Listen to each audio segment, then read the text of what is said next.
Hey boys, good, what's it like, 4 p.m? Good day. Decided we do Gran Pepe today. And it's gonna be played alongside the other stuff we have. So, a second campaign. And the only way to start Gran Pepe is with a drink. With a drink. It's almost like just pretend it's Domino's in Red Dead Redemption 2.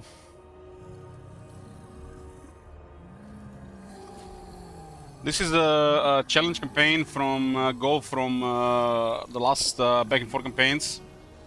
We're gonna be playing Hexoatl with very strict diplomacy.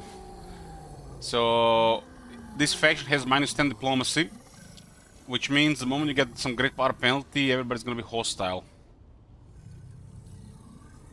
So it might be pretty much a war with the high elves who are next to us, and we can't really deal with the north either.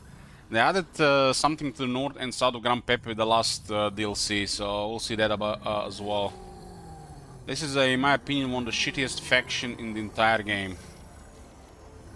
And the Lord is also super underwhelming. There's that. So what's special here? Other than the memes, faction effect is diplomatic relations -10 with most factions.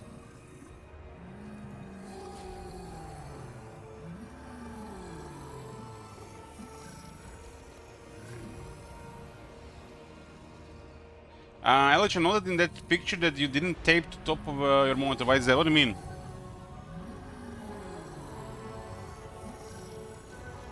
I have a left monitor as well. Well, I know that in that picture.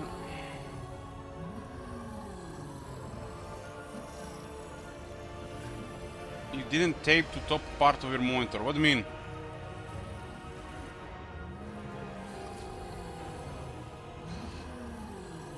I don't know what you mean. So -10 diplomacy with all factions, cheaper construction costs for a star chamber building, and right cost -30%. These are some of the most boring, underwhelming, and sad faction effects in the entire Total War series. This is like the level of bad from before they even had faction effects in the earlier Total Wars.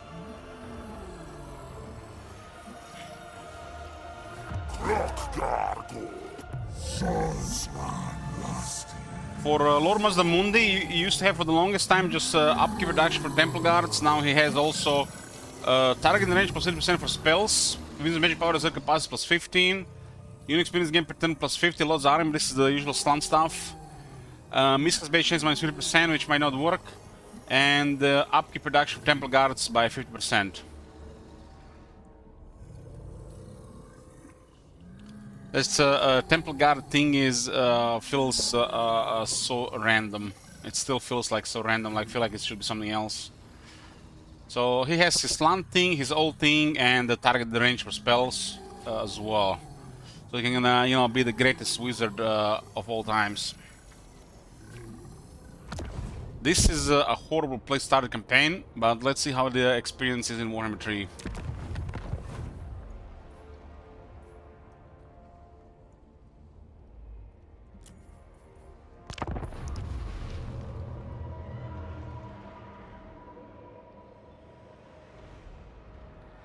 We are playing this alongside the dwarves, the High King. Anybody can switch back to the High King, but the new campaign is even to switch for the first 10 turns. I think I updated that one last time.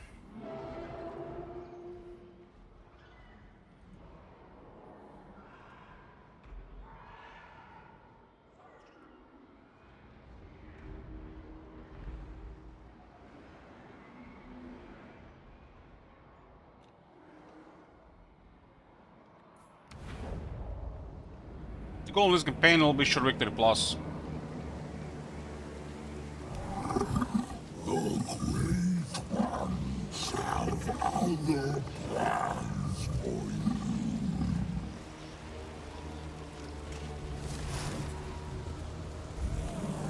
This is an absolute worst place really here. Look how surrounded this faction is. And now they added a faction here and a faction as well to the north. Without diplomacy, this might turn into a nightmare.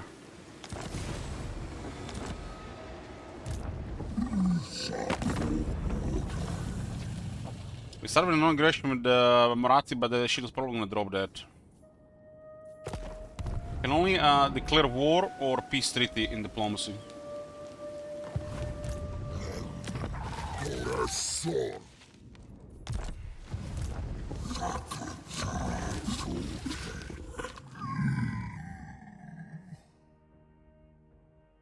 Water missile resistance and Strider. Has 300-meter range on the Apotheosis. It does show it's updated. I like how the tooltips are updated on the targeting range. That's I think that's very important to show things like this.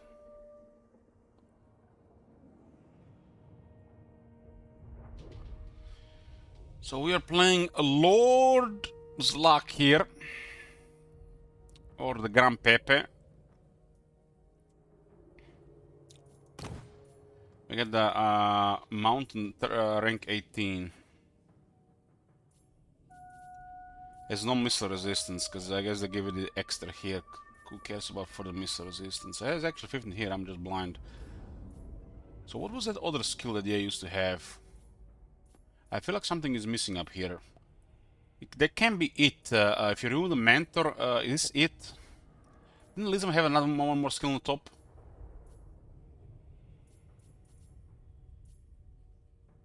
This spell resistance one, when it was magic resistance, was good. Nowadays it's just so bad. I think they need to double this shit when it's spell resistance on single entity. Was the aura size? They removed aura size from mentor. Could be, yeah, could be.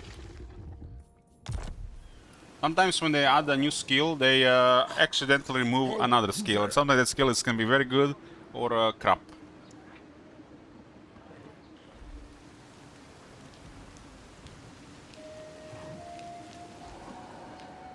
So we started war with You require something.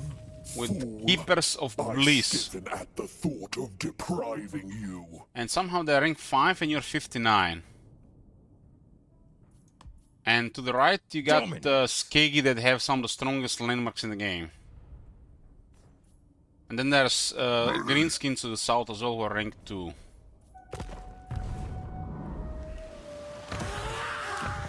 You soul rock.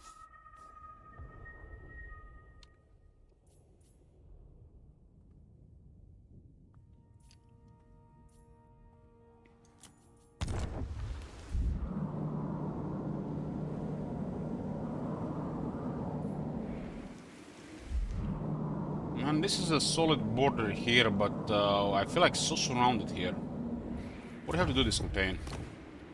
Destroy Keepers of Bliss, Skegi, and Short Victory. We don't have to hold any territories. Nice.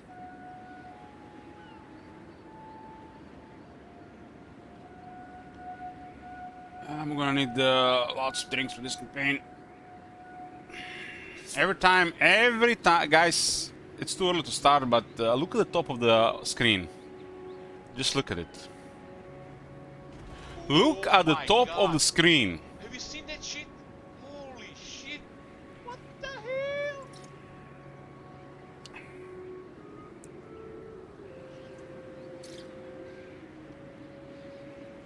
I prepared myself for the day.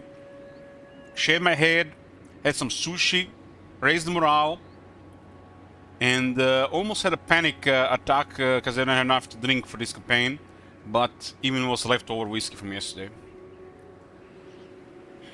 Look at that! What exactly? There is nothing.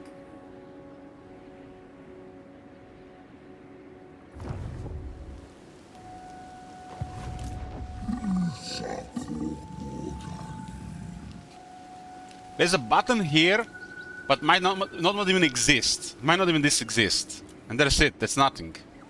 That is like one of the most vanilla factions there is. This is a joke.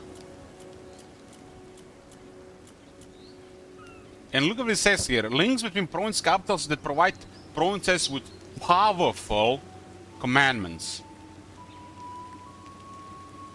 By the time you unlock this, it is trivial in the extreme. Hazaz's lock. Cricket! Cricket! Mars.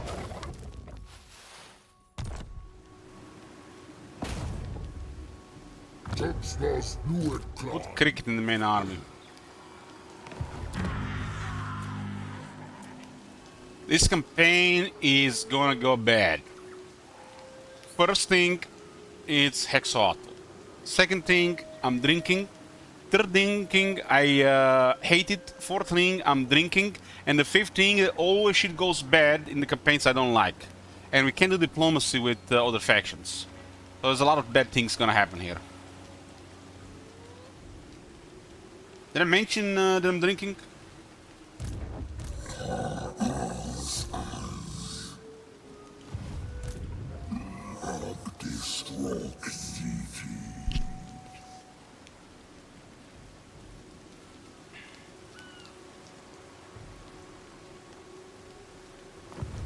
Yes, I'm drinking. Our first battle is a Pyrrhic victory. Why is the Pyrrhic victory? Should we make a rule for this campaign that Lord Mazdamundi cannot out-resolve a battle to make it painful as possible? Why not? I'm gonna order a bottle specially for that one. This is gonna be some masochism here.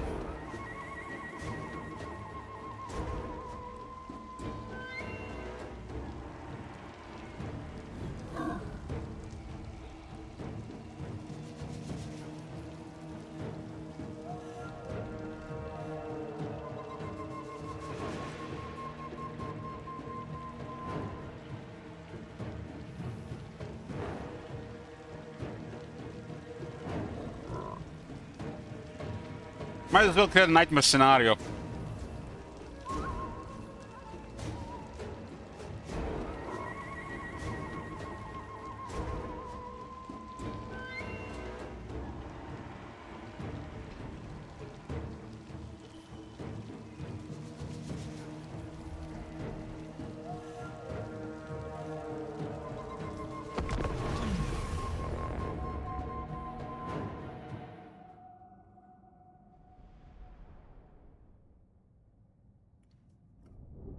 I like Lizardmen.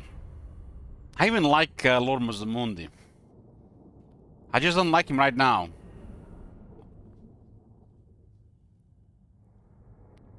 And it's been like this for the last 4 years.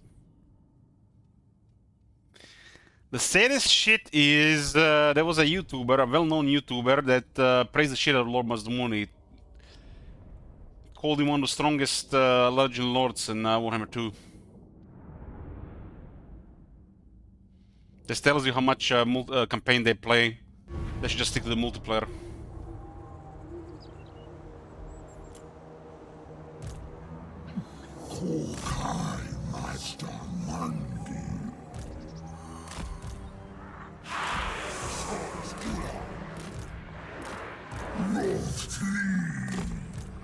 Like we have a replication crystal in this army. Goes well with a lot of apotheosis.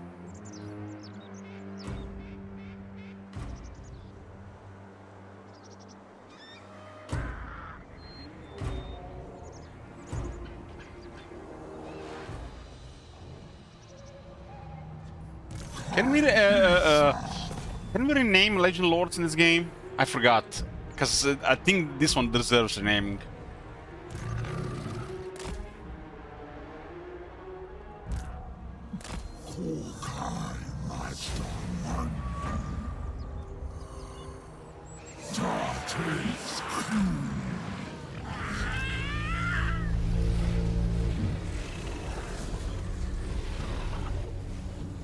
This is supposed to be one of the most powerful entities in the Warhammer universe.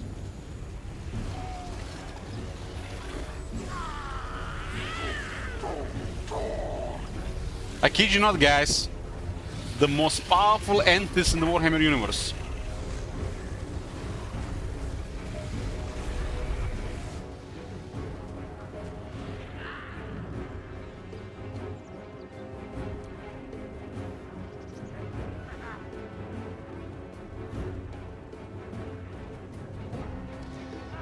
With singular determination, Mazdamundi will enact the great plan, the complete extermination of the unfit races.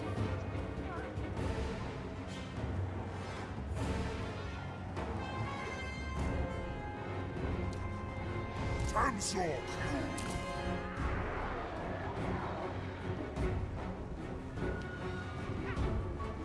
Asuras. Suras is.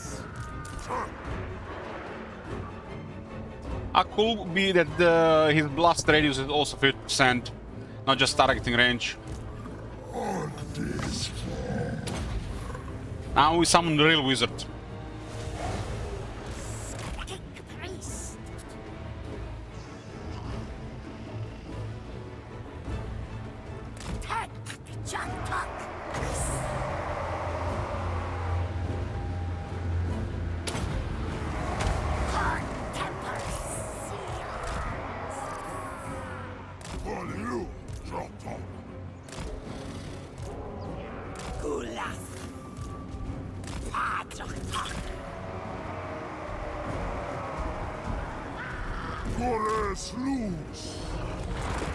Stop!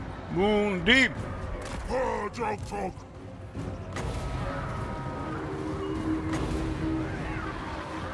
Sultan!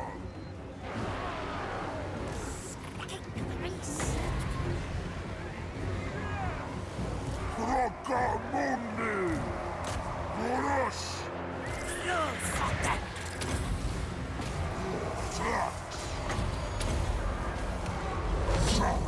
Go on! Asuras!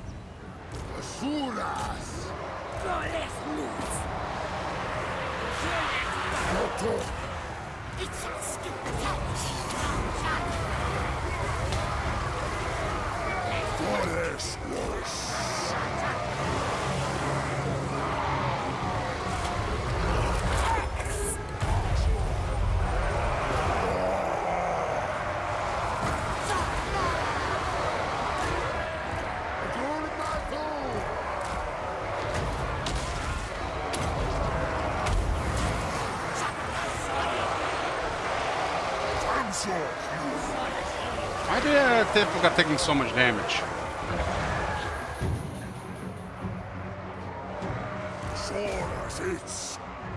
What the fuck is this?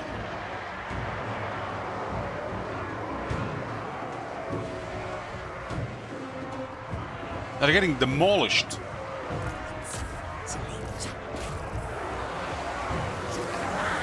Soros eats! Tackle! Holy!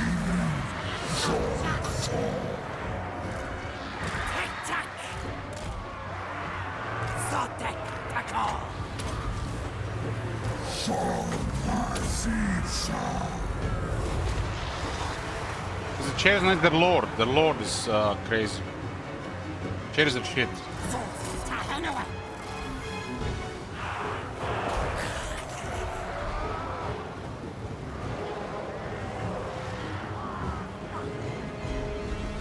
Somehow they broke our leadership enough to cause damage.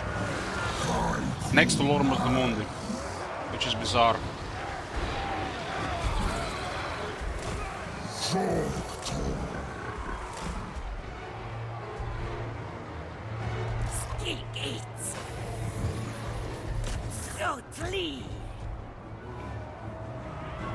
This is one of the worst chariots in the game.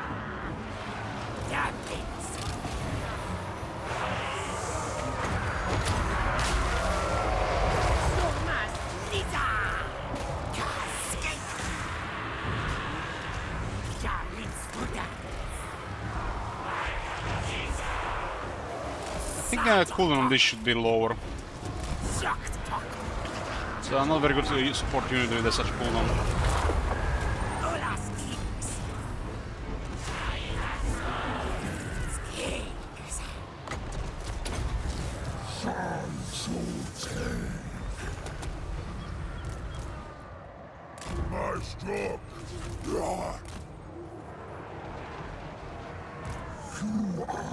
Hexoatl.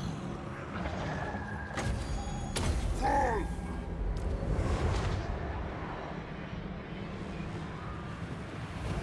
It's our side.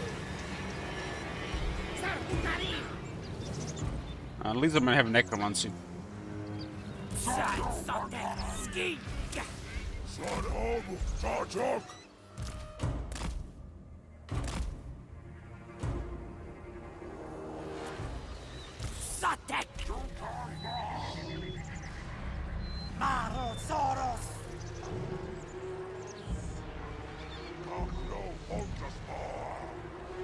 Tensor Q!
Somehow this one has murder leadership on those guys.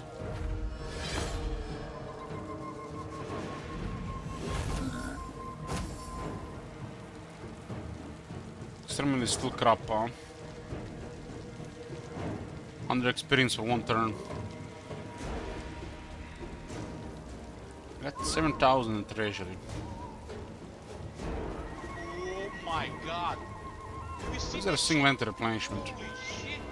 What the hell?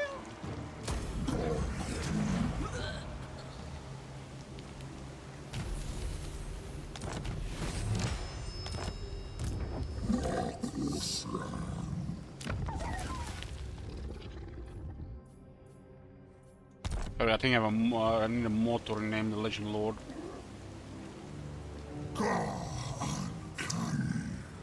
Temple Guards to Simple Guards.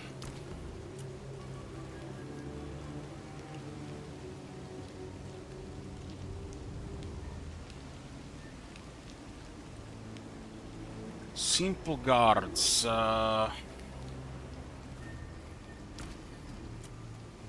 Stilodon to Czar Oh Hammers. Have you seen that shit? Holy shit! Giga Chad. What the hell?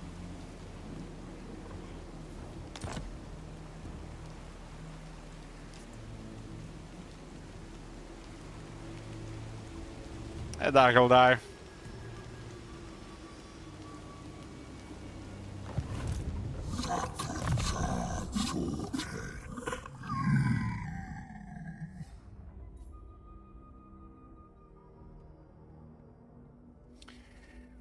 Hmm.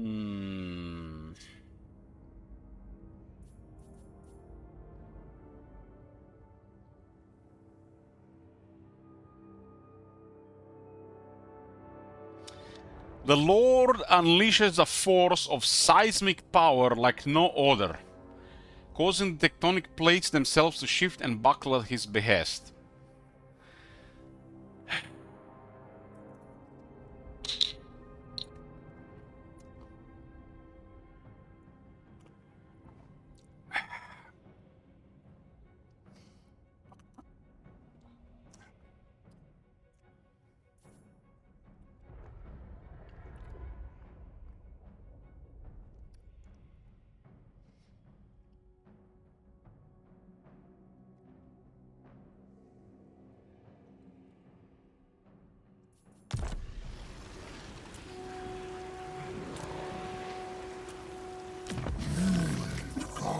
Look at this unique skill tree.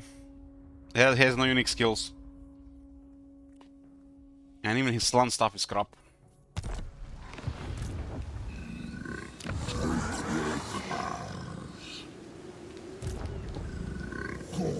This is a truly campaign for suffering. I feel like Nakai might be actually more enjoyable than this these days.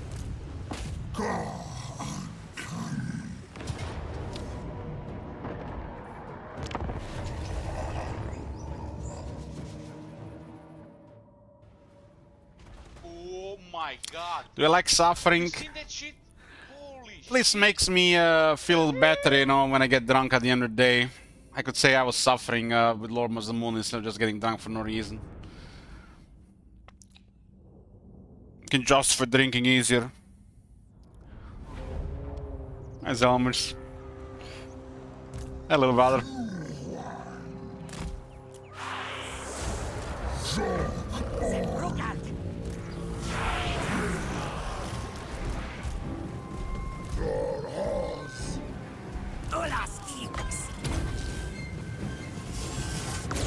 This campaign is just an excuse for drinking, isn't it? Pretty much, yeah.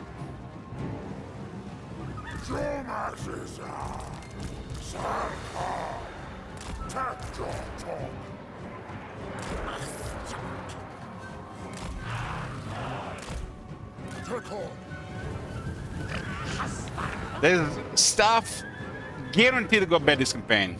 Guaranteed to go bad this campaign. Sometimes all these campaigns that I don't like, they always go bad. Because I just don't put as much effort as in other campaigns. And they're bound to go bad.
One drink a day, whiskey.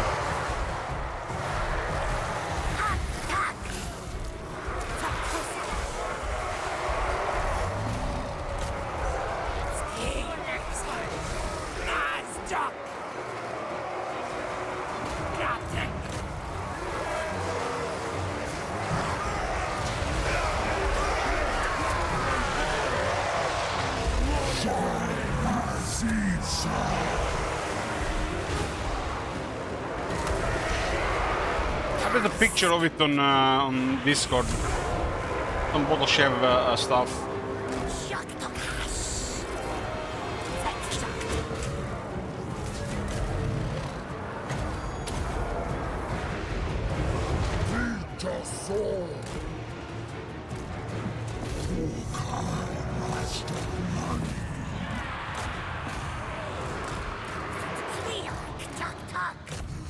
Come here.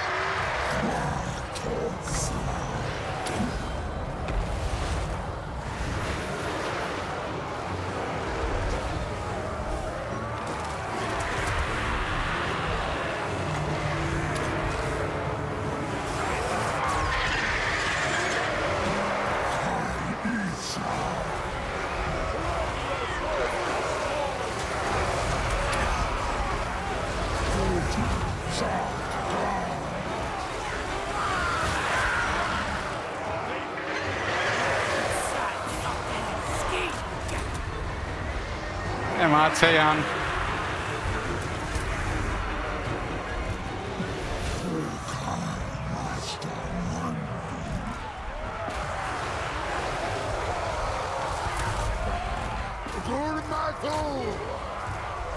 Well, it won't be a real suffering. We just play this campaign regular.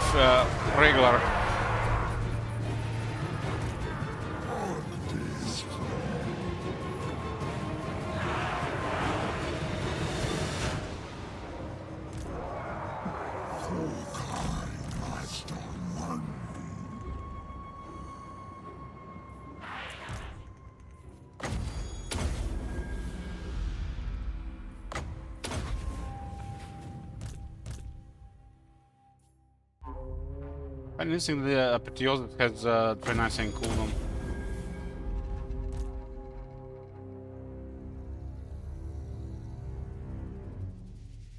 %23% replenishment. I don't think we have 23% replenishment.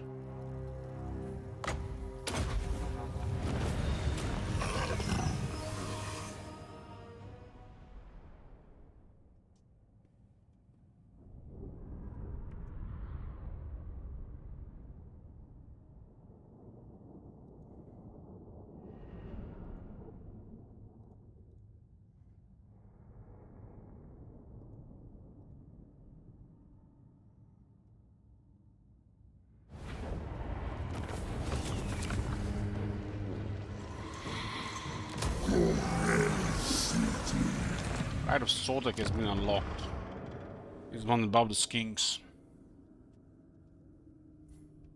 This is spend turns attrition here. Fallen Gates to Embassy Club, huh?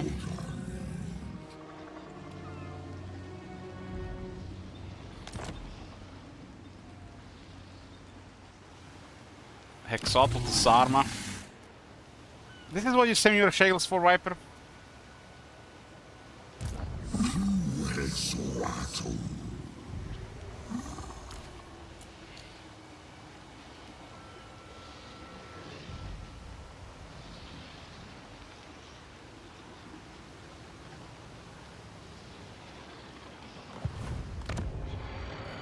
Why does the radio Exotic cost so much? Isn't it meant to be cheap for this faction? This costs 6,000. So if you play this faction, it costs 4,200.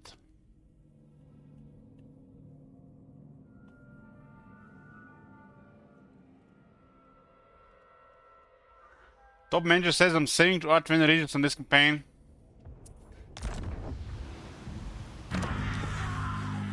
You're hilarious. You're hilarious.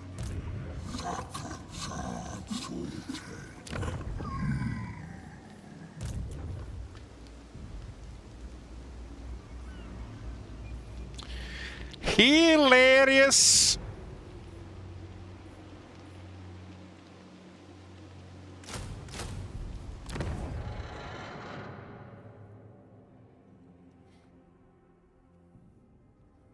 The cooldown starts when the buff goes away, I think.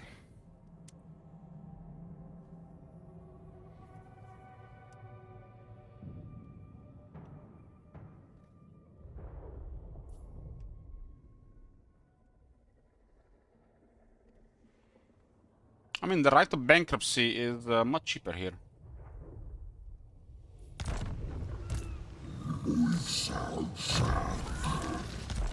Sure about we're gonna go with this one.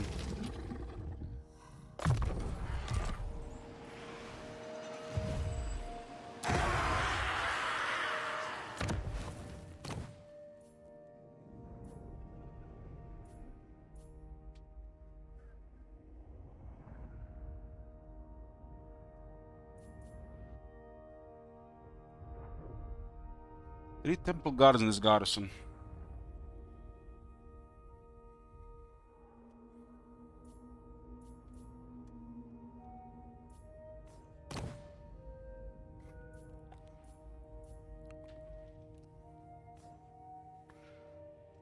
Hmm.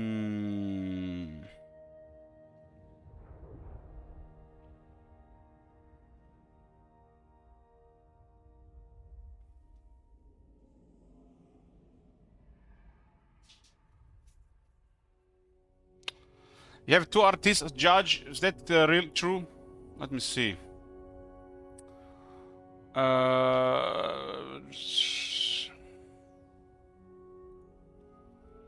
Judge. Judge Hexoatl has 2 request tokens. Yes, you can use them to add regions if we have regions available. 1 RT is to add or remove 100 regions. Wouldn't you just rather use that RT to request a random campaign, since there's no random campaign active? Wouldn't that be just a smarter, you know, way to use it?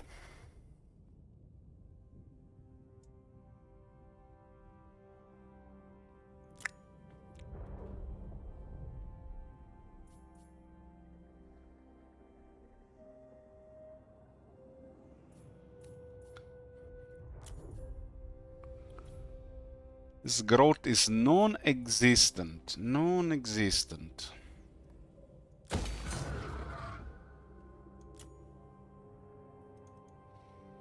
I kinda like this is weird, right? That this is tier 2. Is this a bug? Wasn't this supposed to be tier 2 only for the tic-tac-toe? This seems a bug here. Yeah, are the file bolas tier 2 for all the Lisman?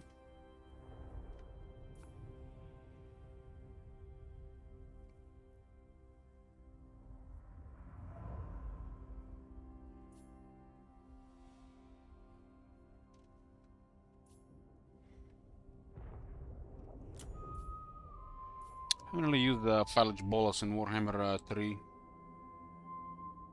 This used to be only tier 2 for tic-tac-toe, I'm pretty sure.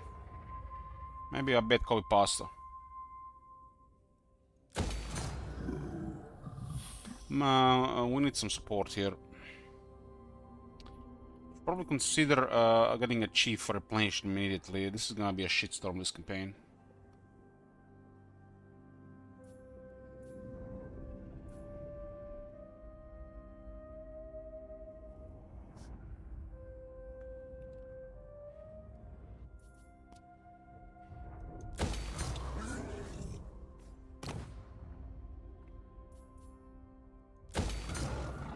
I'm gonna save tier 3 for Sarma.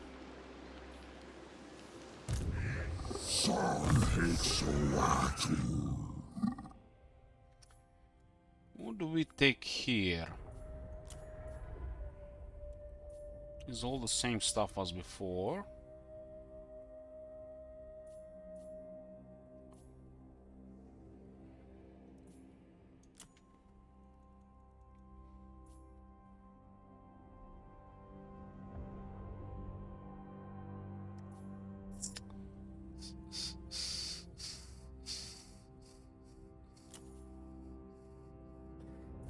I think getting Apotheosis and the Shield of Sulfur is the only way this guy gonna be a good sport.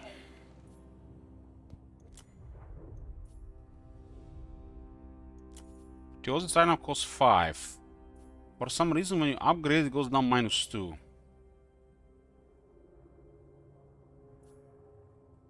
But for the Apotheosis to be a good ability it has to have a lower cooldown.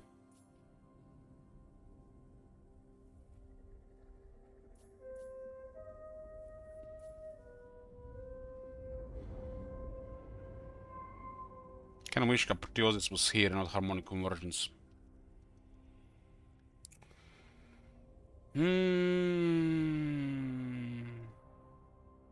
This is a wizard, but I don't really feel like picking wizard stuff on him. And he doesn't even have fighter skills. God damn, man, this is depressing. This guy is missing 10 skills at least. He's missing a unique skill, then another 4 skills, and then unique skill, 2 skills here and 2 skills there. He's missing 10 skills, this guy. 10 skills. Probably 12.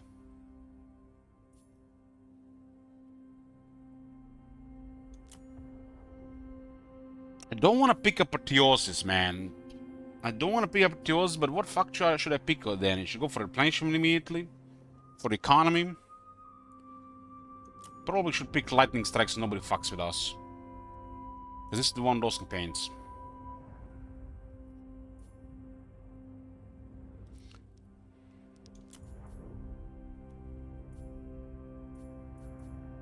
The first 3 slant skills are utter garbage. Utter garbage, which means you need 4 skill points for banishment, 5 for ruination of brain cells.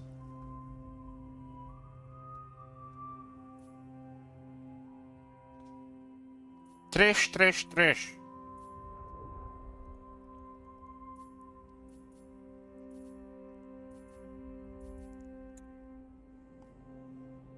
They even lost physical resistance here, and so luck is worse than before.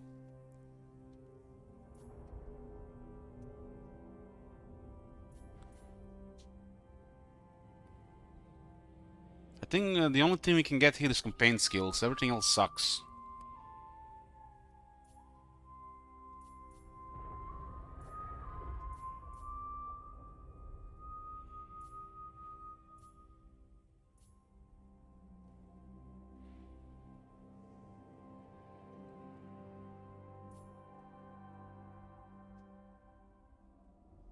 They even ruin his slant skills. They're utter garbage compared to Warhammer 2.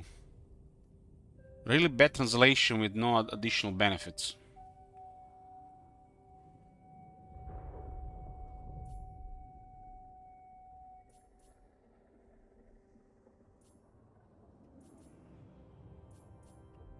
This is a sad, sad, sad opening, man.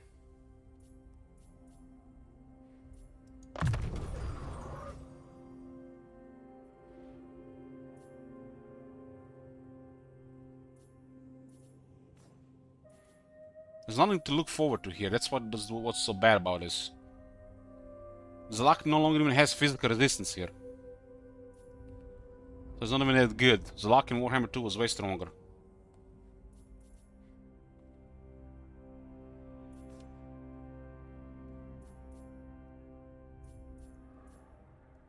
Due to the nature of campaign, we are probably going to take 3 skills in this area.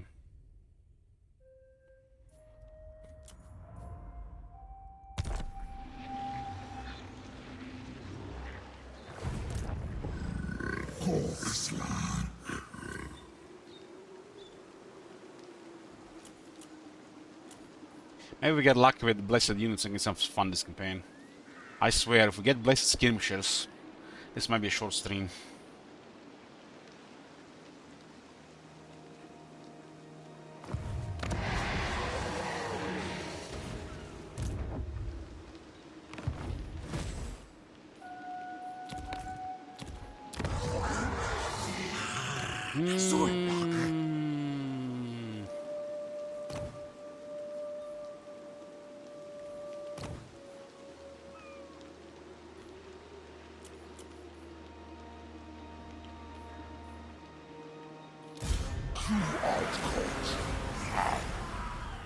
Let's see what these guys say. Try to bait them so they recruit less.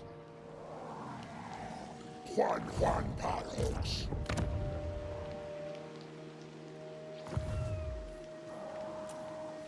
Tele Chokibiki. Chokimiki.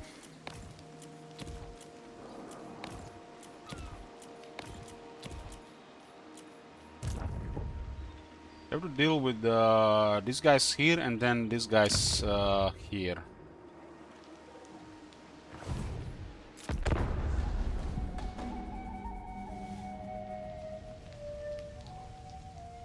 Aren't the Blessed Hormones require trade agreement?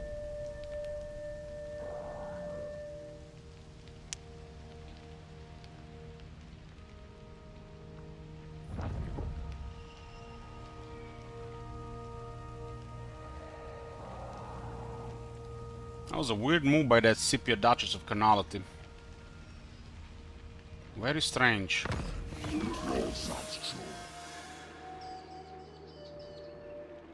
Very strange. No! What is this? You cannot play with me. This looks like broken AI here. Juan Masitza.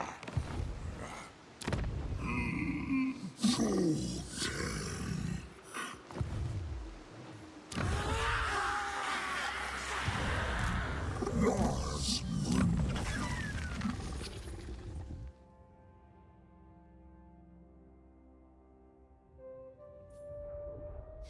This is very hard. Very hard.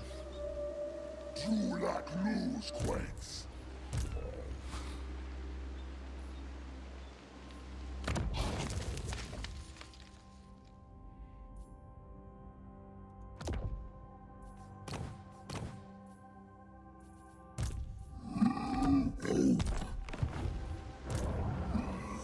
This rock city. This you think me a servant of Slanesh? No, I am its dominatrix. You are a delicacy. Why should I bargain with the souls I consume? You are I serve at your pleasure. But know that such pleasures are mine to control. You think me a do not mistake me for some trivial force. I am exalted. I serve. You think how delectable, how adorable. You believe you have leverage. Look what the AI did. They marched here with 6 units. Tamacho.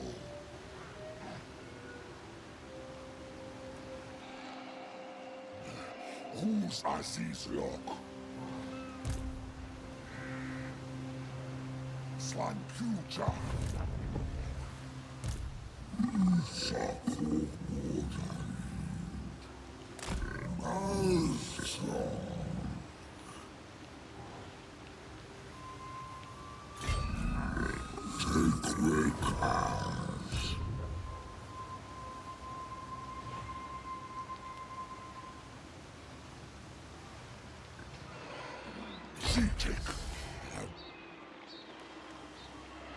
Botlock. This is just demons, you know. And that exalted keeper is huge. Look at the size between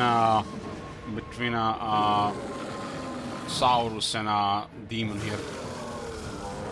A leg of a demon is larger than Saurus. These are weapons of mass destruction on the Keeper of the Secrets.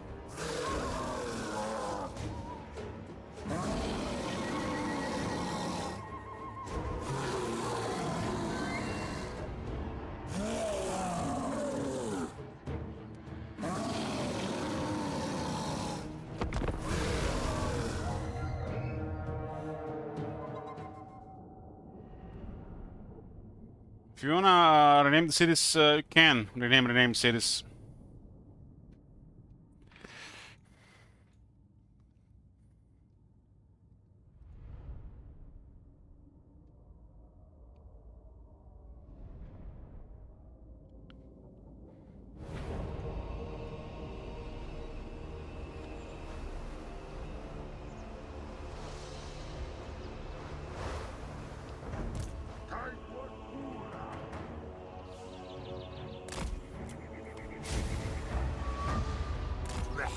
Uterka.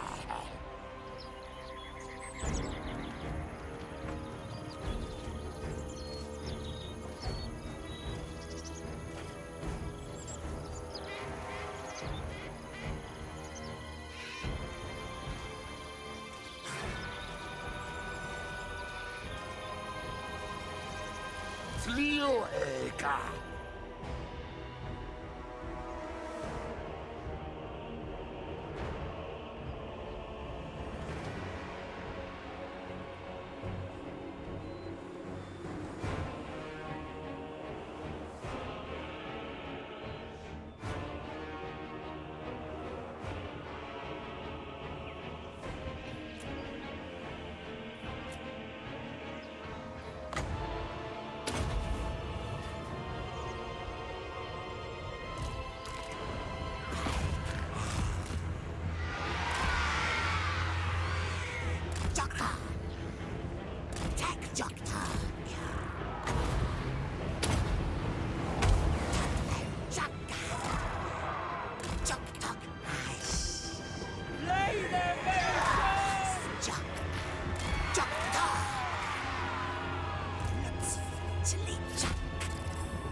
Look at the ghost routing.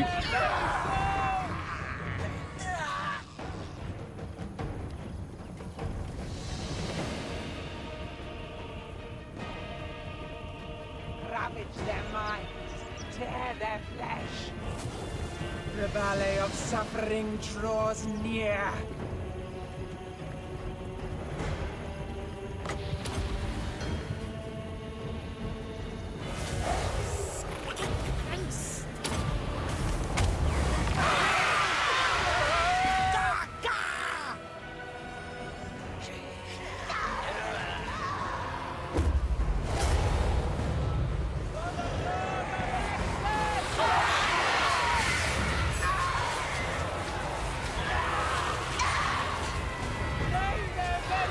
Look at the size of that shield. Look at the size of that shield. Why is that shield only 20%? Like one of the worst shields. I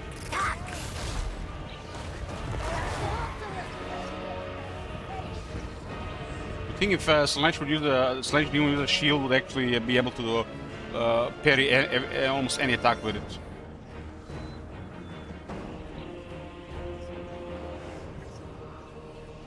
Because it's supposed to be like supernaturally fast.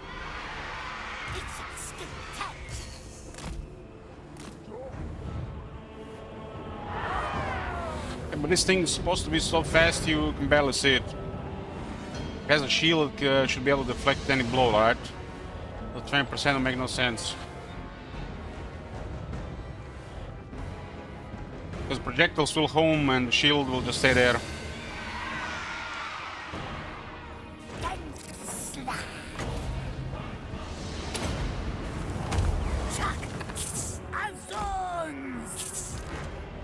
The same can be said for Ironbreaker shield.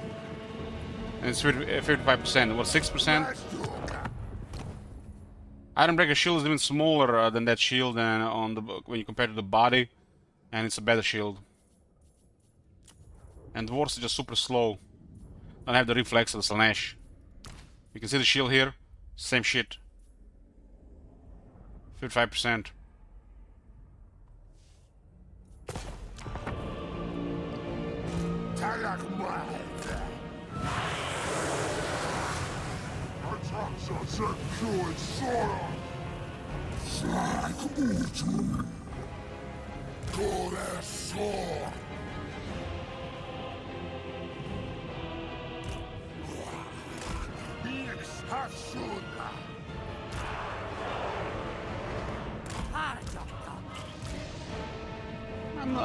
I realize that his body is huge, but it's still Slaanesh, not just it's supposed to be fast. So that the shield wave doesn't make no sense.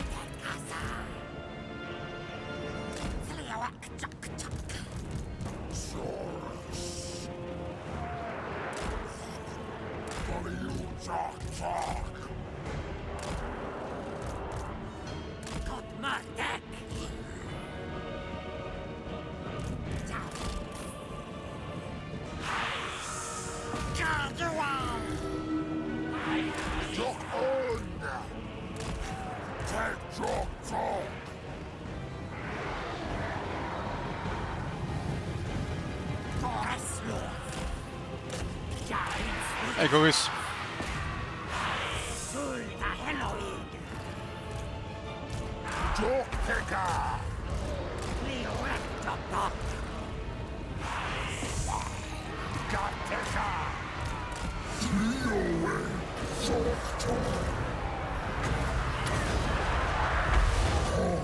What the fuck is the damage?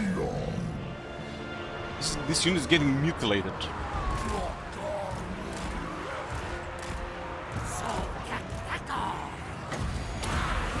They're getting killed like some fucking peasants.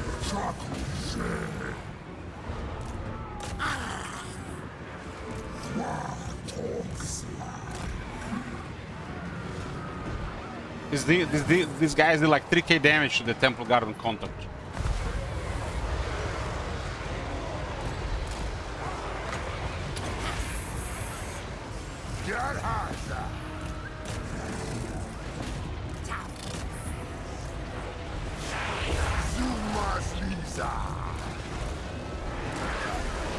Hexoatl!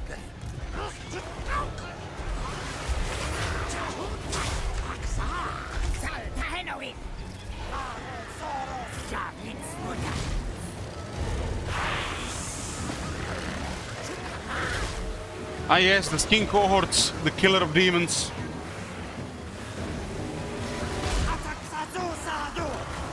The mighty exalted demons dying to javelins. They're not even magic.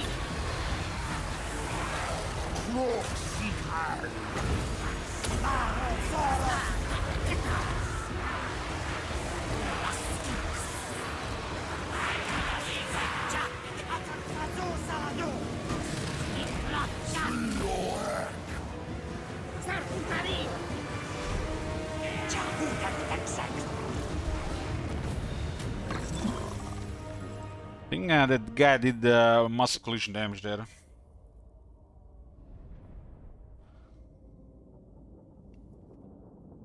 You guys see how fast those kings kill the demon with their shit damage? I imagine those projectiles are magic.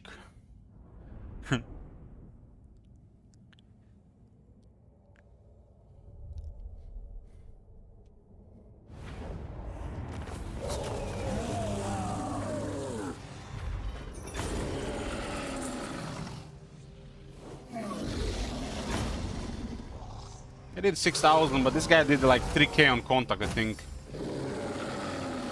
These things have crazy collision damage. It was miasma on top of the charge. There might have been flame because it was all engaged the other one.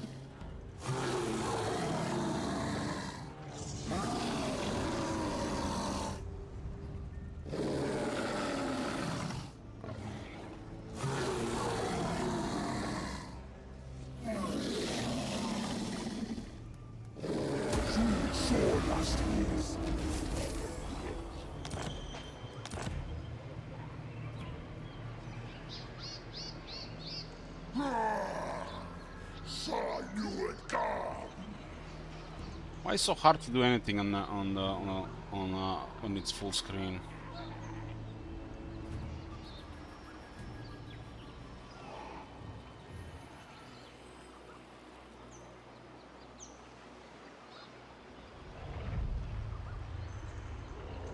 You just ran through them with miasma. It was not even it was collision damage. It was not a devastating flanker.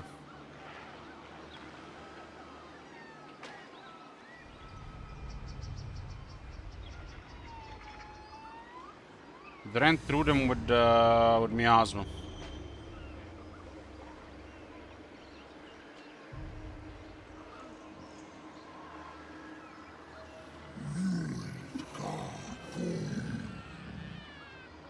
I mean, these guys did still really good because the formation was broken, but the initial damage was from Keeper.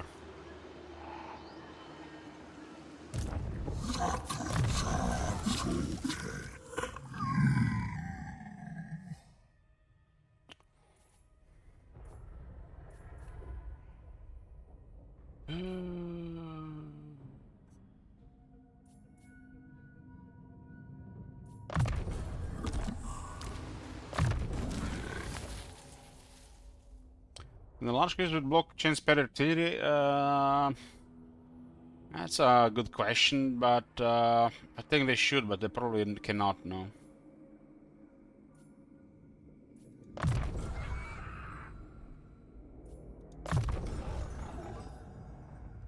The skill is one more of those outdated skills. Back in the day before they reworked the skills. Now this is supposed to be a special skill, but you have this one for 20% against everybody. When they change this, they should double the skills like this. The same thing with the dwarves and the green skin skill.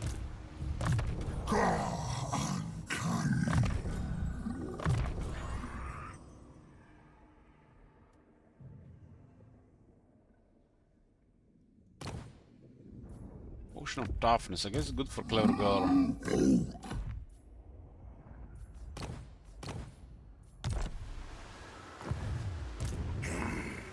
High Ordinary explosive damage? It's not true. Cannons don't have an explosive damage. They just have high penetration. Hexoatl.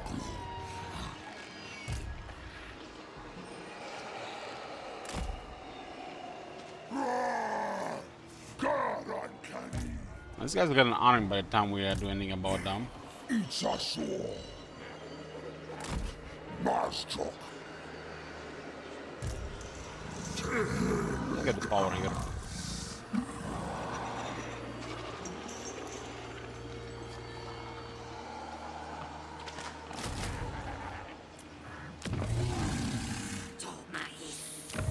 We get tower spawning. Lowers the recruitment of the skins by 5%. Some attack we can. Heard we need buildings to start doing tech.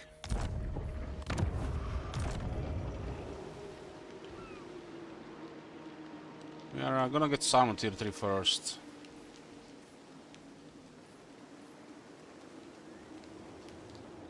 There's no reason not to upgrade this one.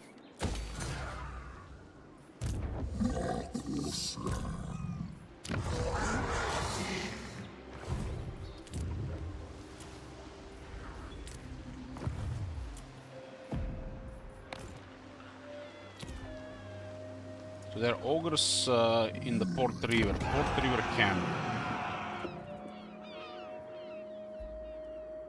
The Empire's scouts are no strangers to war. We welcome it. Philip Billings have a weird voice here. Supposed to be a Hunts Marshal, right? I mean, Huntsman General.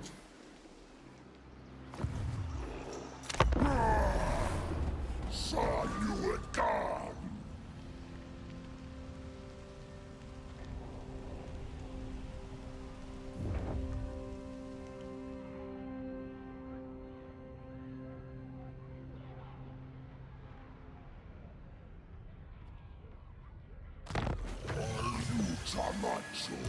My Almost feels like these guys are going for the Embassy Club.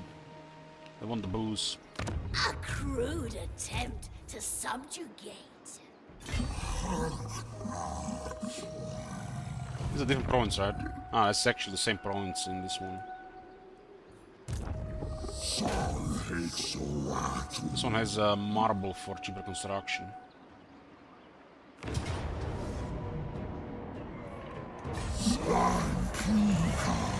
That Keeper at the early turn must be a really high value in the balance of power.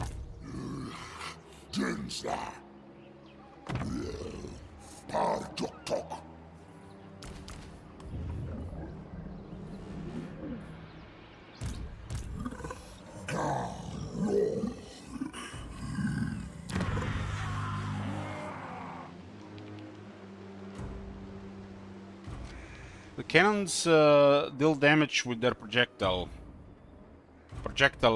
Anything that has contact with a projectile takes damage. Even if it's, just falls on them. Sometimes a cannonball can hit a wall and bounce off the wall and hit a couple of guys off that bounce. So if they make contact with a cannonball, they take damage. The cannonball just goes through several units. Can kill like a whole line of ogres, for example. A single cannonball out of the fort, as for example, like look at this. When you look at the cannon, for example, this information is totally incorrect. What you can see here, it's like 200 missile strength. You see this? It doesn't tell you shit. But one cannonball can cause over 2,000 damage. Because it can heal so many entities. One cannonball can kill a whole line of Chaos Knights. Now imagine all 4 cannonballs do that. They can kill half the unit with a perfect shot. That's why the cannons are dangerous, and why they aren't large. Why I don't even bother with Glash Towers anymore when the cannons are available.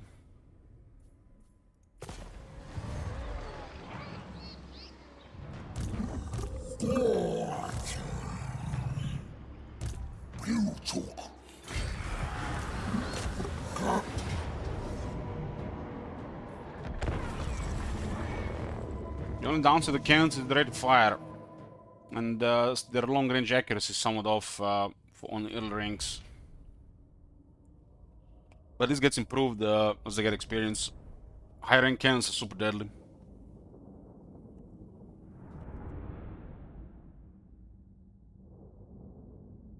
They might not have the splashy big numbers like the flame cannons or the organ guns, but their performance matters way more than the performance of those other things, because the other things just bull as infantry.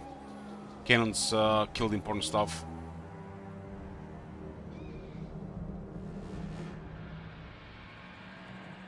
In my book, 1 point of cannon damage is probably worth 4 points of flame cannon damage, and about 2 points of organ gun damage.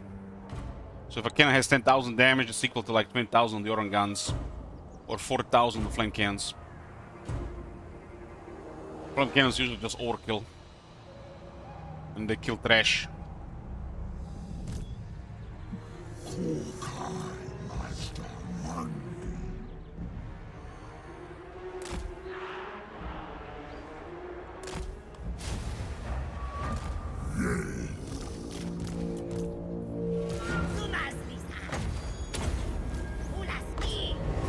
You can click it on the unit cards. What the matter called?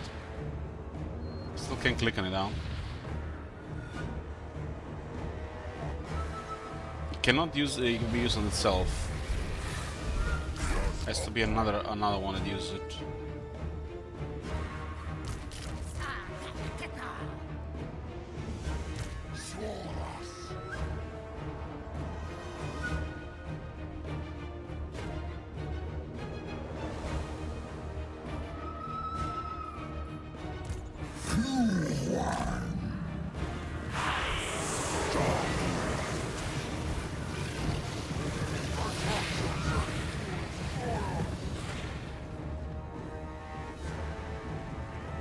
I remember when the Saurus stats were impressive, especially their weapon strength. Nowadays it feels like so average.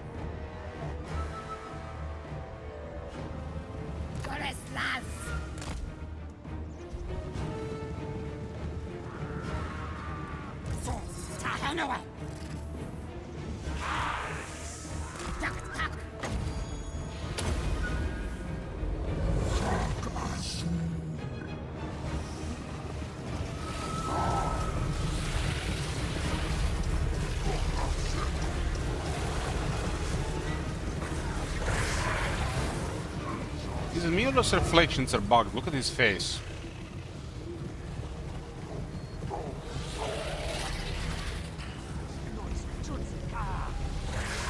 It's like he's phasing.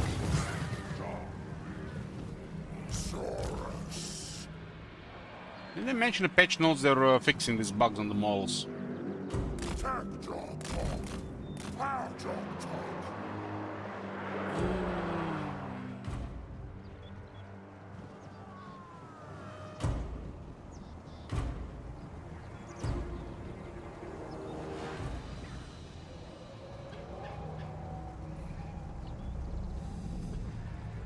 Hey Gal, I'm glad you're here to watch this campaign, Gal. You have something to drink?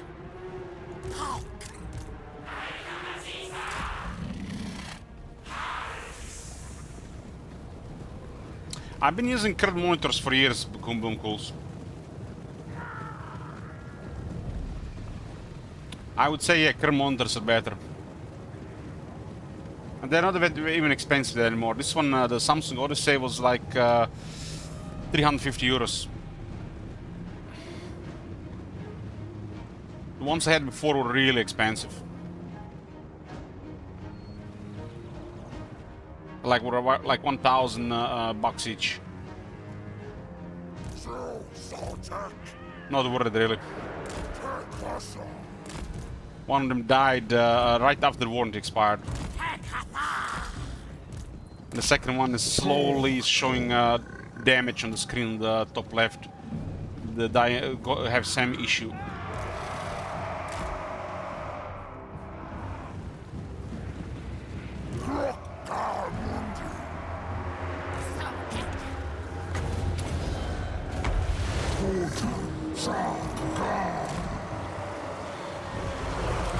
This guy's the bracing.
Taurus soon need that 5 attack, 5 defense technology. They're really bad without it in Warhammer 3.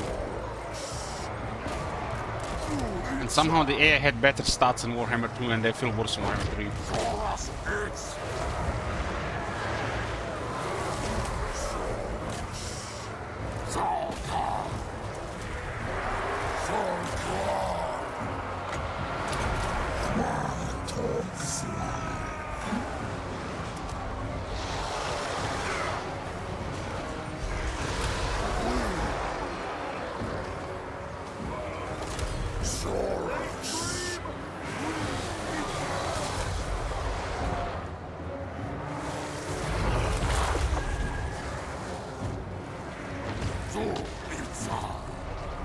Playing green with the Orc boys, the Sauros just feel like slightly better Orc boys these days on the start of the campaign.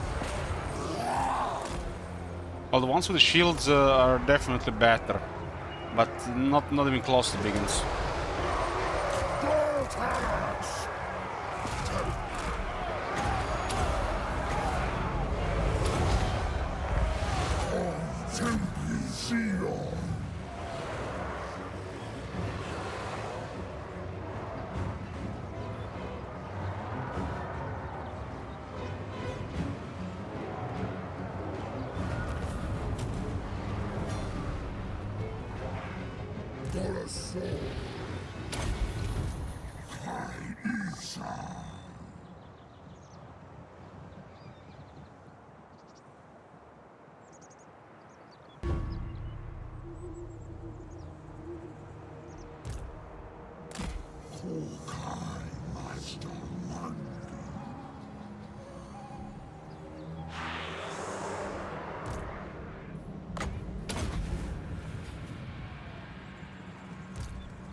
Hexoatl.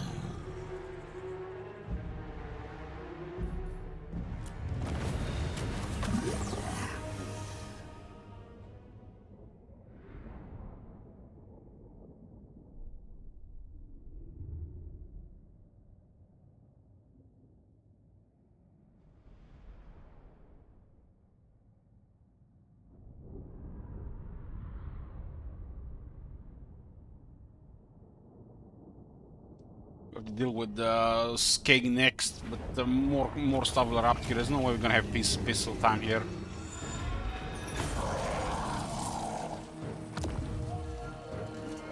Torture us into submission.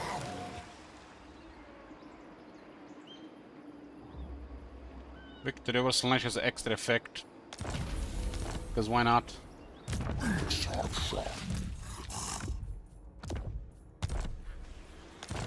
Rite of Ferocity.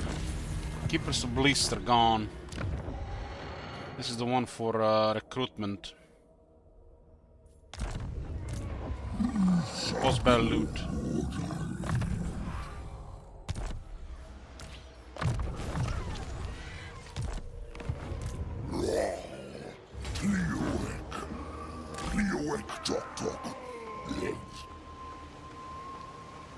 How much does it cost to activate 1400, huh?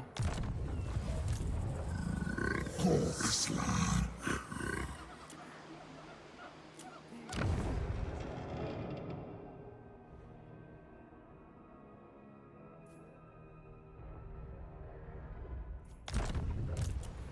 $1,400.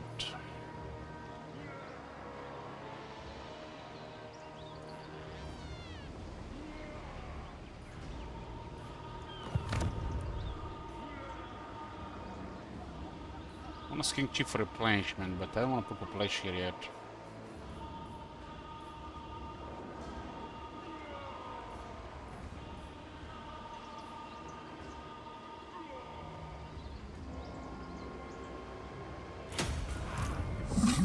Hexoatl.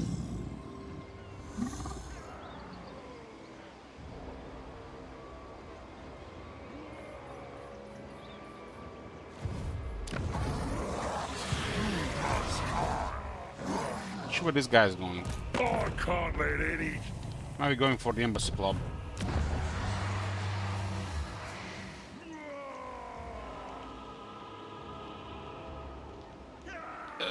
I missed it, Merconus. Whatever that happened. I see it now, Merconus. I will do.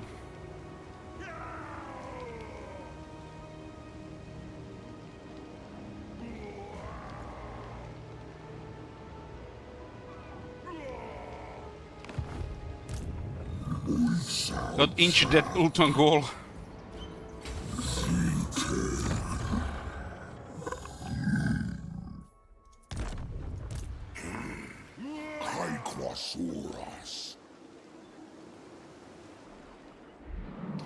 This place looks like a mess without available diplomacy.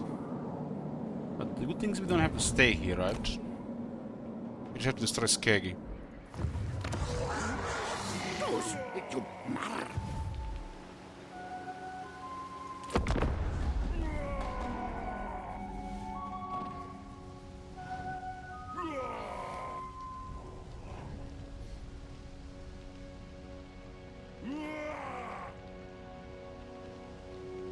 I was meaning to rewatch Jurassic Park movies since I saw the Magic the Gathering cards.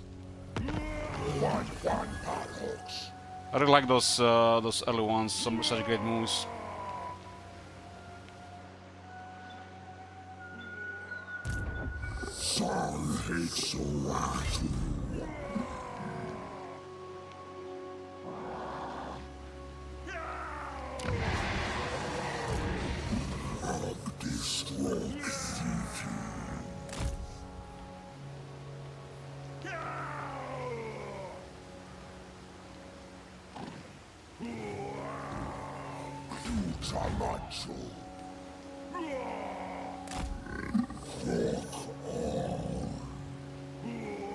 Get closer here.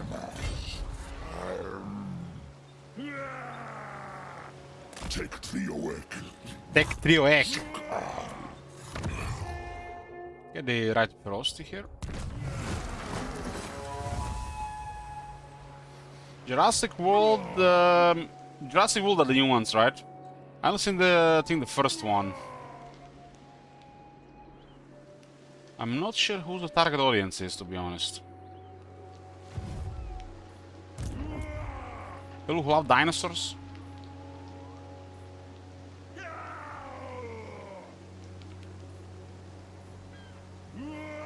We need some support here. Pterodons are excellent.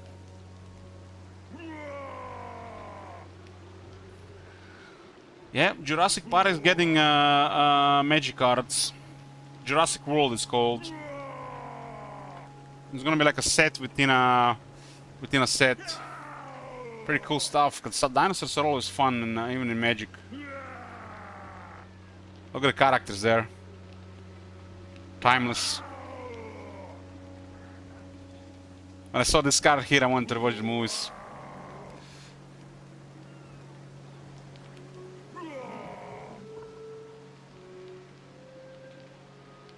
The lands are really cool, because look at this. This is a peaceful swamp, right? This is what happens.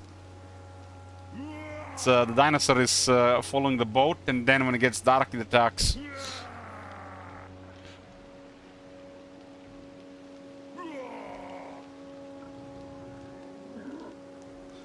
I don't believe it's gonna be like this, but this is cool. You can pick the side. This is some of the coolest lanes I've seen.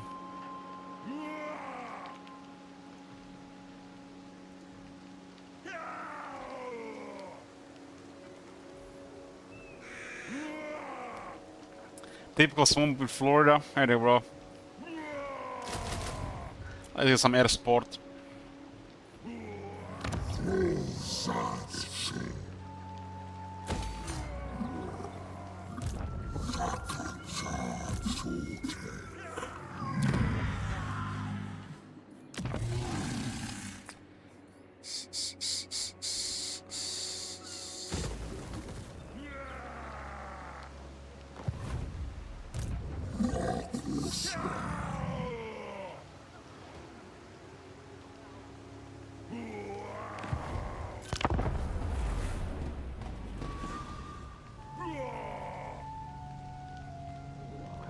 V says, I really don't like Wizard of the Coast though. I don't like many things, but it's all there all around us.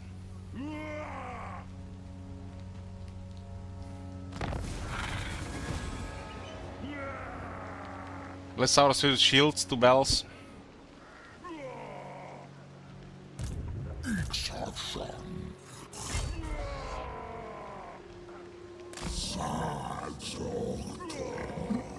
Timely. These guys all have larger military than we have. There's some good odd looking dwarves. Well, we want dwarves, which dwarves? Oh, we're playing multiple campaigns right now, dear bro. I decided to start Lost Must the Moon today. The dwarf one will be with us for a while.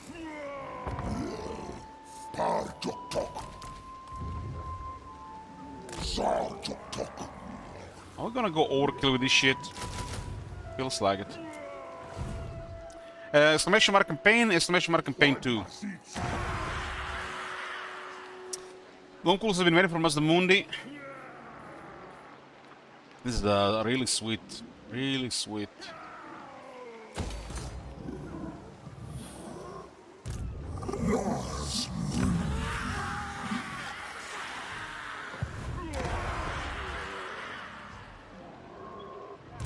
My plan!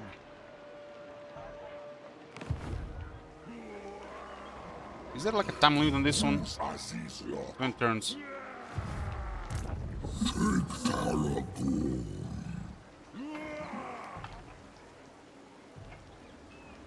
we attack the humans here first?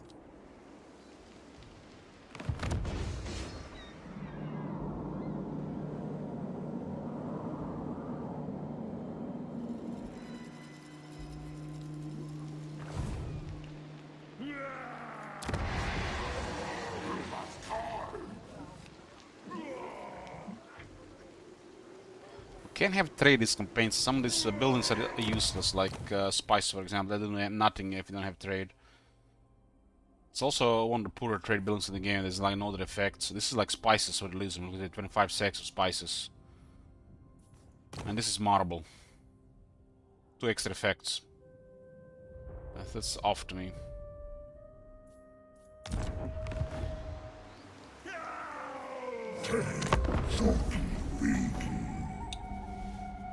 Sarma.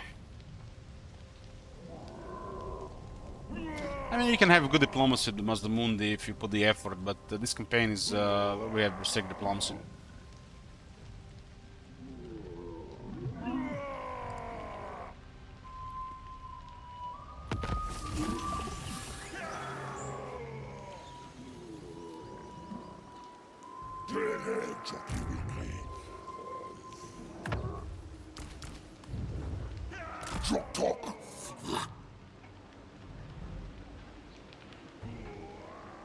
No!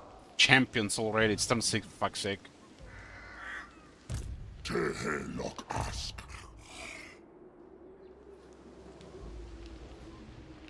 That's not a knife.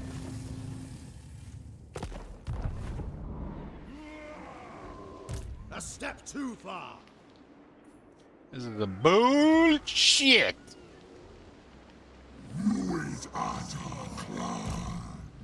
Bullshit.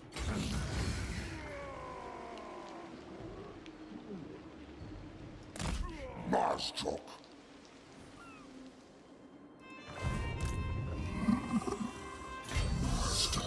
The Empire demands your subservience or your destruction. Your choice. We choose destruction. I will not obey.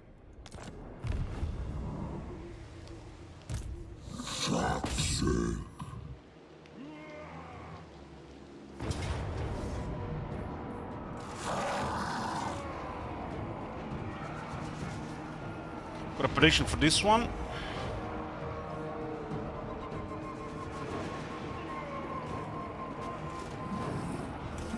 I'm going to get some more drink before we start this one in a bit.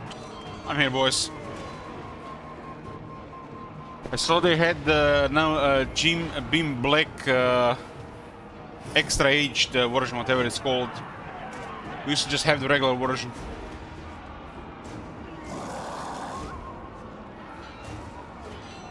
Bunch of Empire boys here. No auto-resolve with Lord Mazdamundi. Extra suffering this campaign. But I like fights like this. Reminds me of Warhammer 1.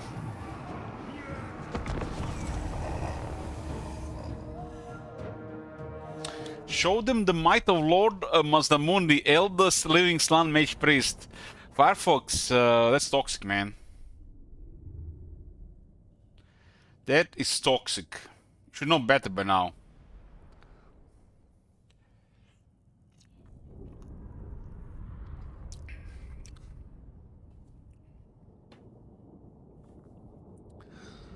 I had half a mind to disband Mazdamundi to use a different lord.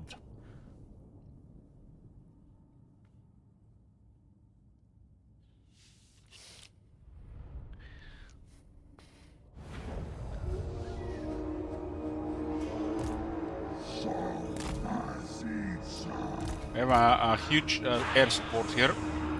These are the Pterodon's Fire Lich Bolas. They shoot explosive projectiles, which are ideal against low armor infantry.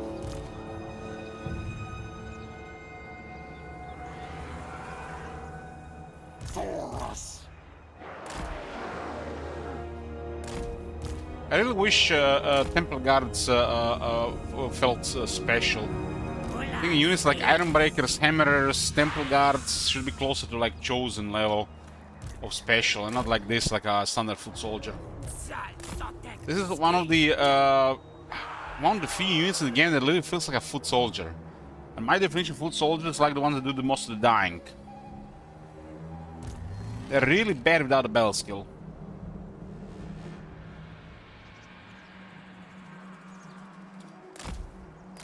Eligible name is Will Be Right Back. No, my real name is Branimir. After the prince. Is it always called the prince in the Middle Ages? I guess the prince was his title.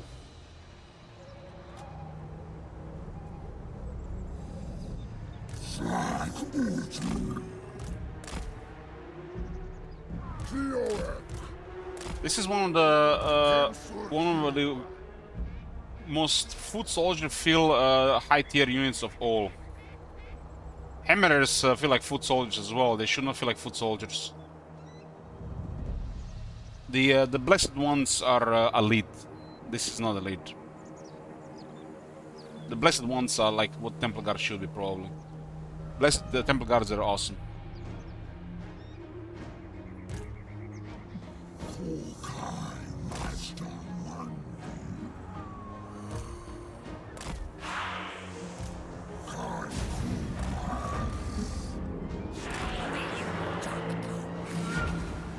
Guns are the enemy of the air units, so gotta avoid the guns. We don't have to use them for harassment, we can also just use them to build up damage when we engage.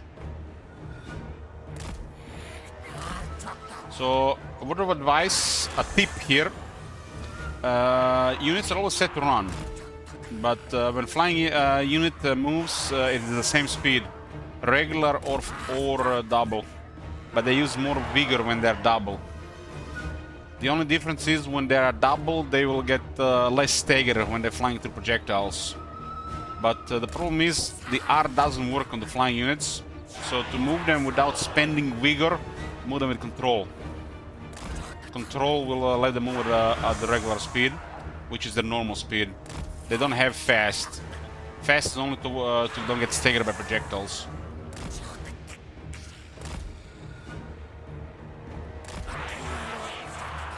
For some reason you can press R on these units. They probably because they replace the run with toggle flying.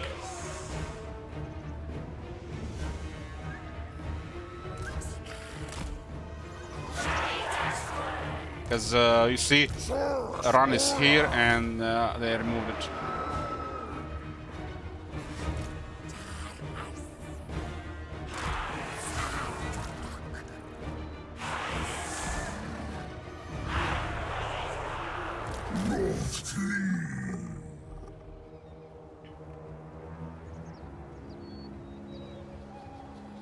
What do you guys say what is the most elite unit in the game? And I think elite is like small number, super high quality. So by that definition, what is the most elite unit in the game? And monsters don't really fit this criteria. We're talking about infantry. Aspiring champions, correct. That is the most elite unit in the game. What after the aspiring champions? After aspiring champions, the closest thing to an elite unit would be depth guard, in my opinion. And they are on that level, I would say. But aspiring champions is the most elite unit in the game.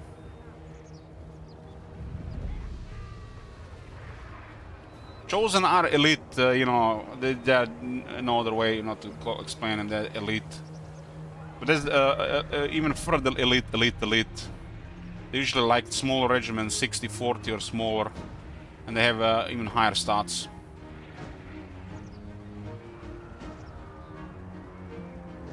Funny thing, guys, if you haven't played Shogun 2, but there was such a unit in Shogun 2 as well.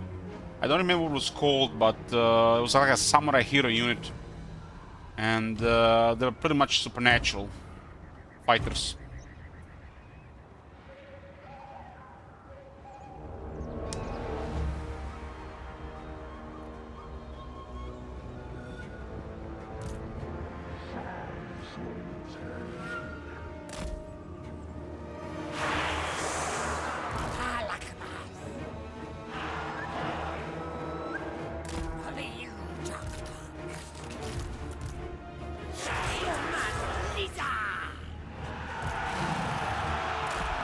They don't want to fight spearmen with Kroxigors, they lose.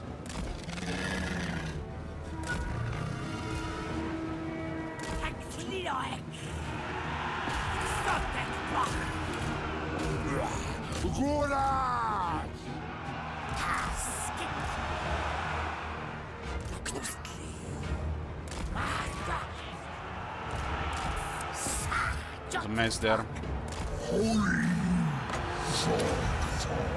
This guy's gonna need assist.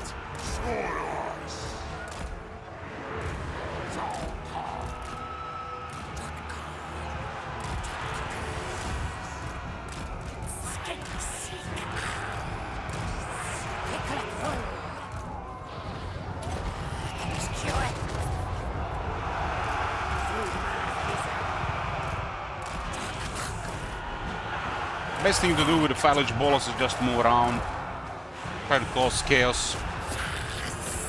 Especially if the enemy has missile support.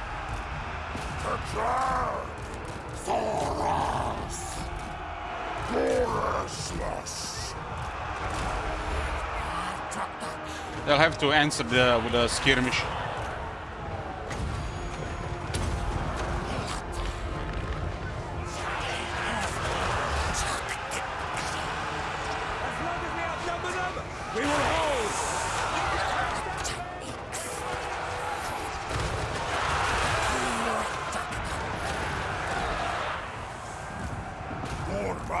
Proxy got a good excellent against this threat.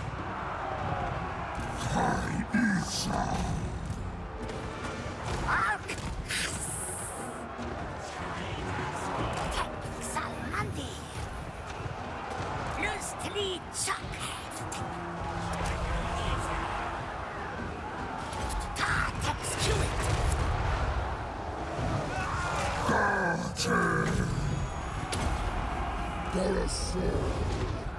It's a skip text.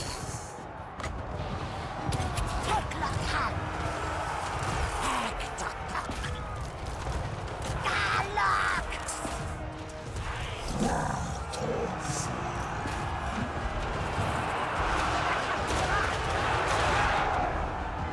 Zona Zula.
Zero campaign switch, how about a game switch? How many shekels to switch to Red Dead Redemption 2? No, we just have that for a campaign switch because it's more convenient. We played the 10 hours of Red Dead Redemption 2 yesterday, Bloom Cools. Gotta mix things up a bit.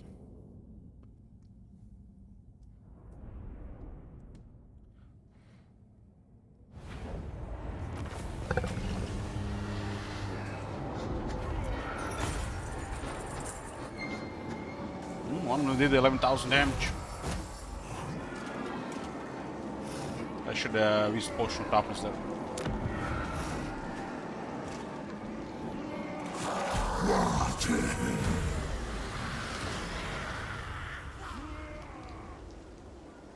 This is actually not a bad item, and the sold enchant item here. 8 hours domino? Shut up, it was like 6 hours of dominoes. Retalk as Kwasu.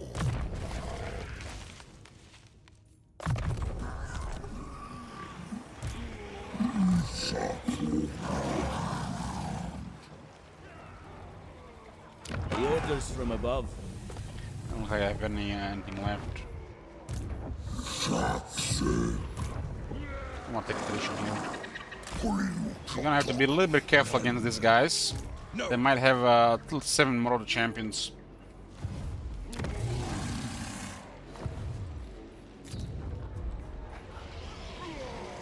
I'll let this for the rebellion.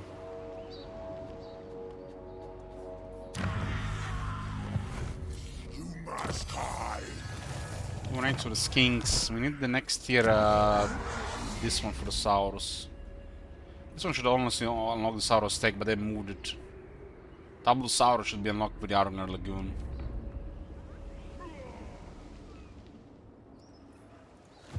On it.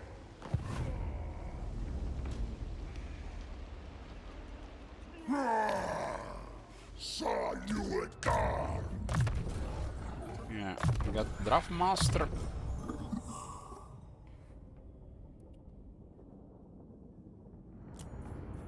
This helps with the ambushes. This area is pretty poor.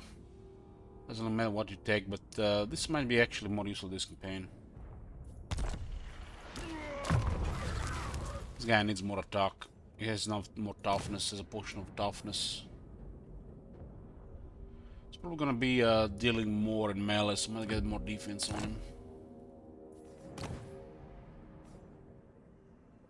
Leadership plus 4 fighting against humans. That's insane.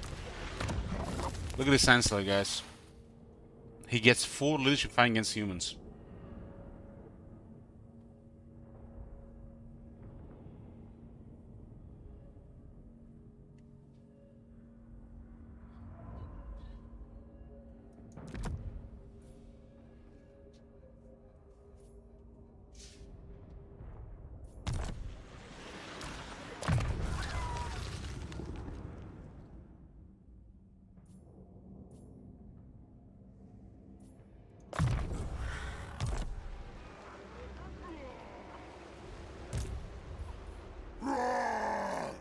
Just for the character.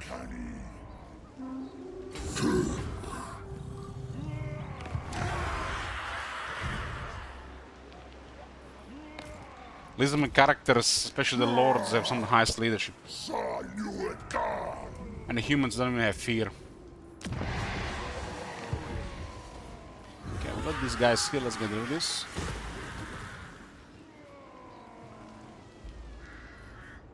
I'm gonna keep this one. This one the most important building here.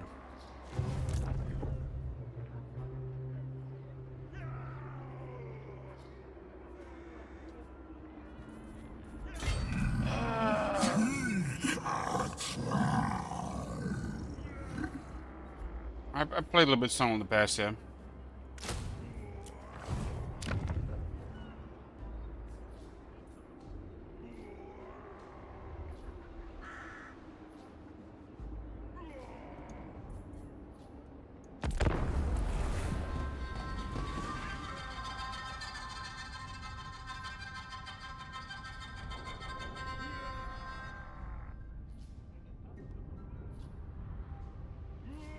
Gotta deal with Skeggy here. Skeggy and his ogres clear this area. We don't want to fight the elves, but we might not have any choice in that regard. A search must be made for the lost plaques of Chotek, Savage Lord. Chotek. His wisdom will surely provide much illumination in these dark Hell times. cannons. Wonder if they messed up this bell as well.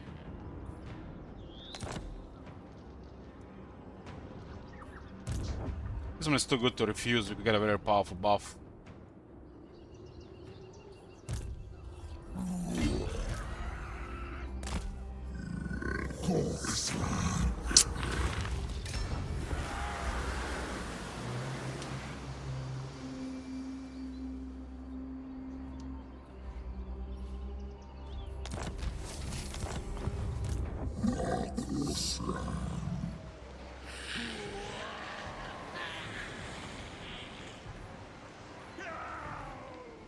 You're a pretender.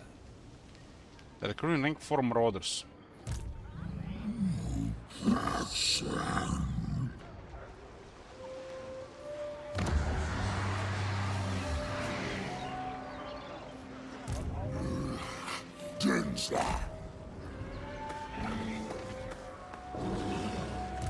A step too far.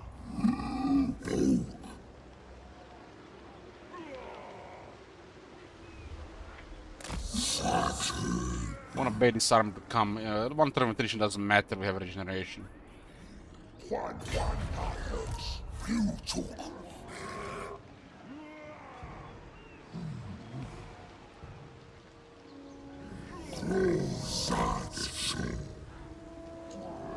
It's gonna be awkward trip for this guy though.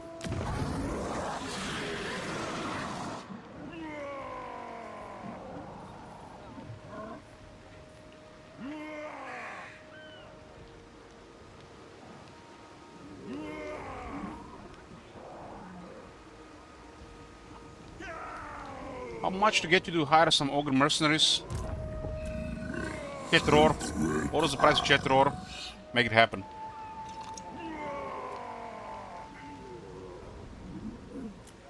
I'll just ban this king. I'll pay for booze. Why do you want me to hire ogres here, like Sir Walter? Why get these horrible ideas, man? It's already playing a lot of Mazamudi here.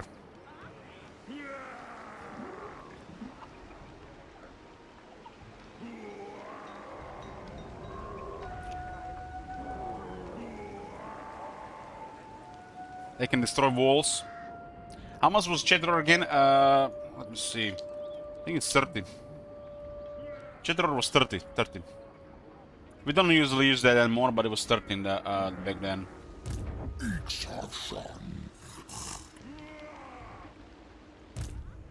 We can add it because there's a mercenary camp in the area.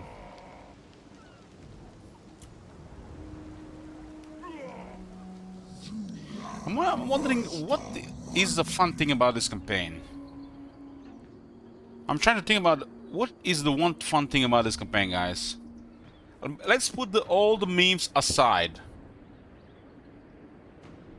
How can we have fun with this faction? His position is sucks. I think you could have fun with this faction if you feed Moratti. If you like simp for Moratti, I think that's might be one of the only fun things for this faction. Simp for Moratti, make Moratti a superpower. But there's no diplomacy for this specific campaign. But if you simp for Moratti, this could be a fun campaign.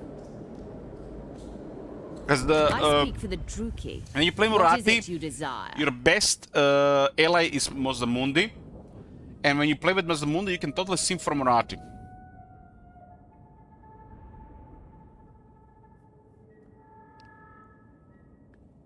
So in a regular campaign, I think the most fun thing you can do with Mazdamundi is just simp for Moratti and give Moratti the entire Ulton or something.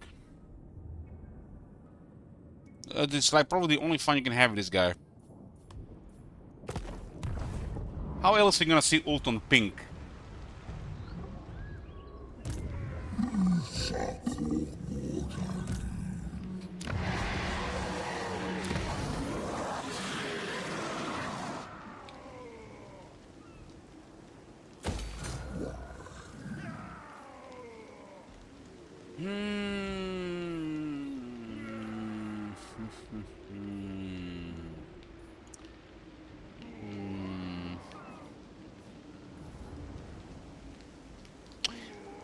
We got a skin chief on tier 3.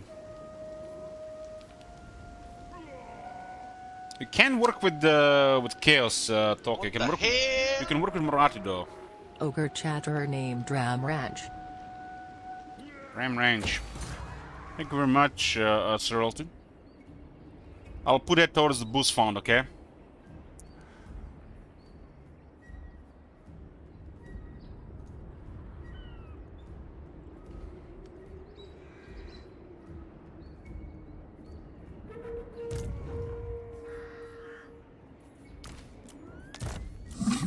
Hexoatl.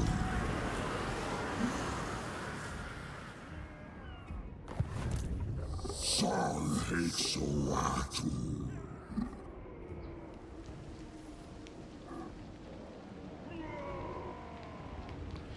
The way this setup in this area is, Moratti manipulates Gran Pepe. Gran Pepe has really bad diplomacy, but if you put it hard enough, you could work with Order. But he's in a unique position to work together with Moratti.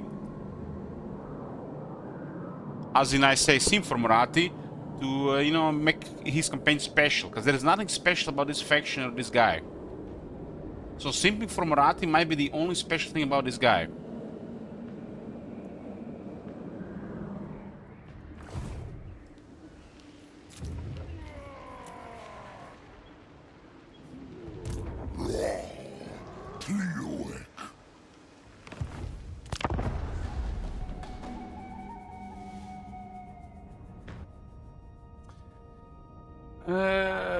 What's up with you, Tiny, with this fuck, marry, kill? Like, you didn't even give me a good one there, good options. Fuck, marry, kill. King, Saurus, Croxigors. Kill the Croxigors because they're too big. My bad. Kill the Saurus because they're medium. Marry Croxigors because they're big. And fuck the Skinks.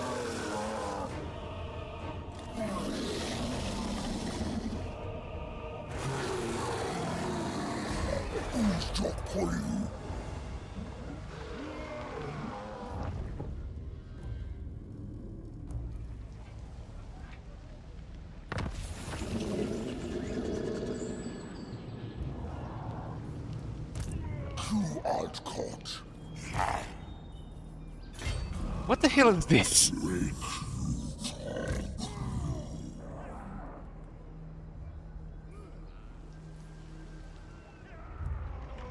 not lose, Quench.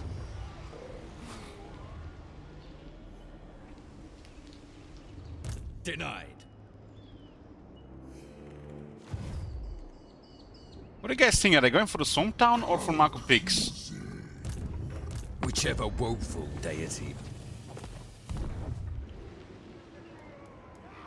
Nuid Ata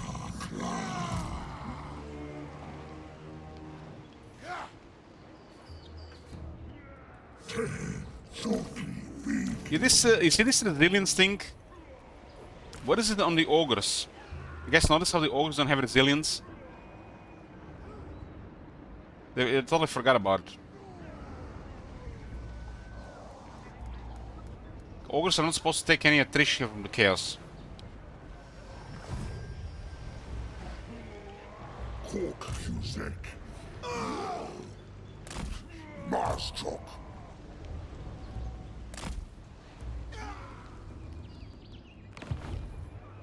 Talak Mars Kai Kwasor Not a chance!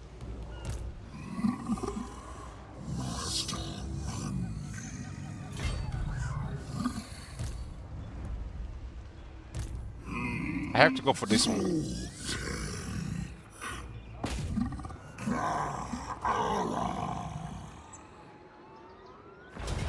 Hello, genius. Former champions, huh? You got a curse of cannibalism.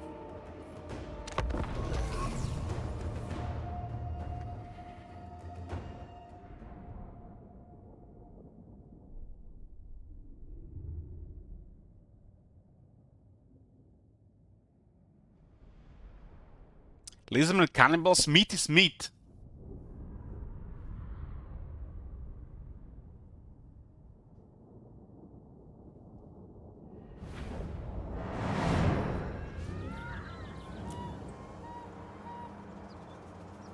They do have some defense against the fire-edge bolas, but I have too many of them.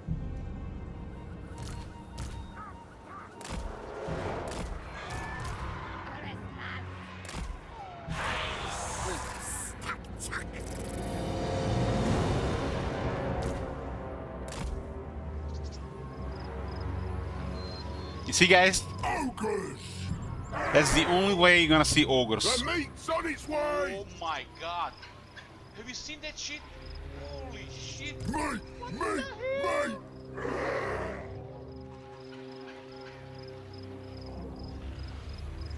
Get ready to fight out, boys! Hey, Blood Raven. Biggest in the tribe!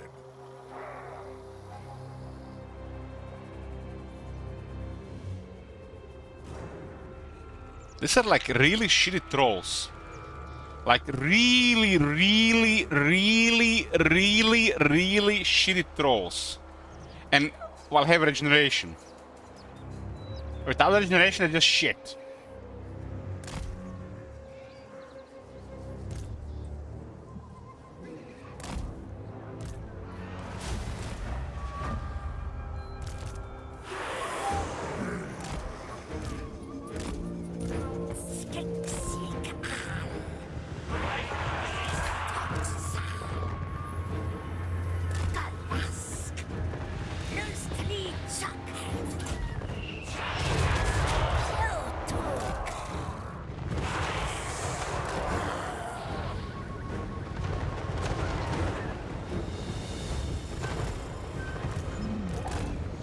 Hexoatl.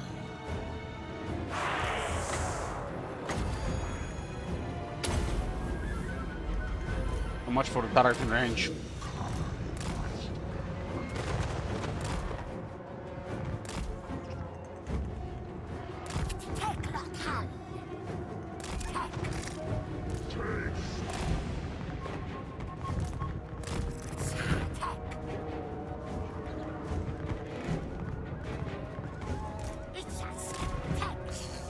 Oh boy, now we have genius here.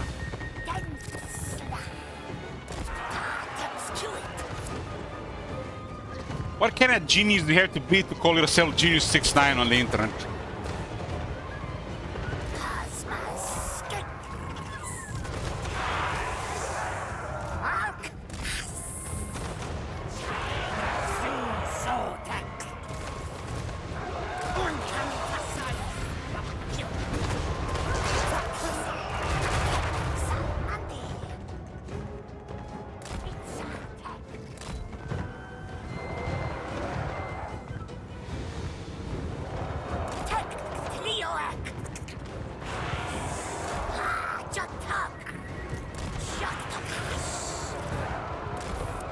Genius 69 is way better than LH666. That's why I'm no longer LH666. Because of that, then those Christian guys asking me if I'm coming here and asking me if I was the Antichrist.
I worry when you say such things here, bro. I'm not sure if you're serious, if you're trolling, if you're toxic, or if, everything together combined.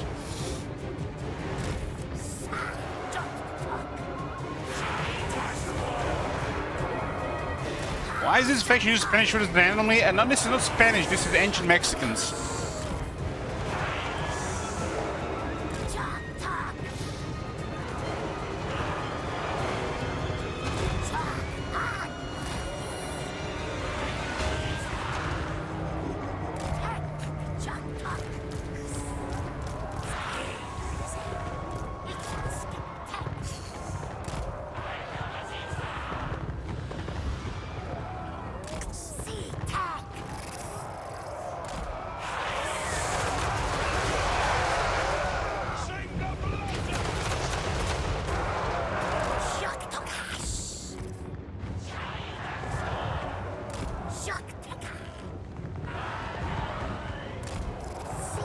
Is there such a thing as a passive-aggressive troll?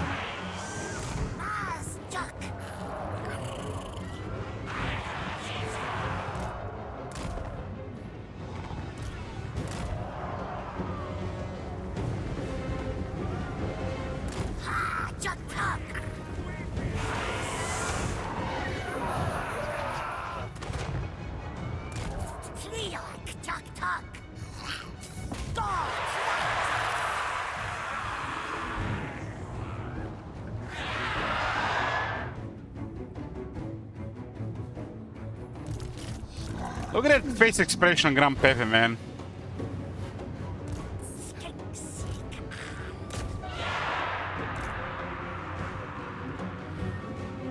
What is Grand Pepe thinking in this picture?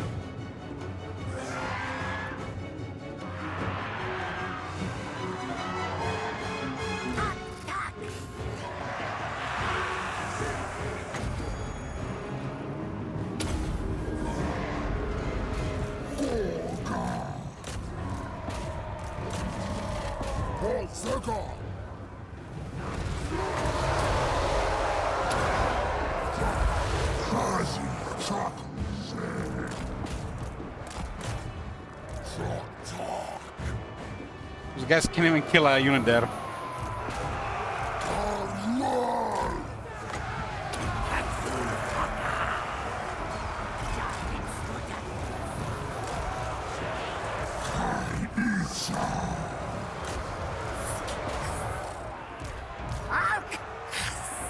Those smaller horse monsters are actually doing there.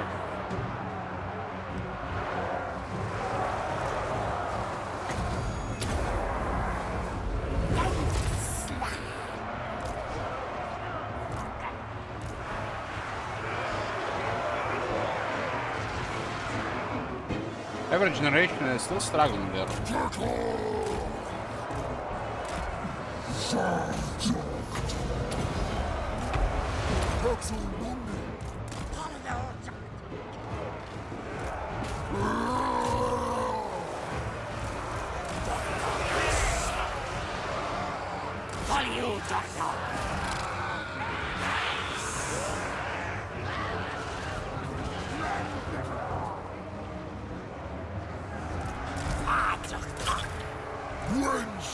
Ram range! Come on, push it!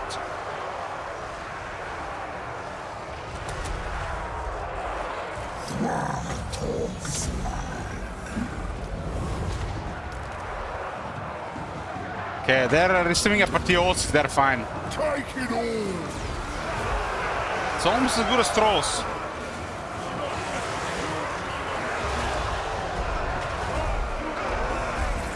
Let me get, I guess I have a kind of like a theoretical question here. Let's say you're like one of them cowboys working on the range or some shit. And there's like some bad weather, storms and shit for like a week. What the fuck are they doing for a week? Are they like playing dominoes and drinking whiskey? Or are they working in that bad weather?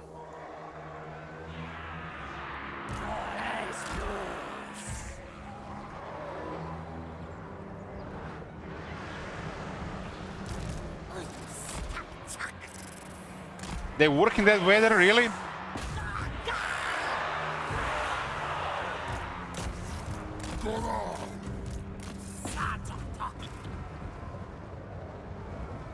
Bring us meat! Can we resurrect ogres?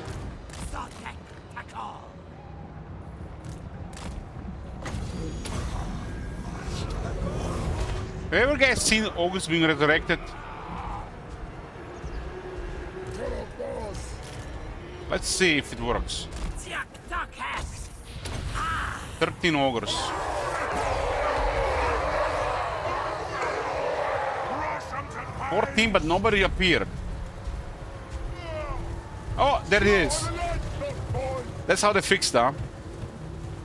It just materialized out of thin air. Hungry! It doesn't get out of the ground, it just materializes out of thin air. We cloned them. Find a meal! I mean, the ram range did good here. Look at this, 114 kills. They rammed them good. This is a charge unit. The more calls!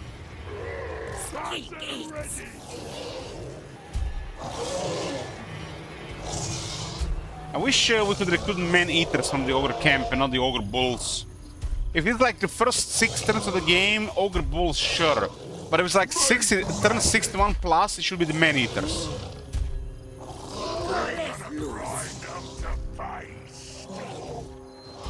When do we eat? Yeah, the systems from the Warhammer 2 was good, yeah. I think we had the Warhammer 2 ones. Got magic's going on! We gotta rip them from them! Power of the Maw! Lore of the Great Maw! Ogres! They think they'll be casting the Lord of the Great Maw.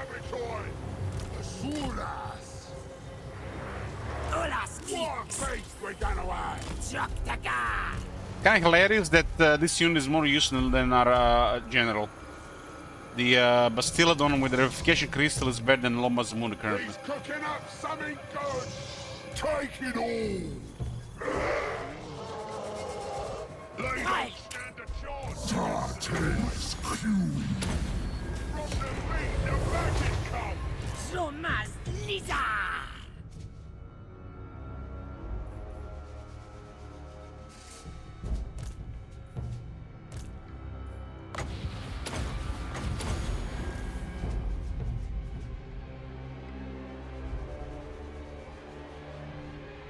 The boys are back.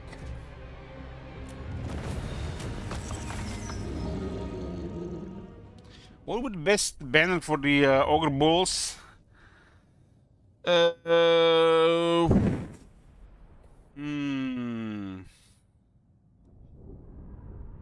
But only banner of swiftness. Banner of swiftness is by far the best banner.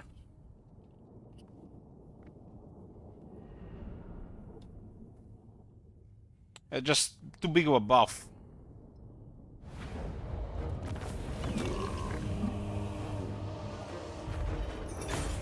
It does give them more collision damage. There's a very good replenishment here. We'll just eat them. There goes the main army of Skeggy. We got 3 Blessed Sauros with spears.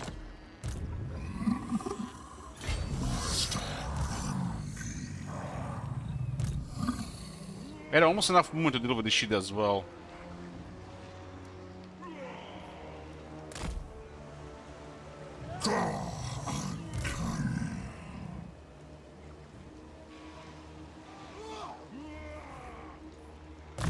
Archmagnus, why are you such a hater? Archmagnus need to be nice. Stop hating. Losing 52 shekels per turn.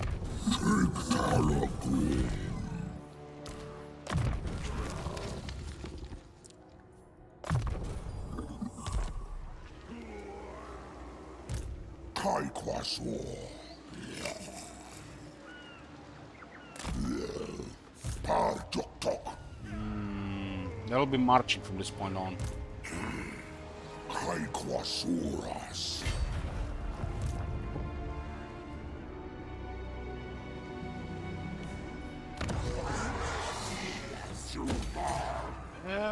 We need to make this army very strong. That's primary objective. Nothing else matters.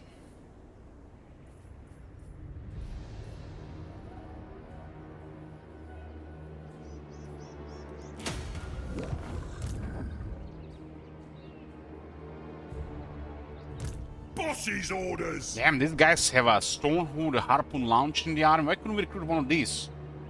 Or one of the lead belchers? Like, this is such an uninspiring mechanic, man. It should just give us option to recruit better stuff here. Ogre Bulls. Is that the best you can do, CA? Ogre Bulls. Put some lead belchers. Make it cost 10,000. Just make it happen.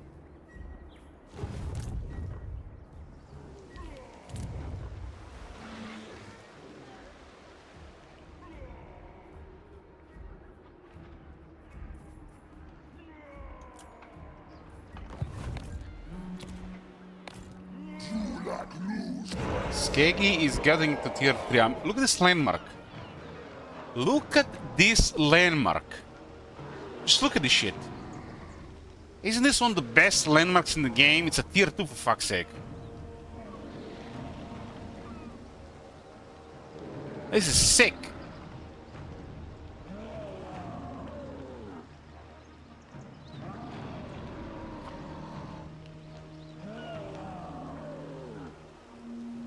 It's barracks, resource building, and garrison and more on everything in one.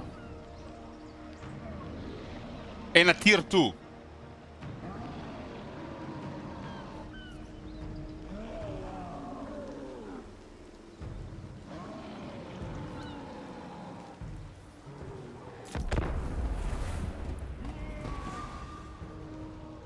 Meanwhile, the Ziggurat of Dawn has a shit landmark.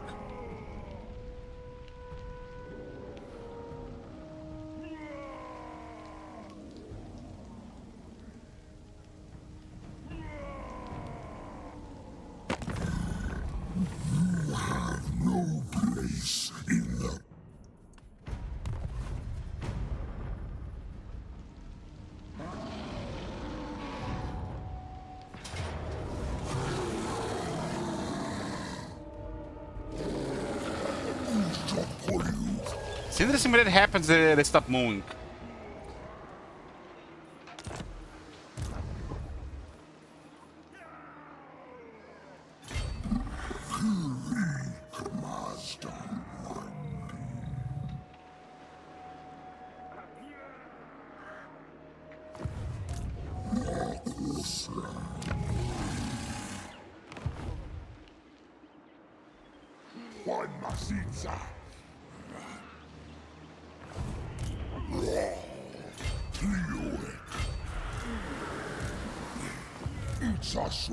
I guess they were in a march sense. They're marching, they switched recruitment, but they're in a zone. It's weird how that happens. I guess they had the remaining movement there, but they moved from here. Maybe it was a coincidence they changed the stance towards the end.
One of these days, Tiny will get a permanent ban, and then he'll come back as Tiny number 2.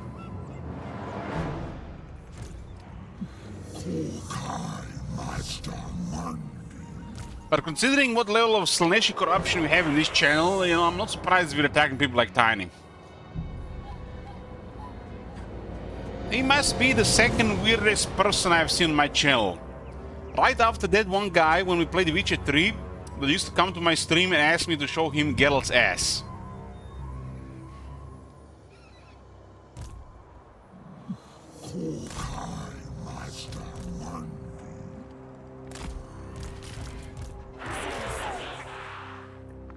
Did you? Well, we eventually had one of those sex scenes and he's seen Geralt's ass. But he wanted more.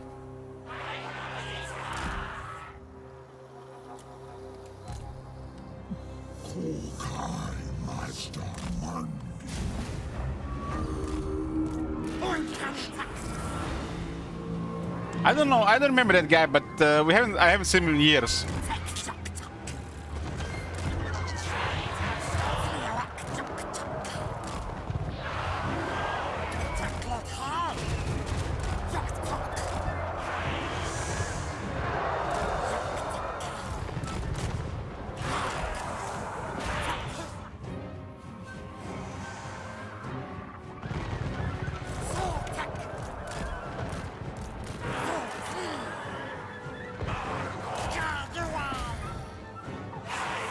Six pterodons is really crazy.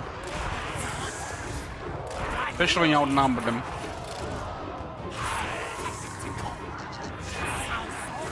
These guys cause a lot of chaos if they outnumber the enemy.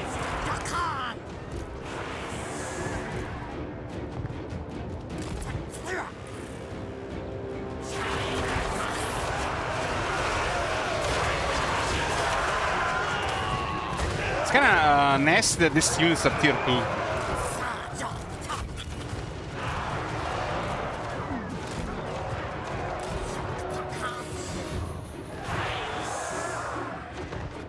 Jokes on you, half of my chat and my alt accounts, how else you think there's nearly 300 viewers, but chat is so slow? Well, if that's true, well, you single-handedly keeping the stream alive. Thank you for the ad money.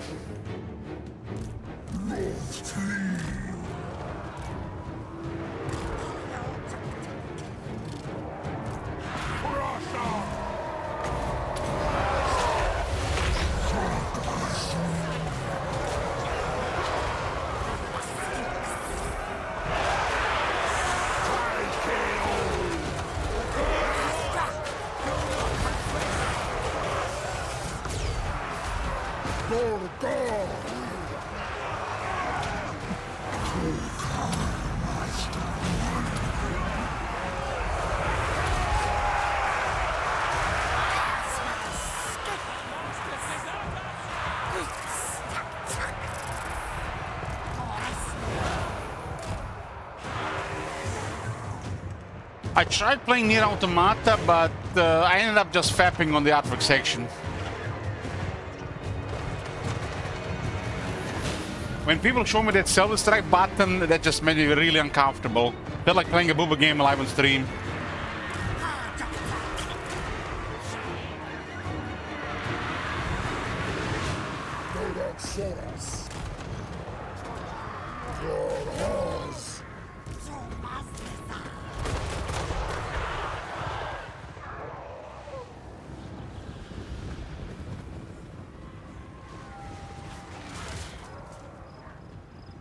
This was not meant to be!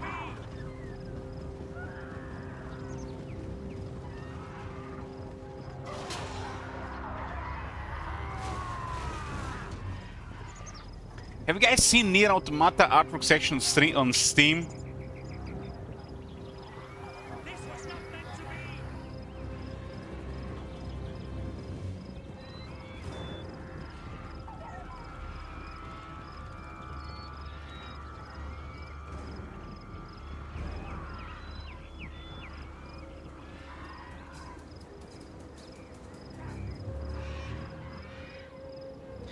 So don't mention it's like, what are all these timeouts happening here? Who did I forget a timeout there? I have timeout the wrong person there. I had the most amazing Nier Automata Booba folder on my last install. My SSD died a couple of months ago. Some of these pictures you can't even find anymore. They become too sensitive. And they're gone now, forever lost.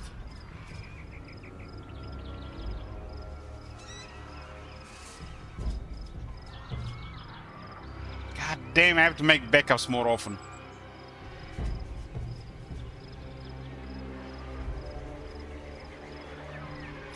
I bet we can find them. I tried finding them, but the ones I had where I got them, the content was deleted on the website.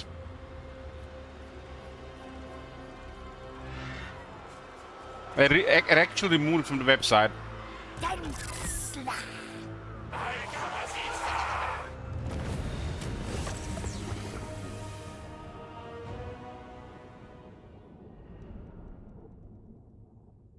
And I registered on that website just to download it.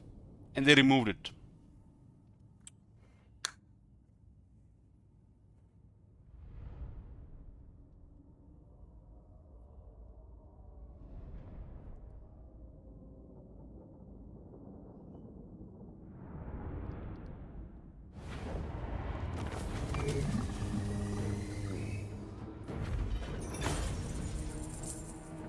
This will be the end of Skeg, guys, here.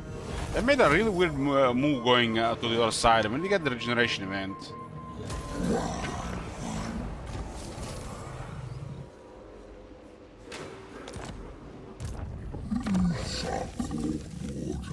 This is an excellent enchant item. I wish more factions had stuff like this. Poison attacks and magic.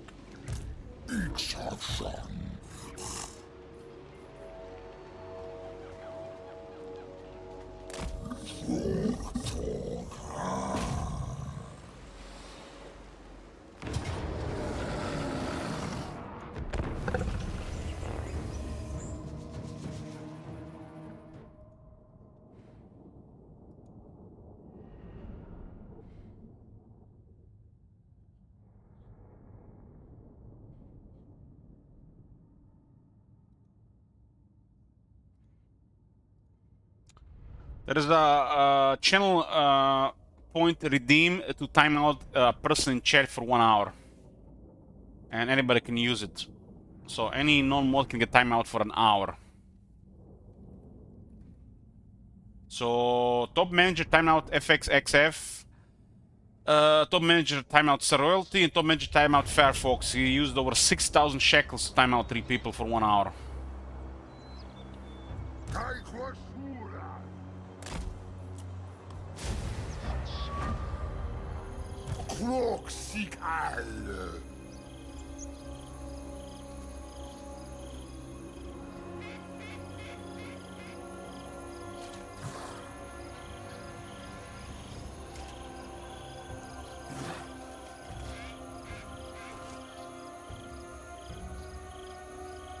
Oh, that's fine with me. That means he can add 6 more regions to this campaign.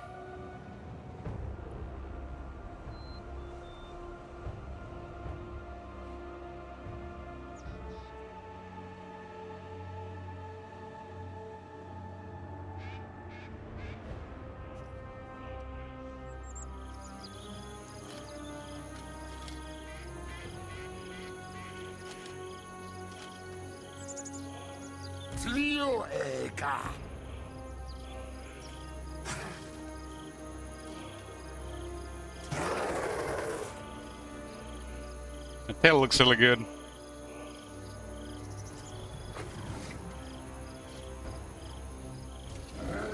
Almost like a person, but when you look at the tail, it is like definitely lizardman.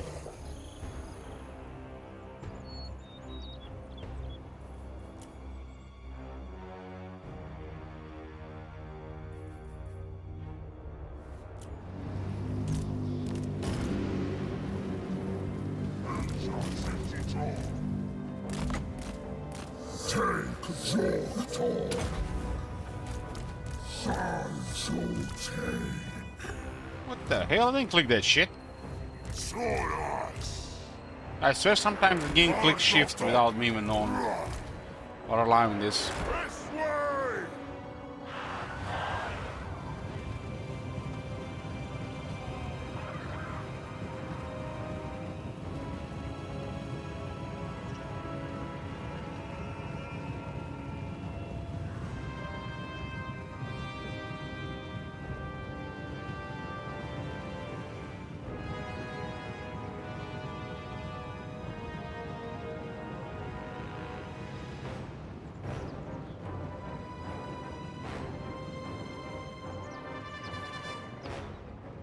One RT is 100 regions? Yes, that is true.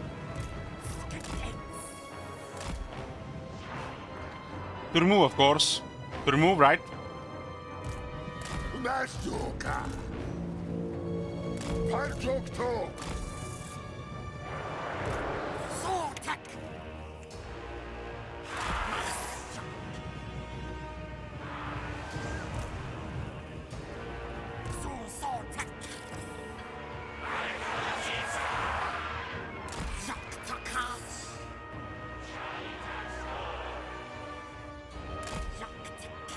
This one is probably cheaper to use shekels to add 100 regions than you get an RT to do it. I think you save like over 10% like that way. How much is a single RT to remove transport to you? What's in it for me? Well, we have to do this shash on the table, there, but what do you want?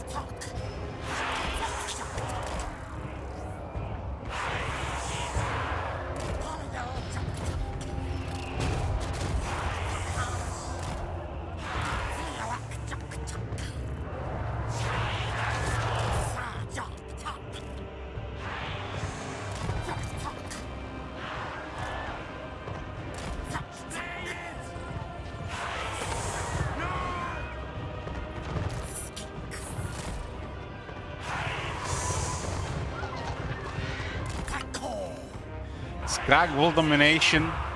Genius, what the hell, man? What's wrong with you?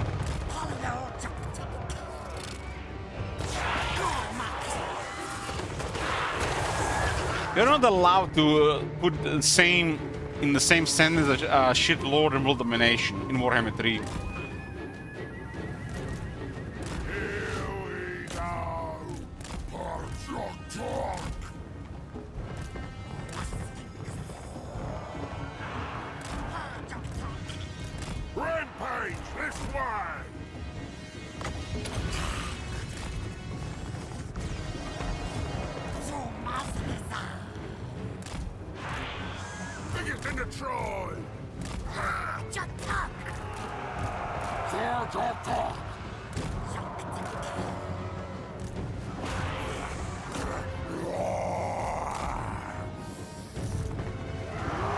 It's not really the Scrag himself, Kugis, it's more about ogres.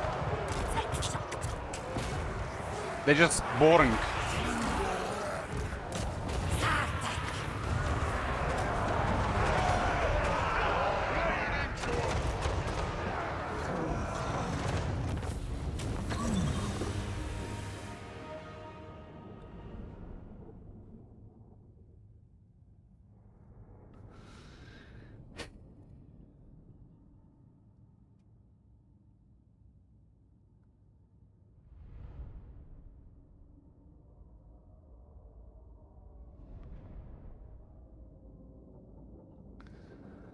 You know, cookies, I just sometimes when I want to feel depressed and dead inside, I just think about his weapon, the Grizzly's weapon.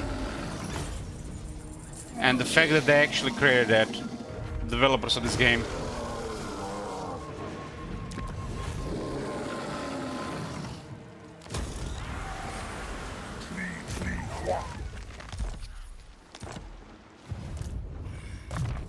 Retok as Quasu.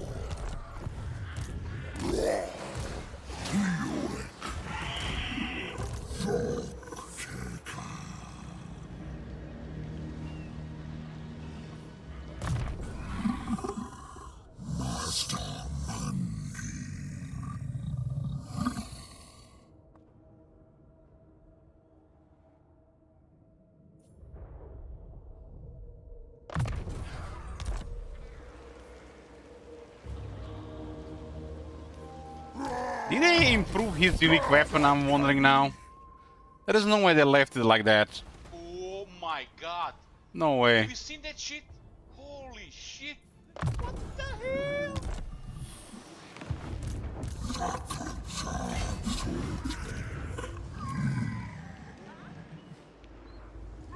I'll check, I'll check.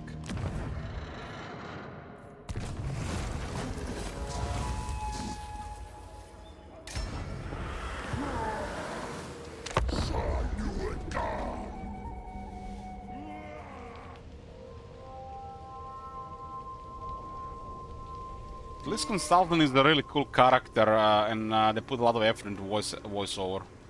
They also pain the ass to kill.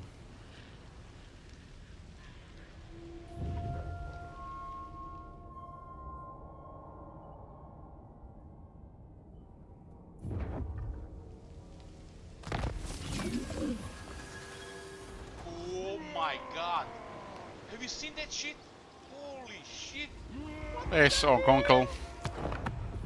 Let's go check this out, guys, because it's been now nearly in 3 months. It will be 2 years that this game is old. 2 years. I command here. I'm just curious. I'm just curious. Ultimate silence.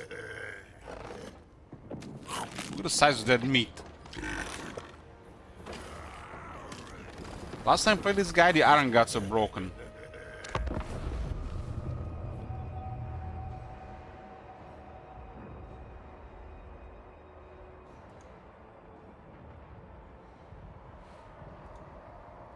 That thing looks like a really a lot of meat.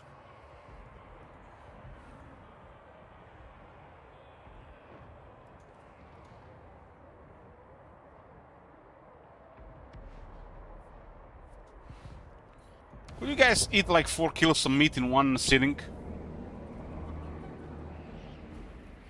You know why we're here. Meat, loot, it all belongs to us. Gracious, the shockingly obese.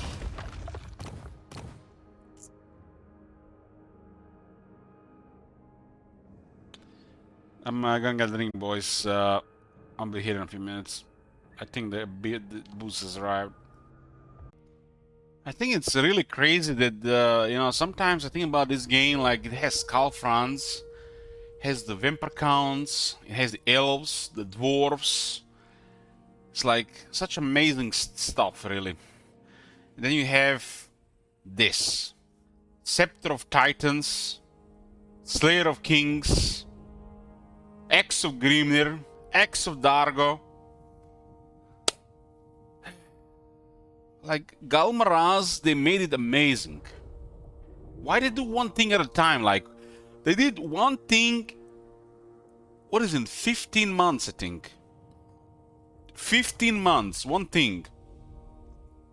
Why they change Galmaraz, but they don't change Axe of Grimnir or Axe of Dargo? It's the same shit old system, and this is just copy pasta, even worse. So guys, just let's discuss this for a second. They gave +4 anti-infantry in this weapon on a single entity.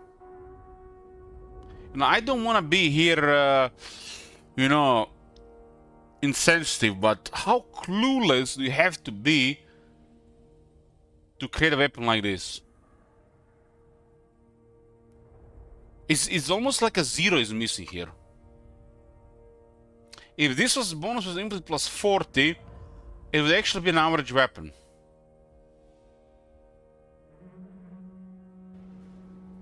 Oh my god. Have you seen that shit? Holy shit. What the hell? If I had a 40 anti-infantry, it would be an average weapon.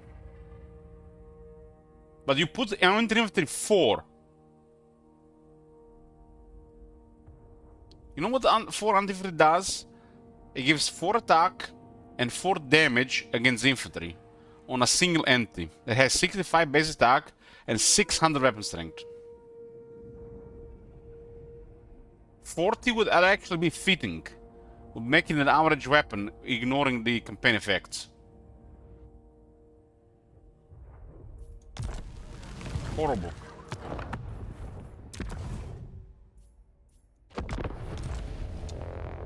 Hey, Pradik. How's my favorite sniper doing?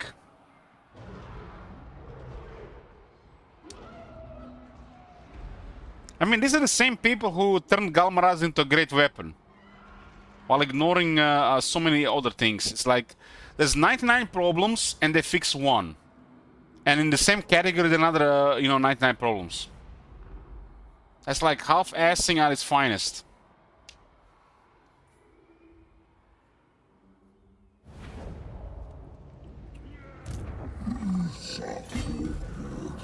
Nothing really horrible here. So far, Warhammer 2 is much tougher here on this start, but the AI has been really positive since the update 4.0.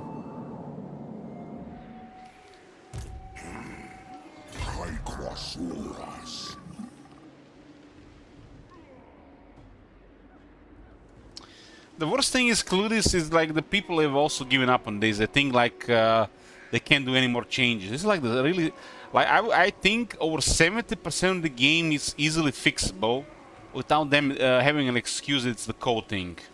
This is just an adjustment of stats, and they could have just went back to the AI pre-anti-cheese behavior, and we have a decent AI. A solid 6 out of 10. But no, they had to introduce that anti-cheese AI. And worse, they patched the anti-cheese AI to make things even worse. I think they can easily fix 70% of the problems in this game without touching anything in the spaghetti code. Revert back to the old battle AI, and we have a better Warhammer 2.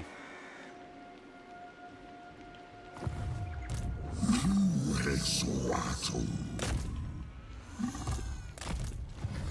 Attack.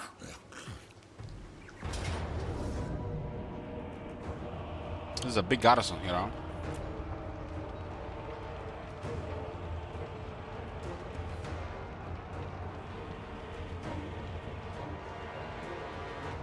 Curious to see what kind of settlement this is.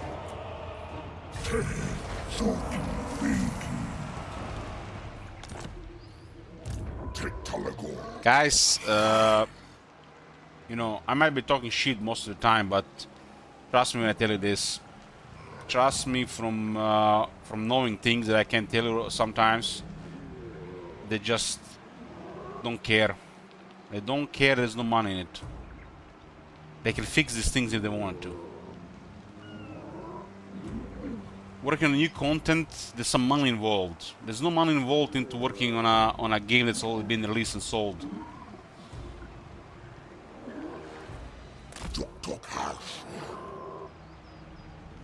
It's all about the money in the end for these people. There's a couple of people with a passion there, but if there is no money involved, they can't bother. And they have the mod crutch to lean on as well.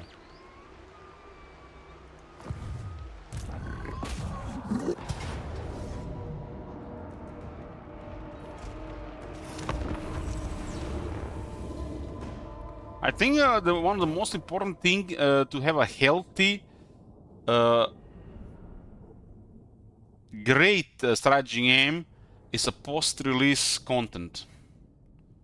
And not just about the new stuff they charge you money for, but actual thought put into the patching of the game. Has to be some kind of plan and strategy around this, and not just push new power creep content, which they'll fall in a hole to do in the last couple of years. They just need a couple of people that played the campaign for over 1,000 hours. Just anybody. I'm not even talking about myself here. Just a couple of people who played 1,000 campaigns, and this would all be a vast better game. And I'm not talking about stuff they need to change in the you know, spaghetti code and anything. This is just some balancing adjustments overall. Just to have less inconsistencies, so that the most of the game is consistent. This is just easily just start adjustments. I will give you a primary example. Look at the Mazdamundis faction, Mazdamundi as a character, and then look at the Karakadrin and Ungrim as a character. This is like one of the first things to improve.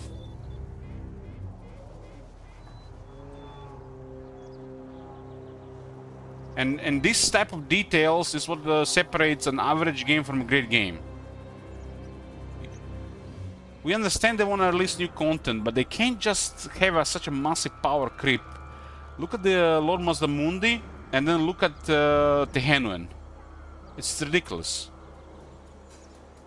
Tehenuen is better than Mazdamundi in every single way. As a lord and as a character. Why? Because you had to pay extra to get him.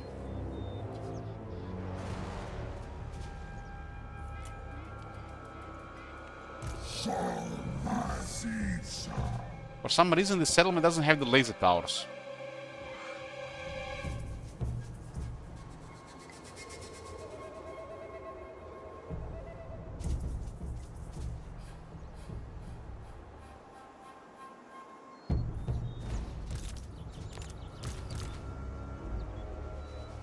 I think Imrik is an anomaly, cookies. Because they couldn't release two half-ass free content in the same update. Azak got in the short end of a stick, while Imrik actually they put some effort into.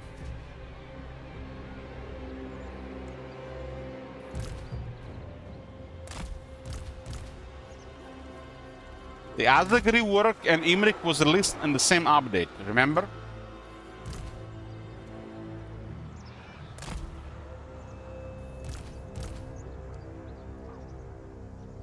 So I consider Imrik an anomaly. They had to put effort in one of them. Half-assing, right? Only one got the good deal. What about the Altenar? Well, Altenar has the stance and has a cool unit. And they added him a mechanic. So he's in the same boat as the Imrik. So they delivered, because it's a Warhammer 2 faction, it's High Elves. They delivered the Altenar as well. So I guess that doesn't make the Imrik anomaly. I wish all the reworks were like Altenar and Imrik. That's like barely acceptable. They got a minimal mechanic and enough uniqueness to make them a faction. Without charging money for it. So they definitely delivered both Altenar and Imrik.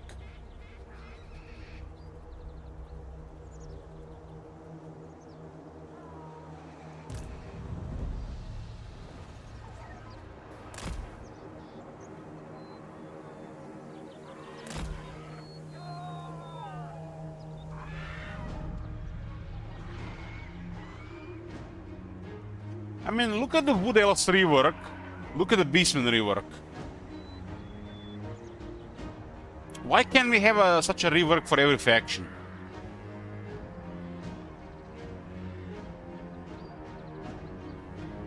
Wood Elves rework was probably the best one they did of all. Beastman rework second best, but it has some balance issues. It's too much. But the Wood Elves rework I consider the best they did.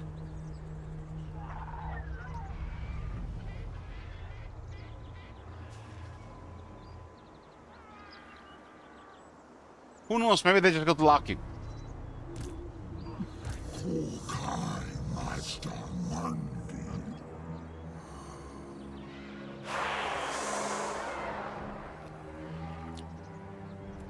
And I say this, Wood Elves are actually slightly weaker overall with the rework than they were before the rework. And I think it's still a great thing. They actually made the Wood Elves more unique with the rework. And balanced at the same time. So Wood Elf rework was the best thing they did. While the Beastmen are stupid overpowered. Stupid overpowered. They didn't balance it at all post-release.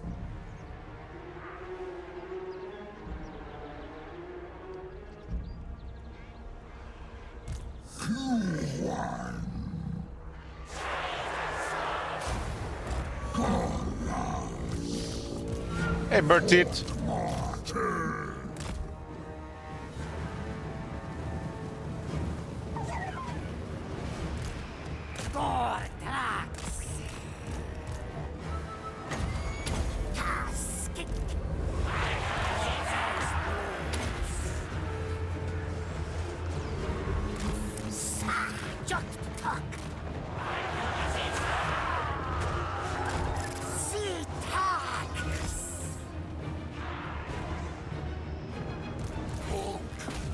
I think the Wood Elves rework was my favorite thing they did with the Warhammer 2.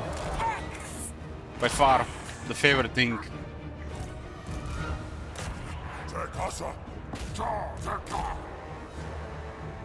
It feels so unique. And deliver Draca at the same time. And the sisters of the Twilight Sisters, what they called? Sisters of Ariel.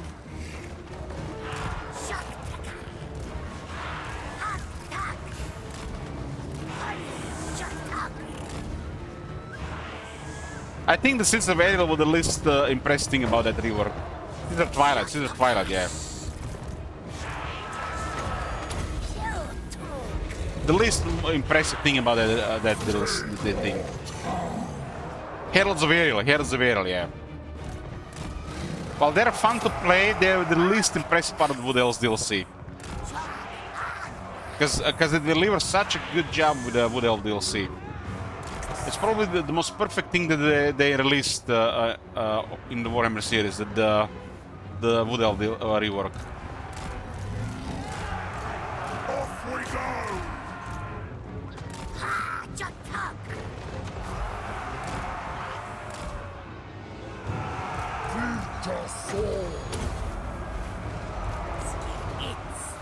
My head is spinning. I had too much whiskey in too short a time.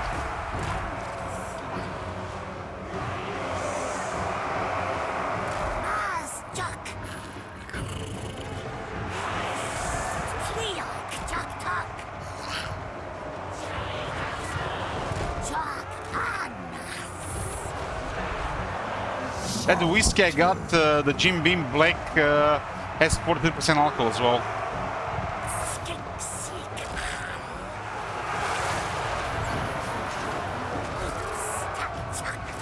You seen that bottle and the glass I had at the start of this stream? That's all gone.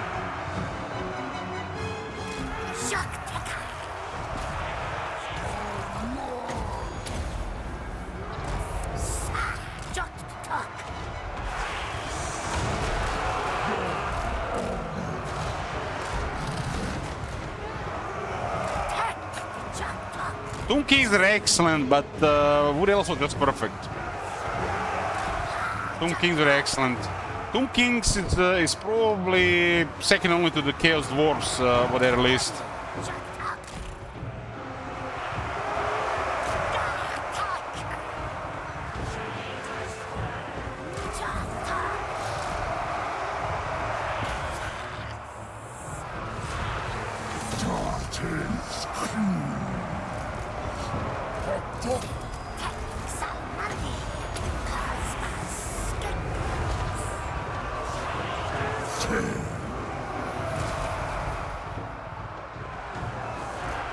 Find a meal!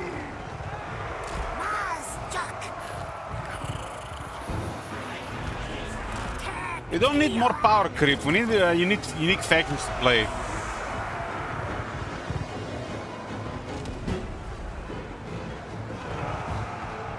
And playing Tomb Kings and listening to those soundtracks, that's amazing. It's like, feels like just listening to that soundtrack, it's like you're in a different world, different game. Those Legions of Legends are super fun. Tomb Kings are powerful. The Legend Lords are fun. Other than Kadev, of course. Arkan is overpowered now. The Lord of Death is average. So they're probably like the best they've ever been.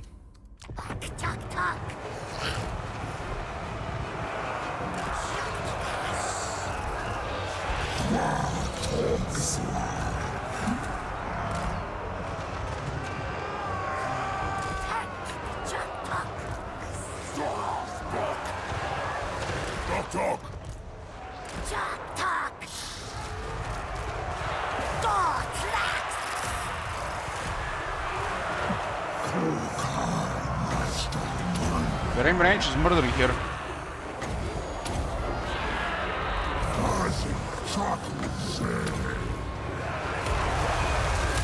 Killing time!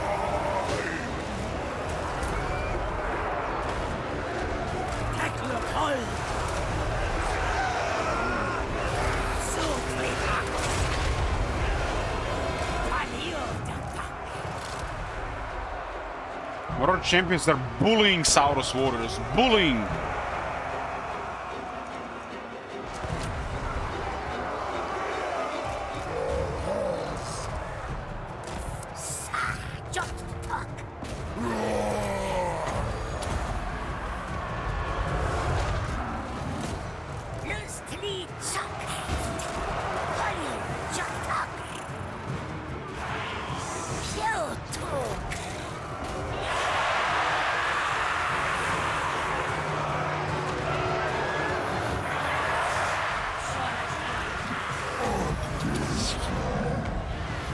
I'm watching the series at the moment, yes, I'm watching Justified. That show is amazing. It's like some of the best side characters ever.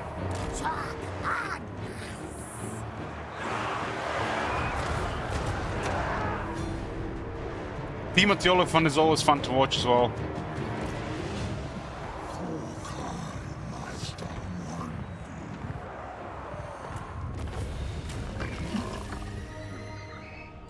Justified on Disney Plus, I think.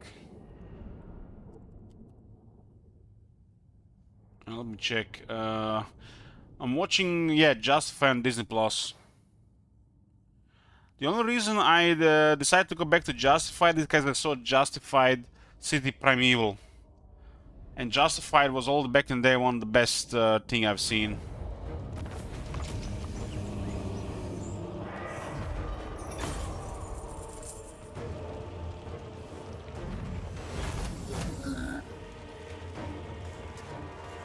And these Firelage bolas are such bullies.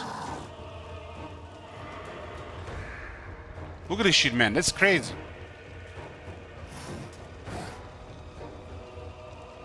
This guy should have killed 2 Saurus units, no problem. Why they are so hard to kill? Because that buff for defense from the city is actually scales really good on this unit. Why can't all TV shows be like Justified and or like Deadwood?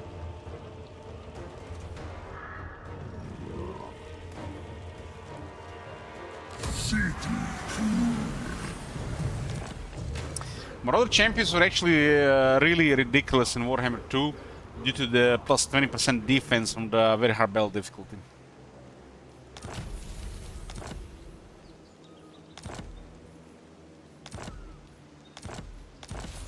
Skeg is gone. We currently have no we have actually New World Colonies as the enemy. There's gonna be a second general. We need to get some stuff going in there first. So nothing in Skegi, not even wine. Ziggurat of Dawn has one of the worst landmarks in the game. Utter trash. The fact is in a minor settlement, it's like 10 times worse.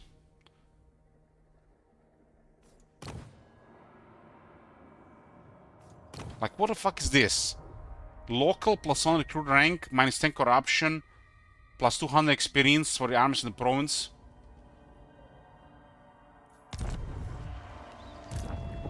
Let's say you have a rank 4 unit here. In at 30% experience in 4 turns, they'll get rank 5. Wow.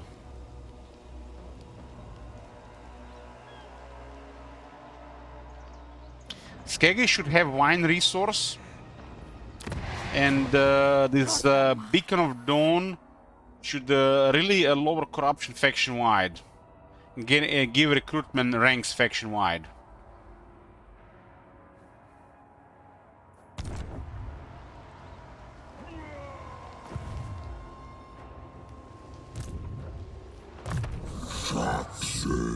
Okay, we're probably gonna be taking all 3 of these here. I don't think we can avoid war with ult on this campaign.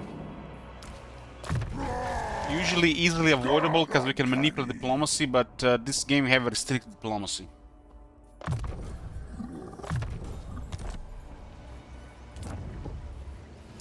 The short victory is not that far though. It could be rushed.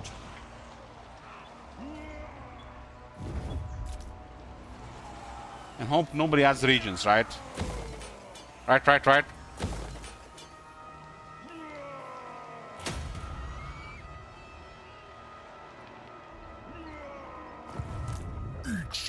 Haven't you heard, according to the Elok comment, this chat is a place where you just trash talk about CA.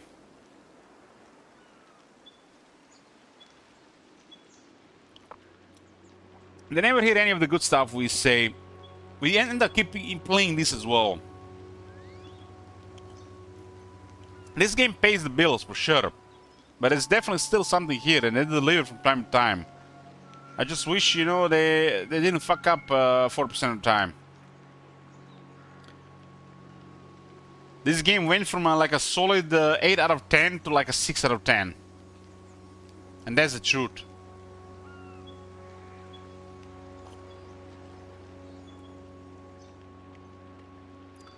The recent months have totally fucked up the battle AI.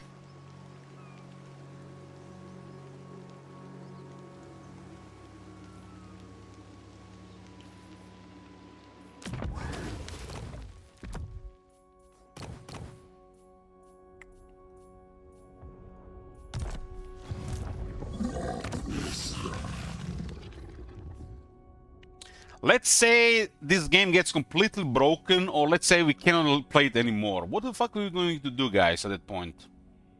Let's say we can no longer play Warhammer series. It's like the end. The code has broken, the CA has completely clueless to fix it, nobody can launch the game on PC anymore, it is lost technology. It's like the floppy disks. It's lost to time. And we can no longer play Warhammer. So what are we going to play? We need Total War in our lives. Are we gonna go play Rome 2? Are we gonna give a good chance to Three Kingdoms? Troy? Pharaoh? Or are we gonna go back to Shogun 2 and Medieval 2?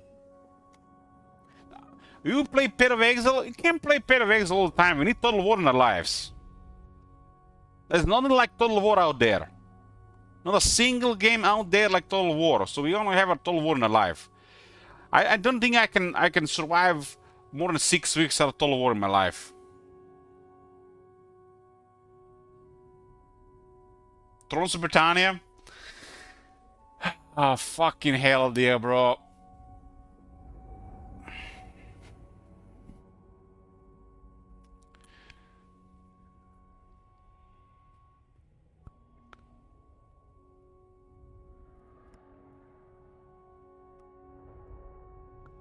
So what do we do at that point? Which one do we play?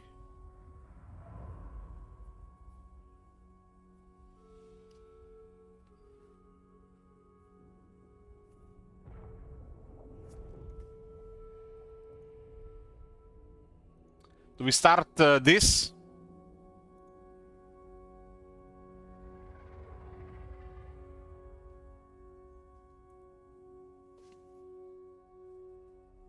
Look at this, works better than Attila.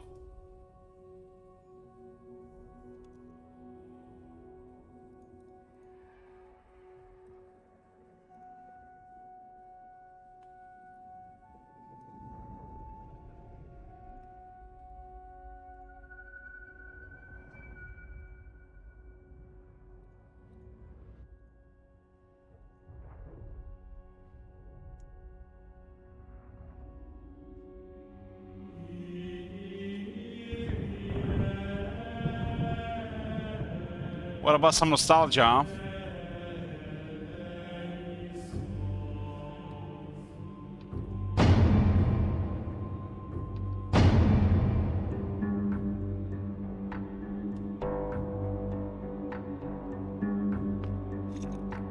Who hasn't started an England campaign like at least 20 times?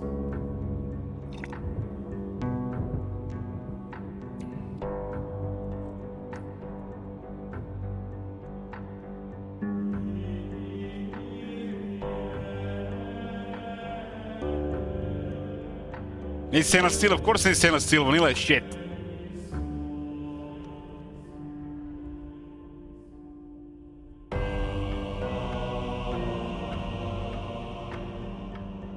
Listen to this soundtrack.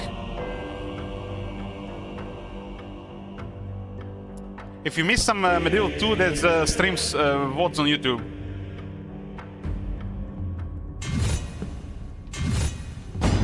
There's still a lot of Telewar to play with the fuck up Warhammer, right? I played a lot of stainless steel, a lot. Before I even started streaming.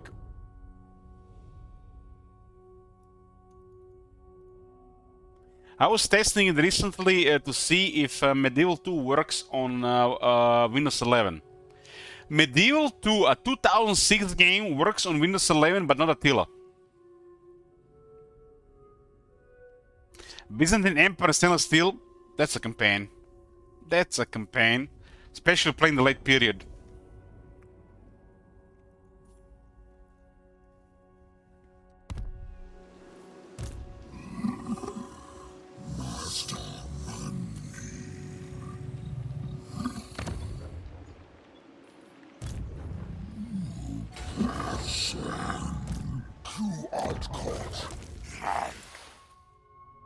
Get a Razor Standard, that's I guess they're gonna be used for the Ogre Bulls.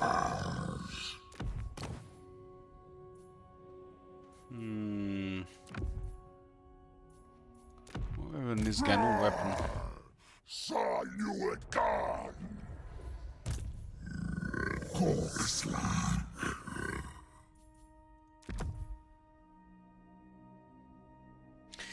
I was checking last night Faro, and there were 449 players or 309 players. I think it goes under 300 players, doesn't show the amount of players.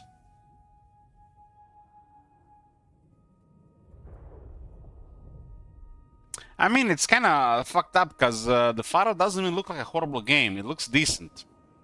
That's what's the worst. It's kind of fucked up. They made a DLC for Troy, main historical title, charged a massive amount of money for it. And then you have the decency to call the Saga.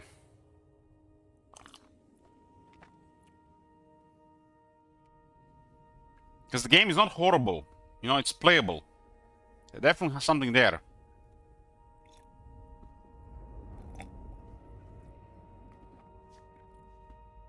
So, who's the biggest loser of Faro? It's the CA Sofia.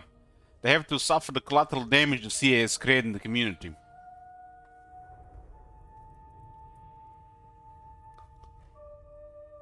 No reason the hyenas is probably one of the main reasons why they have to be dishonest about all this, the whole thing. So when you look at the amount of you look at the amount of people playing the game, like you see this thing here, there are currently 5,000 people playing Medieval 2, for example. A game that's 17 years old, by the way. If this number drops below how much before it doesn't show? Is it 300 or 400? Does anybody know?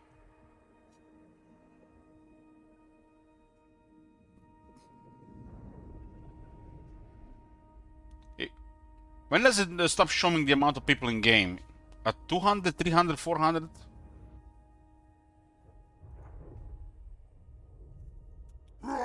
Thrones of Brit. Let's see Thrones of Britannia. 381, so still shows. Okay. Okay.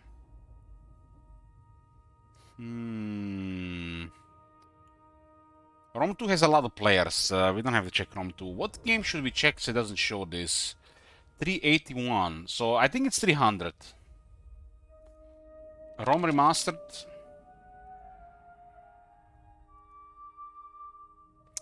1262. Still a decent amount of players.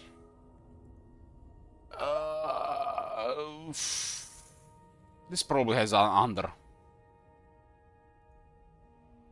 Yeah, you see it doesn't show here because it's under 300 players. How many people play Empire? I would say it's over because it's unique. I don't know why people play that game, but yeah. Empire Total War is the worst Total War. That is the worst Total War. Definitive Edition. When the hell Definitive Edition got released? You just have bad taste? Fuck you, cookies! 3.3 thousand.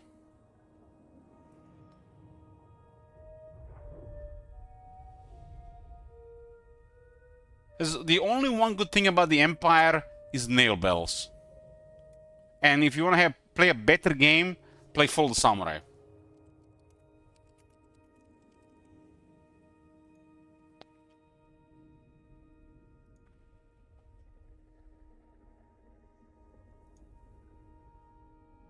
Fall the Samurai, it's actually look at it. They made a separate game, but it's still counted under under Shogun 2.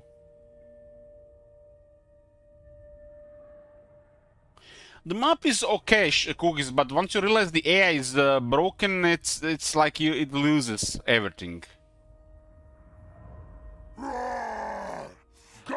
The first time I played one of them Star Forts Sieges, it's equivalent of seeing an AI having a stroke.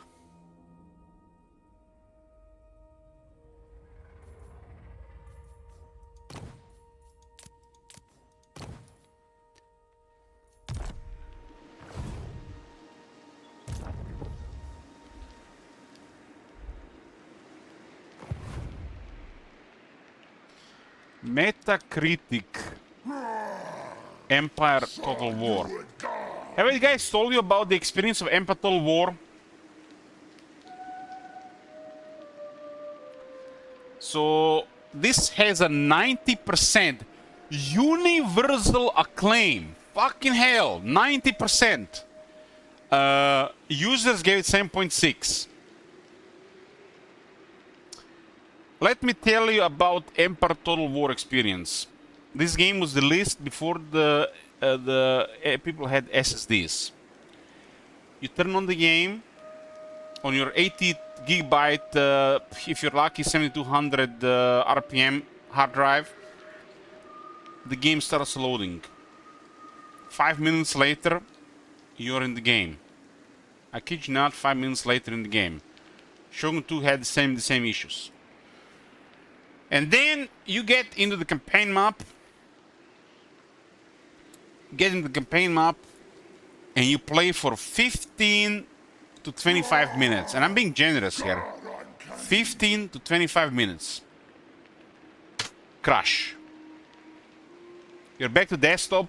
Memory had a dump. 5 minutes. Trying to get in the game again. 5 minutes. Loading into the game. 5 minutes later, you load in the game. You play 15 to 25 minutes. Crash. Back on the desktop. start the game.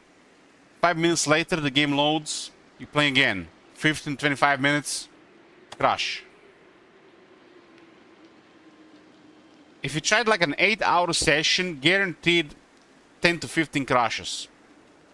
That was 2009 Emperor Total War. And every time you would wait 5 minutes for game to load. And I'm not talking about loading the campaign. You click on your Steam, play, it takes 5 minutes to just start the game. And then you have to load into the campaign, wait for that too. 15 to 25 minutes later, crash.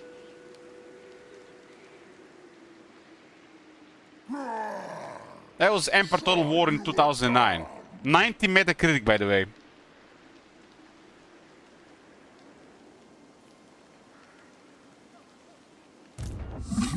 Hexoatl.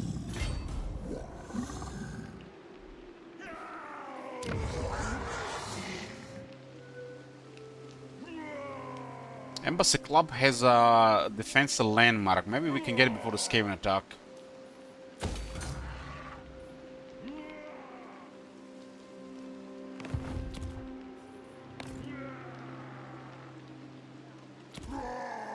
But it was not even the worst thing. I think the worst thing was the font. It was so small you couldn't read shit.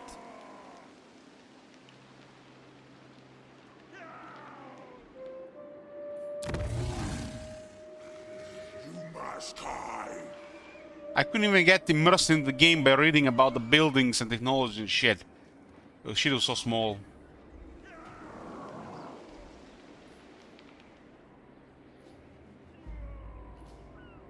What is Total War is the second most worst? Oh, that's a good question.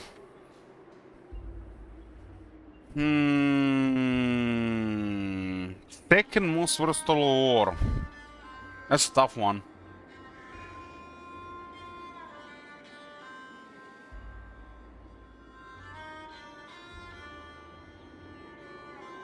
That's a tough one. We're not going to count pre-Rome Total War era. So no medieval or Shogun Total War.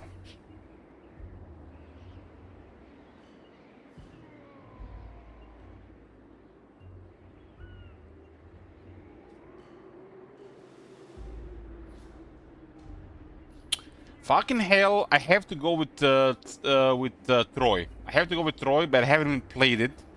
Just because they made it exclusive to Epic and they gave it free to people. And it started like a cash grab era of this shit. No, Tila is great. Tila is great when it works. I think Troy is the second worst. Troy to me it seemed like a cash grab, and they made it like a Troy exclusive as well. Attila is probably one of the best Total Wars. After like if you don't count those like early ones for after Warhammer, Attila is probably one of the best when it works, because it provided such a unique experience.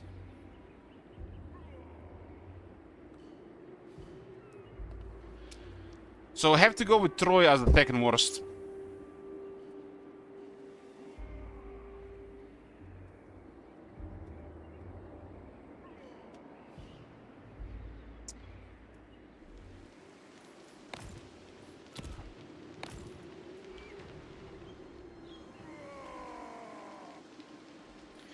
It's like, I don't think you can even compare this shit anymore. Like, there's like Shogun 2, pre-Shogun 2 Total War, and post-Shogun 2 Total War. Like, Shogun 2 is like in the middle.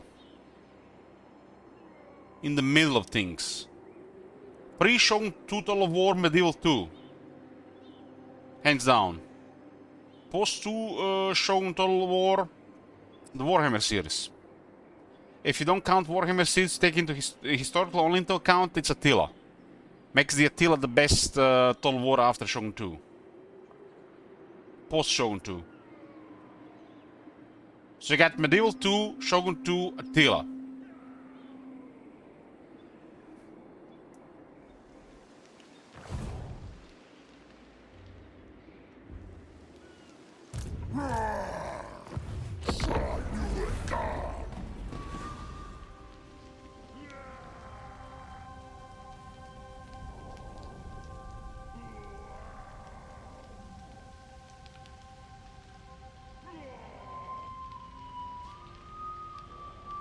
The Saga games have honestly been an abomination and a failure as well. Thrones of Britannia, starting with the Legend of Total War drama, then they made the Fall of Samurai Saga game nonsense. Released a Troy that was a Epic exclusive. Even if the game had something there, it's been a disaster because of it. Seemed like a cash grab more than anything. And now this thing with Pharaoh. Saga game has been nothing short of scandalous. It's like it's not a good line of product for them, I think. And they now made Pharaoh a Saga game, not a Saga game. Which makes things even worse. So... Saga games are the worst Total Wars. Then the Emperor Total War.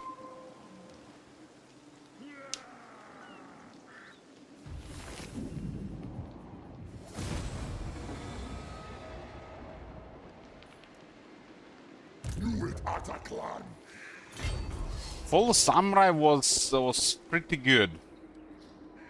It's like I was bored out of my mind with Shogun 2. Played some multiplayer here now and then, barely got like 600 hours in the game. And then they released Fall of Samurai. And Fall of Samurai was a lot of fun. What was the lineage drama with Britannia? He basically trash talked the game before the game was even released. And literally killed it for a lot of people, apparently. It was under embargo, but he started trash talking the game before. Rightfully so, though. And it probably killed a lot of the sales. He was right, of course. But he was not allowed to do it.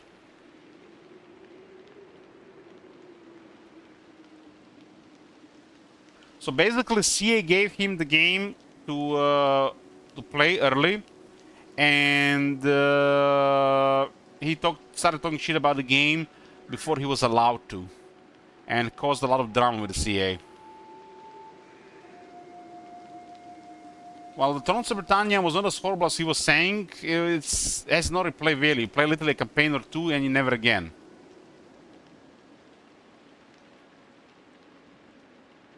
He went really hard on it. It's like he was literally comparing it to the rest of Total War, while it was clear that they just went with something else there.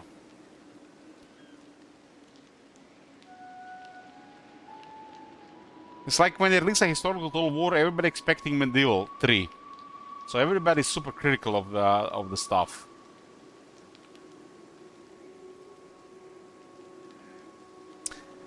CA doesn't want to make good games. They want to make good money. So Legend Total War is useless to them. Unless the Legend Total War can help them over monetize their games, what the heck the fuck can you do? They're looking into ways to over monetize everything these days and not really to make good games anymore. What? You wanted politeness? It's almost like I feel like there's like a half a model missing here. I am the cold that kills, the ice that bites. Well, it's clear that they just want to exploit people for marketing when it comes to content creators and not really care about any of the input or feedback. So they tried to exploit Legend and he just gave them the middle finger. That's what happened.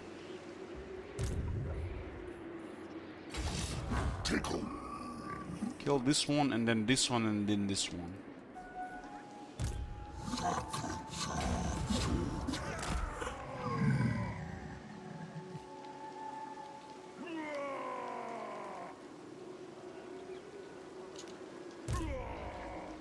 Content creators, the only way they're gonna make money if they take sponsors. And the CA doesn't pay anything, it's like, what's the point? Early access doesn't matter, especially to Legend that has almost as the same amount of subscribers as the Total War official on YouTube. Literally, you could say Legend of Total War is bigger than the actual Total War on YouTube.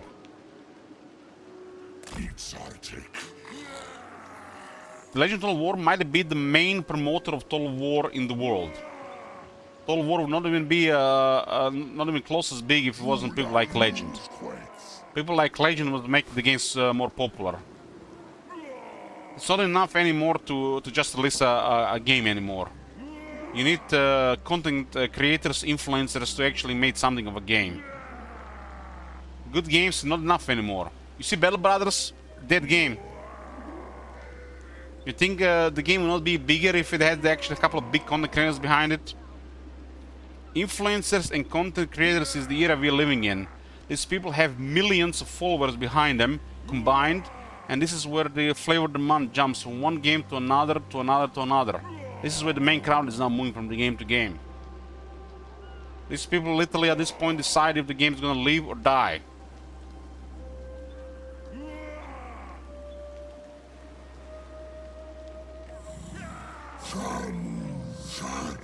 It's still not in the hundreds of thousands of viewers and subscribers, Gravy.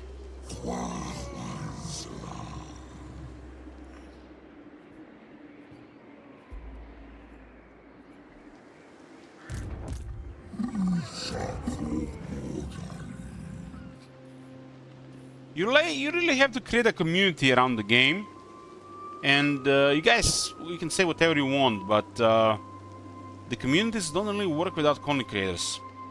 It's the content creators that create the core of the community of the games these days. It's just what it is these days.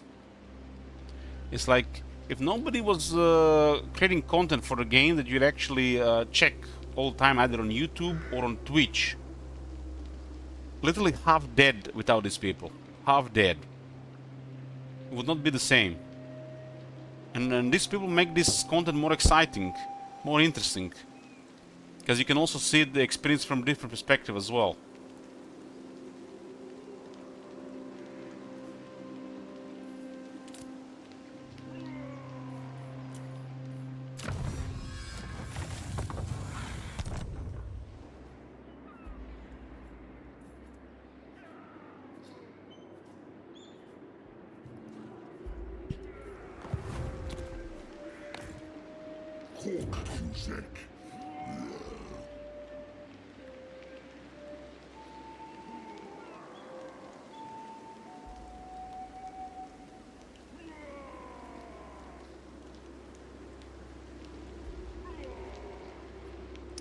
Samuel says, should be told, when I started to play Total War games, I watched Legend, but after the time I found that exploiting a game was boring, and I stumbled somehow on the Turin.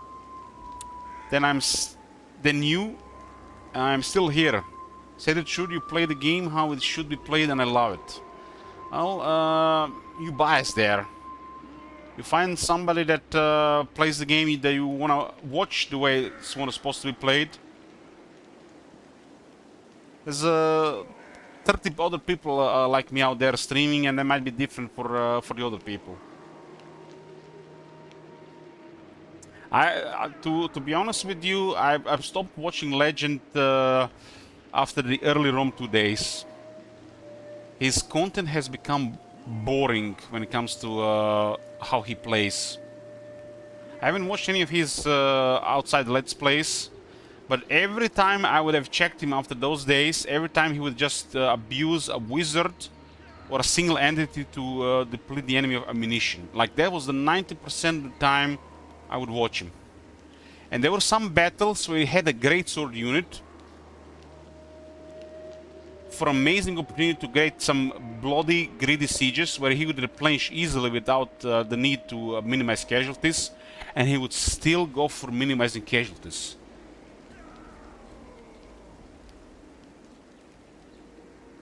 So he's pushing it way too much with his min-max. Because some of the battles he could have easily just done bloody way and replenished before needed to do another battle.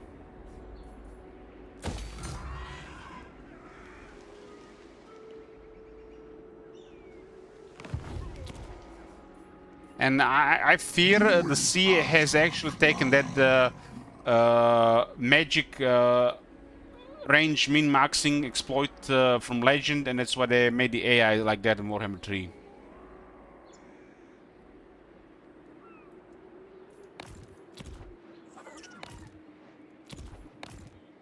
So I enjoyed a lot of the Legend content in Medieval 2 and some of the Rome 2.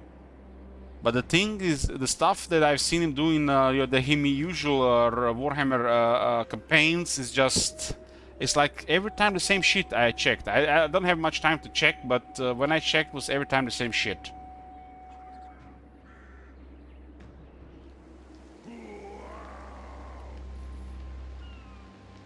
Might be just a coincidence that it was all the time the same shit, but it was just cheesing every time I was there.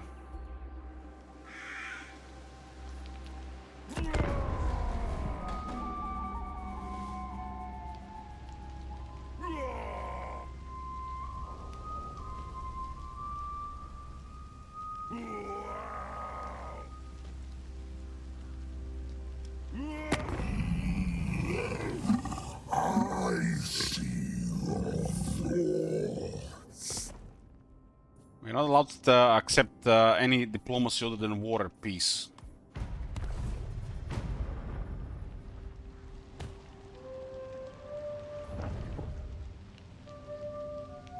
That was a sneaky army there, huh?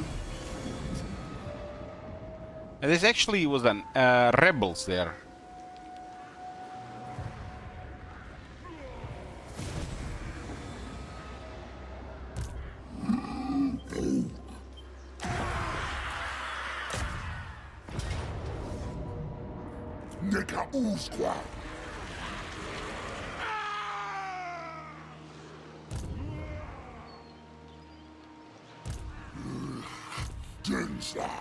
I totally forgot about the rebels.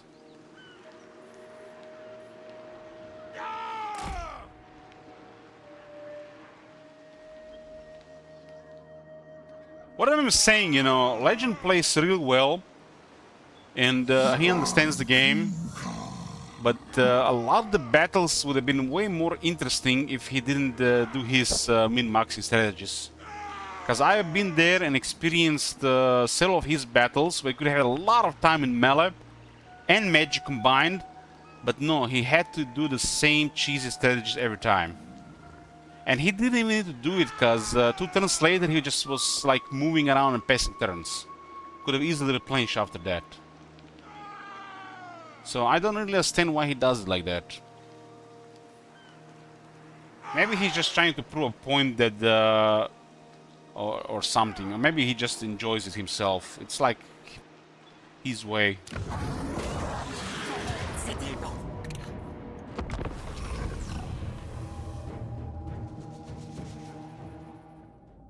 There's one siege he had like sword masters or something I was watching, and the sword master was just waiting in the back while he was fighting trash infantry.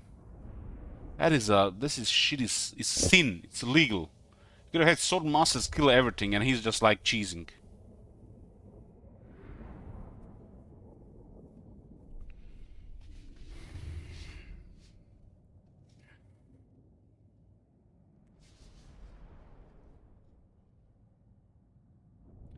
Like, how can you play a total war without a proper grinder?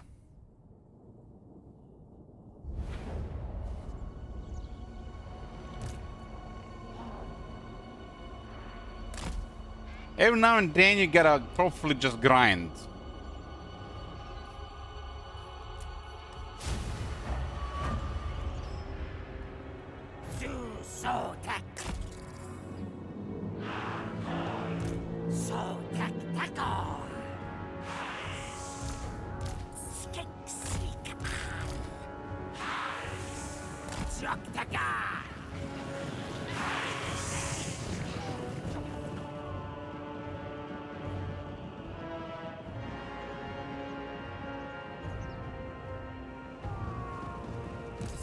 I think if I had to have to play off against Legend, if I had to do it like on average, I think he would have win way more than me, because he does everything to win.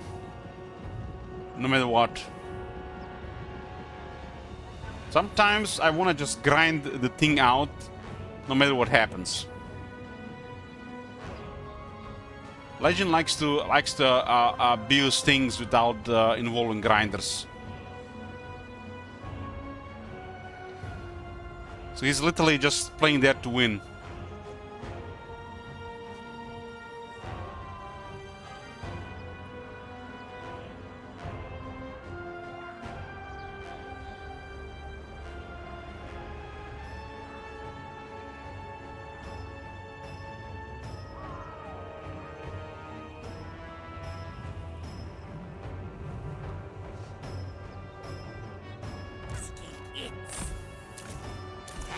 I remember, who was it playing? Was the Legend playing against somebody in Rome 2? They were playing like Divided Impera or something?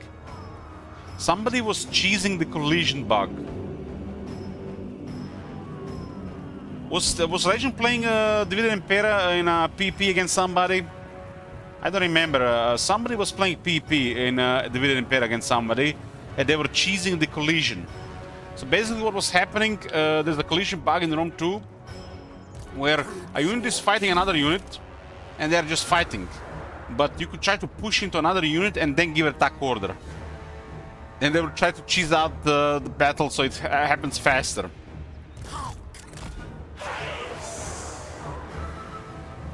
And one guy was getting irritated. He had a superior unit, but another guy was abusing the game mechanic to kill the unit faster.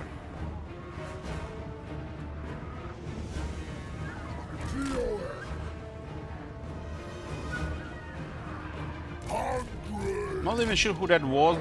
Maybe it was Jackie Chan and Darren. Maybe it was not Legend. But I think the Legend played against somebody as well. It's like he has that saying that I say from time to time as well. Multiplayer, you win, you cheese, you lose, you suck. So there is no winners there. You win, you cheese, you lose, you suck.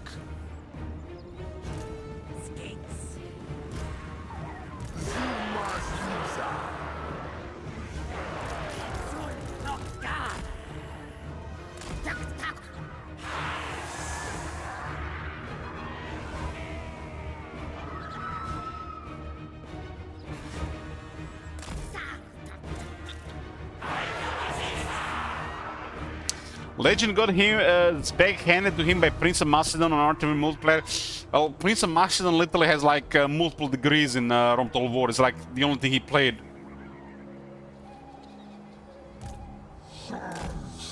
He's like PhD in Rome Total War multiplayer.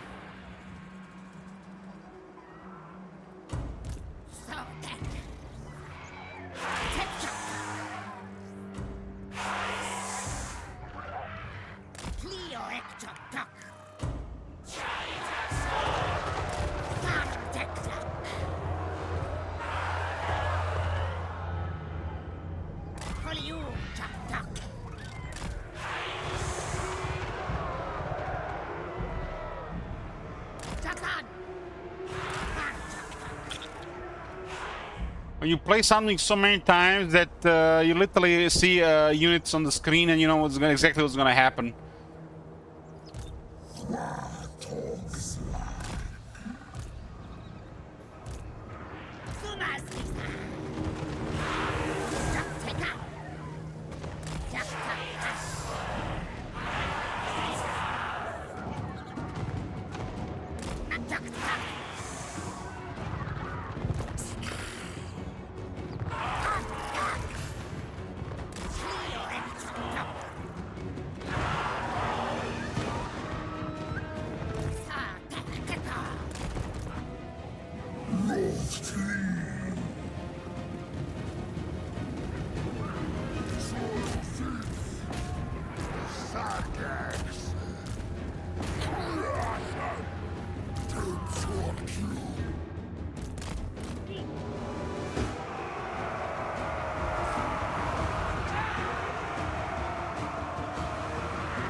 This feels like so dark here.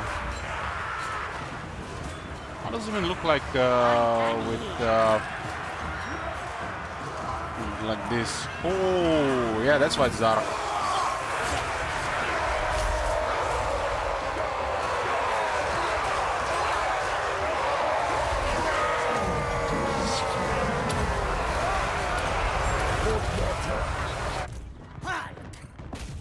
That's some thick jungle there.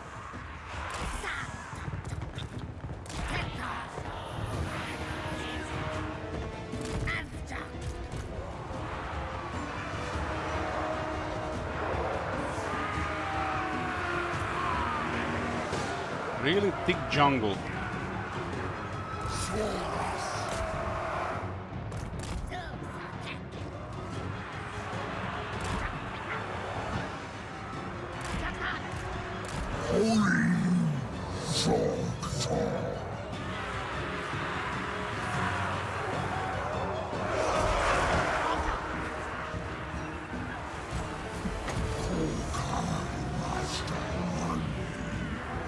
Those guys didn't even try to shoot the Pterodon riders, they just skirmished at max range, which is bizarre.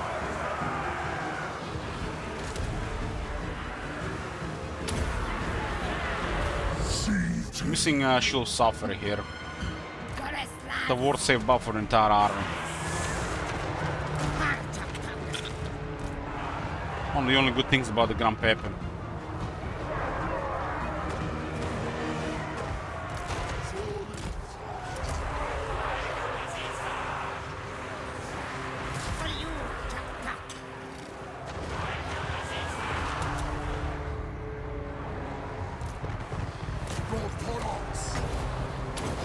Guy's actually getting hit there.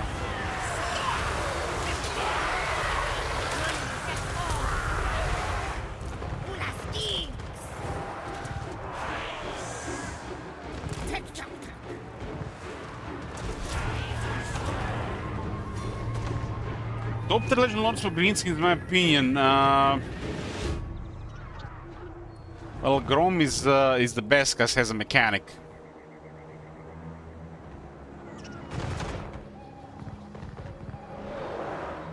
After that, Skarsnik, and the rest are pretty much the same.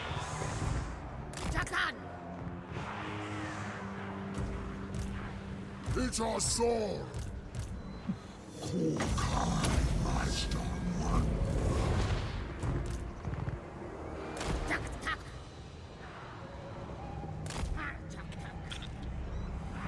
No Dominus today, no Dominus today.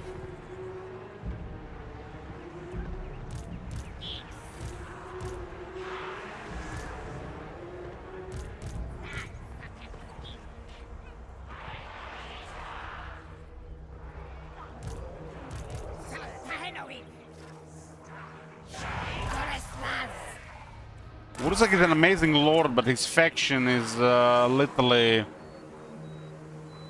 What is the point of it? Doesn't have a Savage Orc Lord, lack of Savage Orc units, a lot of a proper mechanic, no Savage Orc hero.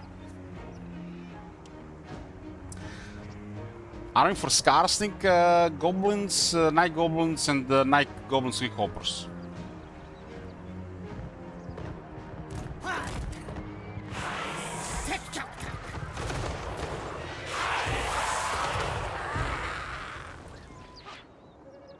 Every greenskin lord has something unique. I think they're all fun in their own way.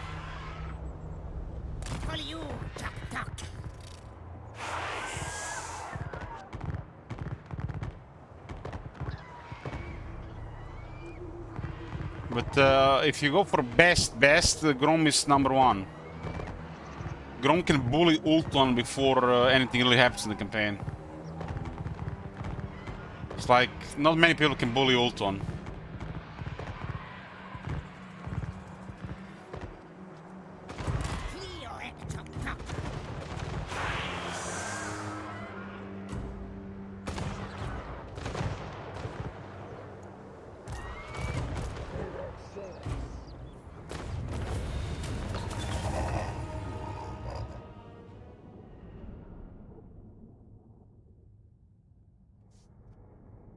Grom is really overpowered.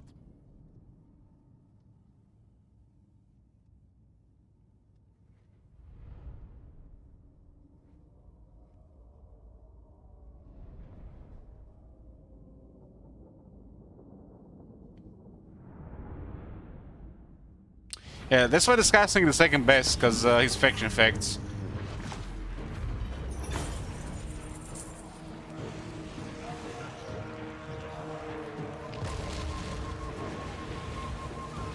I haven't even killed that many here.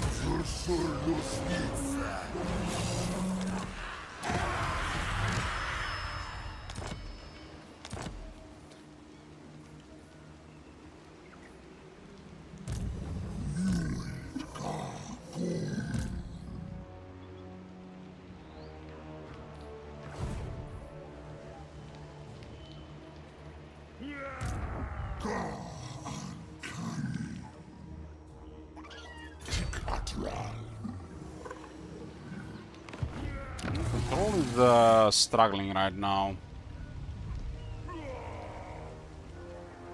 Just we don't have any basic control.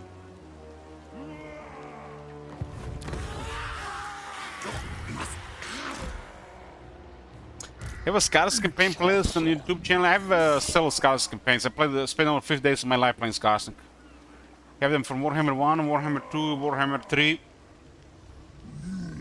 I don't recommend the one in Warhammer, it's just a bunch of bitching. Probably some of the Warhammer 2 are just bitching as well. We have played a lot of them with the challenges. Greenskin's rework Scarsing was the most difficult campaign in Total War in Warhammer.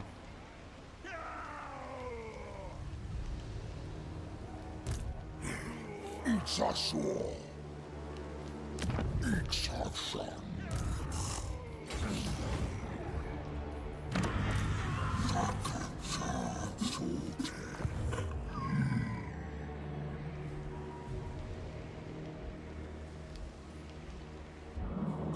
What's gonna happen now that we actually see them?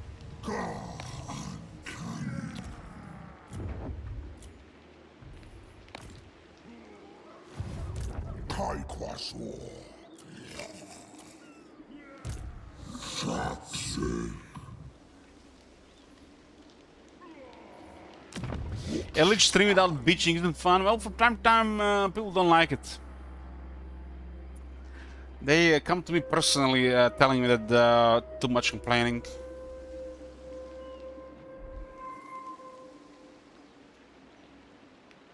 I mean, that's how we also have it. People that don't come to me, we got this thing here as well.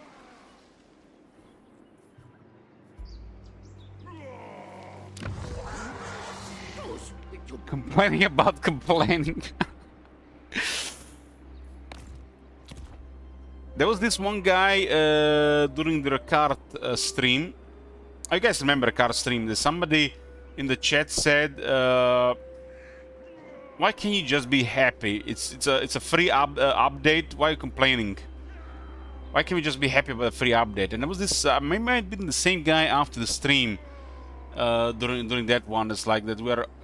It was like something about being overly negative about the free content. And you guys remember that Lister card? Turn 1, he had a vision with 20 factions. They didn't separate the sea. They fixed it in Warhammer 3. I guess people don't really understand what the problem was. You really started carving 20 factions at the start. And we did fine. We had just initial setback, obvious, because we were greedy on Ultron. But after that, it was just easy mode. But still, you know, they didn't put any thought into that campaign, because the sea borders. I mean, one might say it's intentional, it's a feature, but it's an obvious oversight.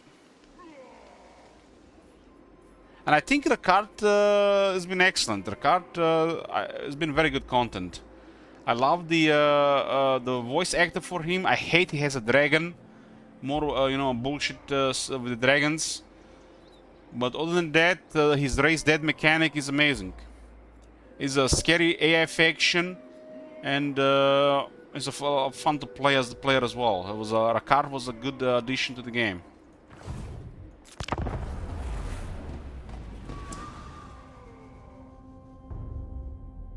We call any faction that can instantly recruit units out of thin air raised dead these days. You know, like Draika or Rakar.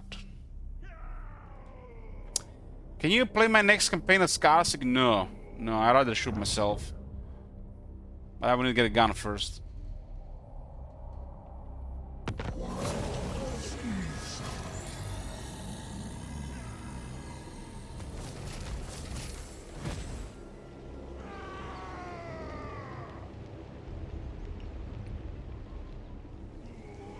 Okay, boys, time for a food break. I'm gonna make some food. We're gonna keep playing, it's like too much drinking here. Let's make a long break here. I'm gonna get some meat. See you guys when I get back. Goddamn Empire Slakers. Can't even clear Festus anymore. Easier just to go to Reddit and Steam discussion boards crying about Empire 2 weak. Food finished, boys, suffered wait. Where were we? A step too far. There's a new one, guys. There's a new one. There is a new one. Where was it? So literally, it's time to cry about the Empire.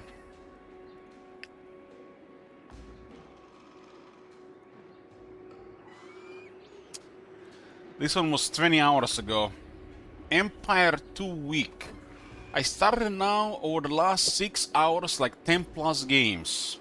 And it feels it's nearly impossible to get a stand in the Imperium.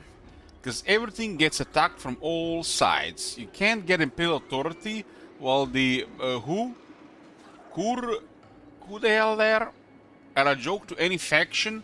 Even on easy difficulty it underperforms extremely.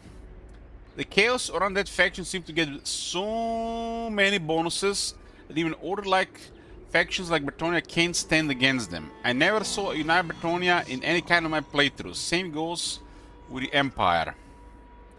The only reason I can survive is because of the bonuses you get because of the quests. But in the co-op, the quests are completely missed. Even Beastmen completely devastated me in early to mid-game. How the hell you lose to Beastmen as the Empire? The thing is, if I play Chaos or Undead factions, the game feels some kind of easy mode. With Vampires, I steamroll the whole Empire. With Orders, I can also recruit so many units, I simply overrun any other faction near me. The only faction I was able to hold out is with Dwarves.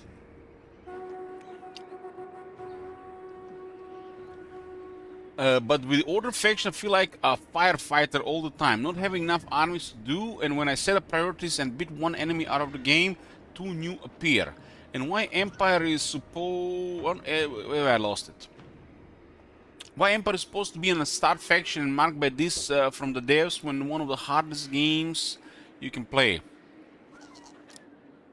I don't know why this happens. Each two DLCs I have this problem, to be honest, and I don't think I am bad at this game. I'm completely focused on economy in my games because I need to field more armies, because for every army I field, one state faction can fill 2.5. Can you please balance the game, Durrot? It feels like I have to start the game even on easy and play it like a recipe to have fun.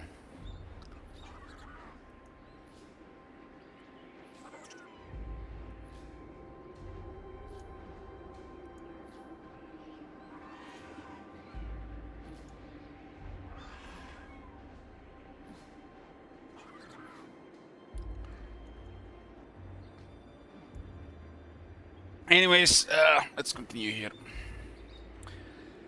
Biothump. Hey, Bress. Wondering what we can expect from these guys here. What can we expect there?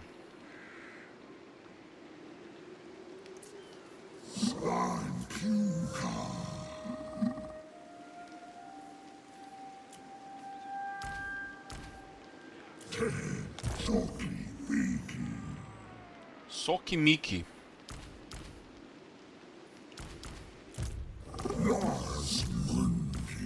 Those three can provide quite a bit of power to the army.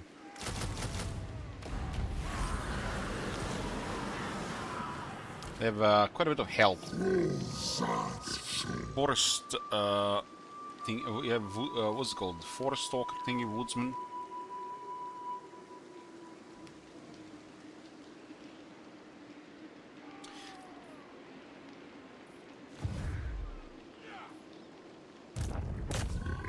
I think we're gonna fight that other guy there.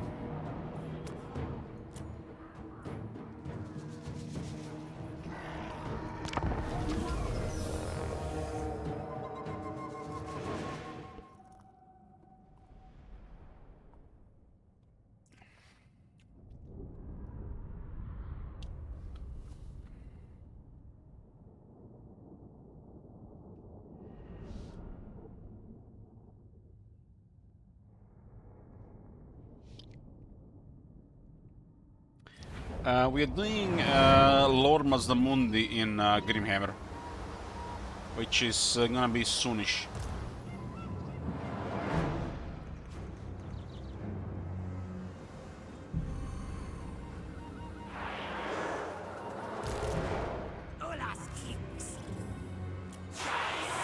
So we have Lord Mazdamundi in Vanilla and Overworld.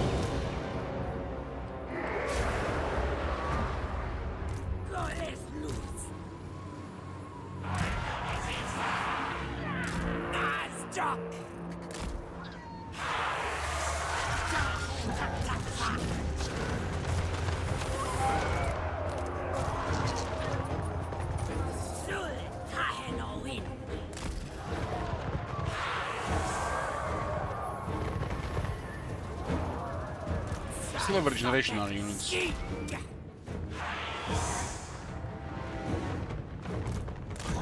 Getting close to this lock.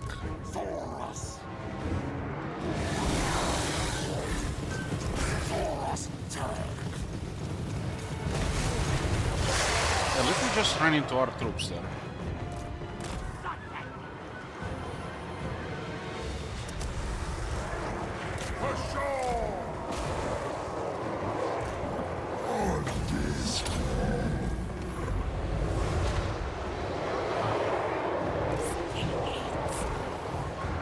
Hello, him.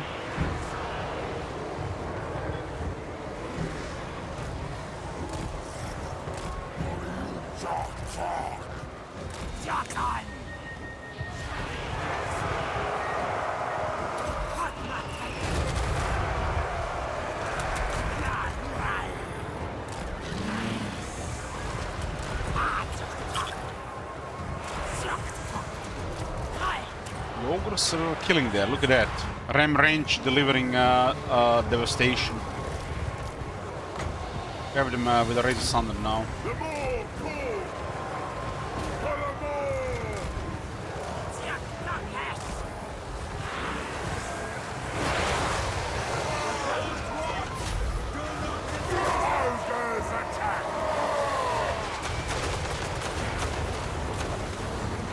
Crunch their skulls!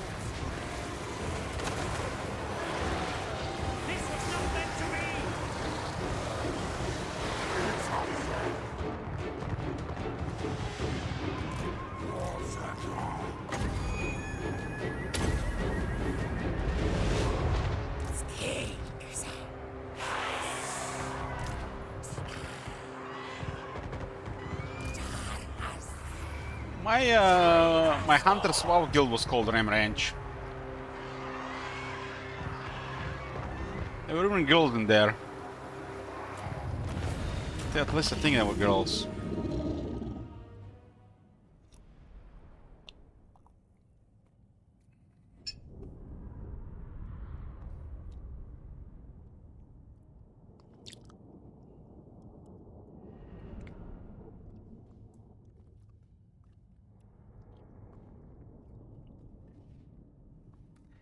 Search Ram Ranch on YouTube. Nobody told me to do that before.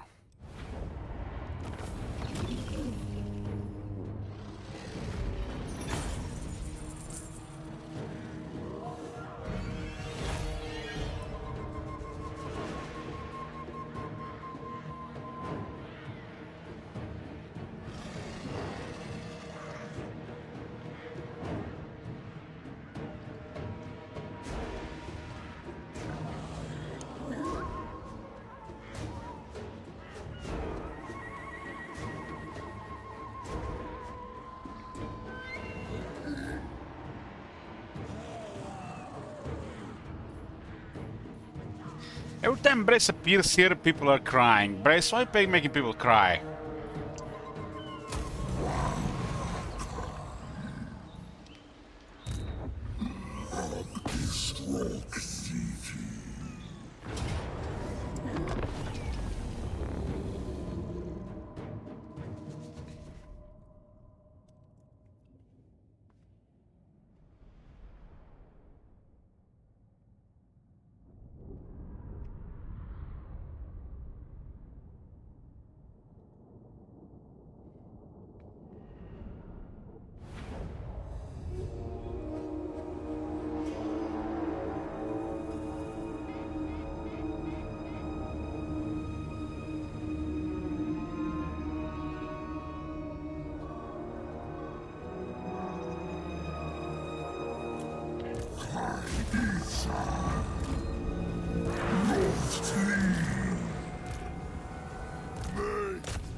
When do we eat?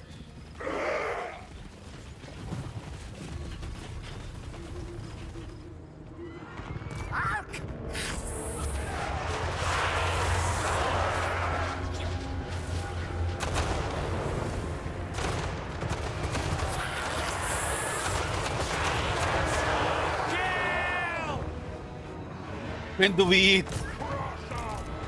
I just had some meat, sausages, and eggs.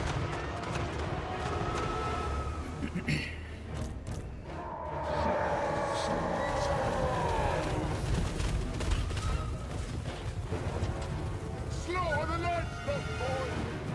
Them sort you.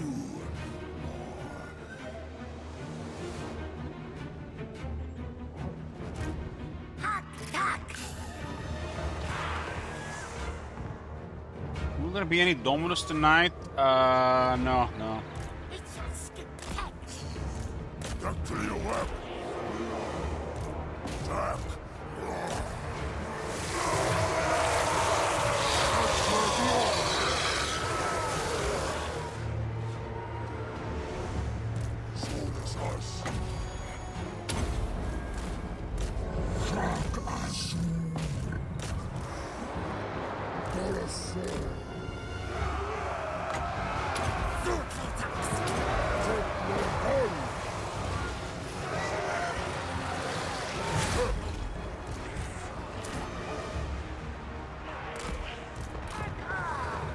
Tomorrow is what? Wednesday? Wednesday is Magic Day. I might check Metro when I get home, so... Red Dead Redemption 2 on Thursday.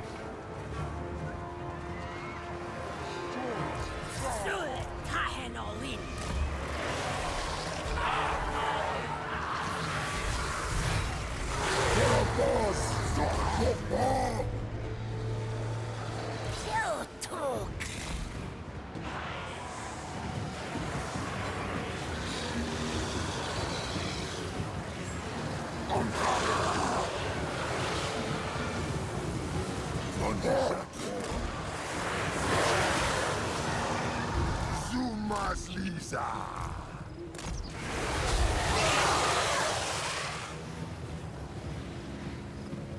Sergio Talk. Doctega. Tech Chalk.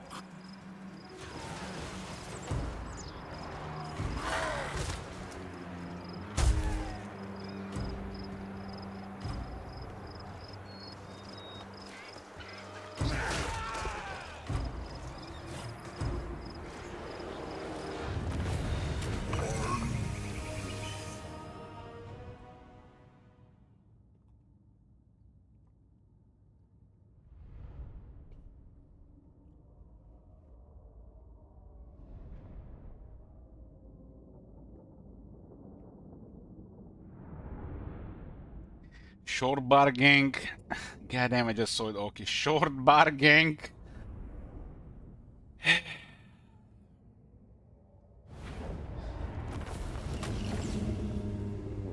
Short Bargang.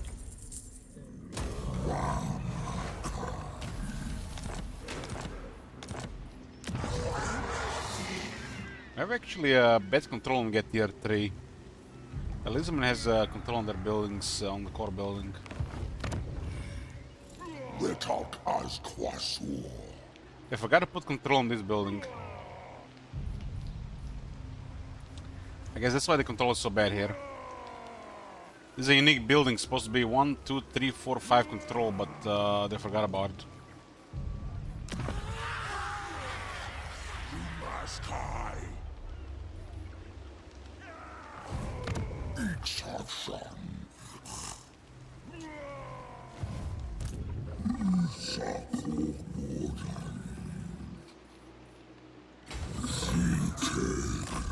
Chaos Crop has been cleared here. We encounter the Jade Court. You are not welcome before my court. Leave. There's no enemies, trading with Hans Marshall. Death by my blade is reserved only for the most honorable. He's a caravan master, he cannot use caravans in Lastria. And he's a bastion guardian, but there is no bastion in Lastria either. Begone, before your execution is ordained. Does this fool know who this is? Does he know that he is speaking with Lord Mazdamundi? The Grand Pepe? Begging for mercy would be advisable. Be still. The Dragon Emperor's eye is upon you. You do not want to embarrass yourself. I am an immortal dragon, but even my patience is tried. I trust you will not waste my time. Go, before you incur the Celestials' deadly wrath. Begging for mercy would be advisable. Begone. Death by my blade. Be still. I will not bluster. But you will be dead if you persist. It looks like they're rolling here. Must be the Legend Lord trampling things.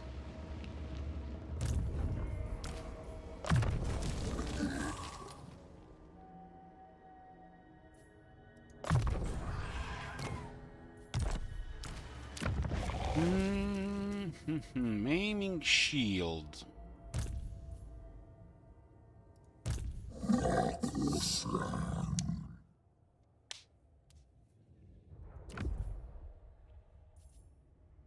Scepter of Stability, Scroll of Shielding. Look at all these crappy arcane items.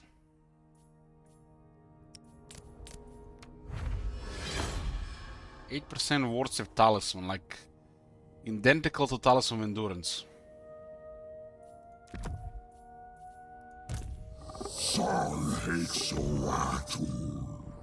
Literally, two different items doing the same thing.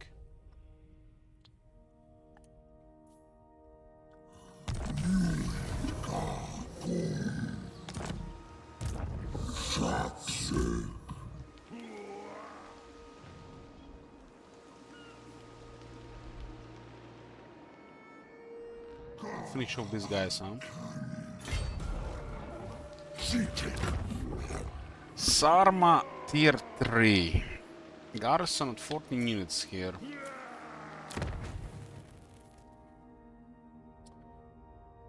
Two slots.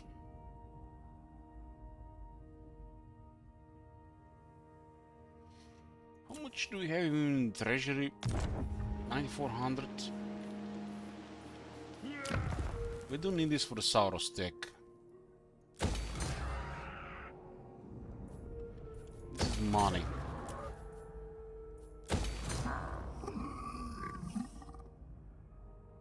This is a terrible tier 3 building, but this city has a lot of slots. You have to build a really shitty building in general just to unlock the Geomatic Web.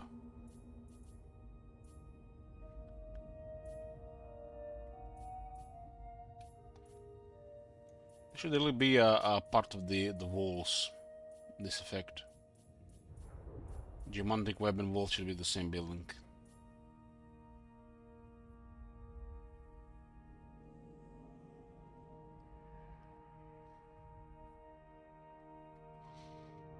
Determining of the great plan. It's +3 control. When start chamber and weapon crafters commune. Weapon crafters commune.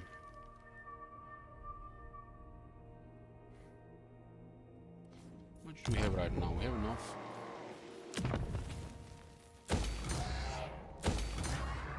I'm only ever gonna build this building once.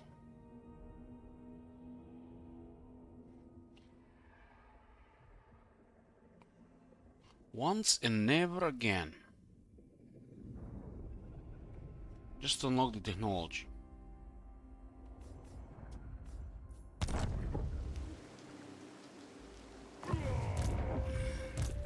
I'll kill these ogres from the area.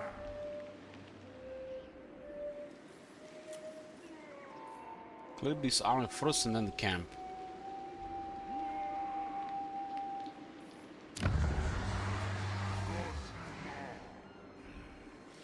What was that life slan about? Fourth generation. Chrysalit.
You didn't think this through.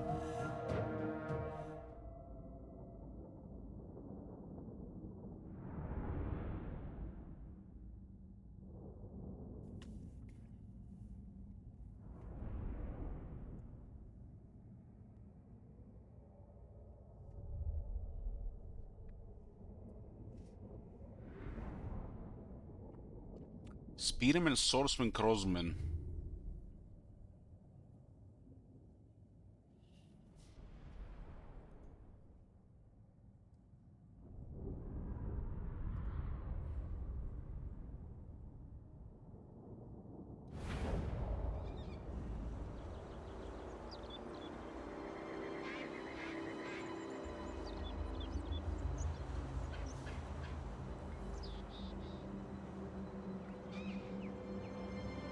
I think we'll do next random campaign. Sing that role. I'm not sure.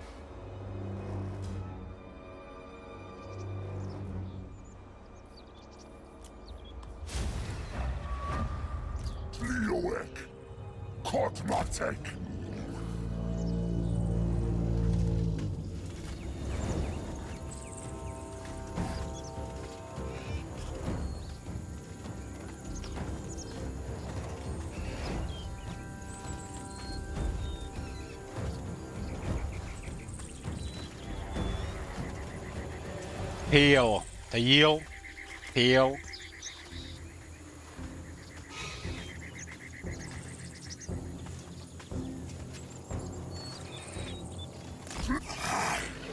Short talk.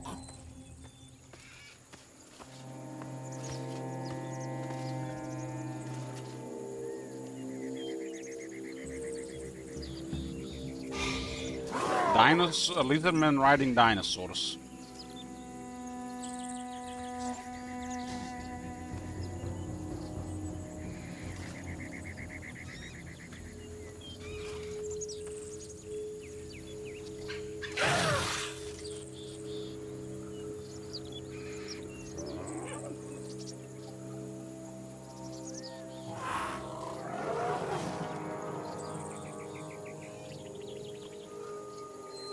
In creation, Razil Bok means hi. Sometimes say Bok. Greetings. Hi. Hey. I prefer Oi. Oi!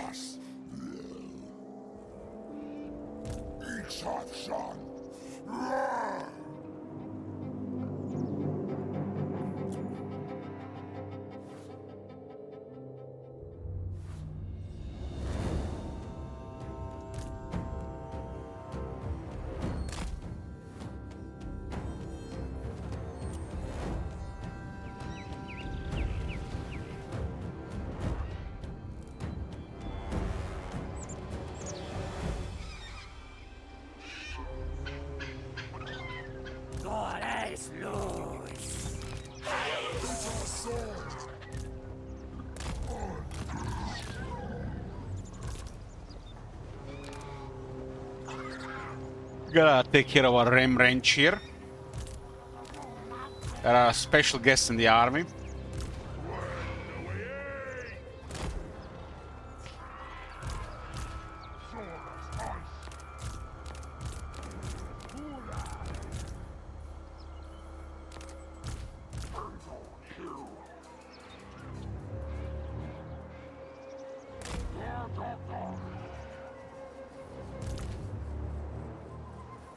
So tactical.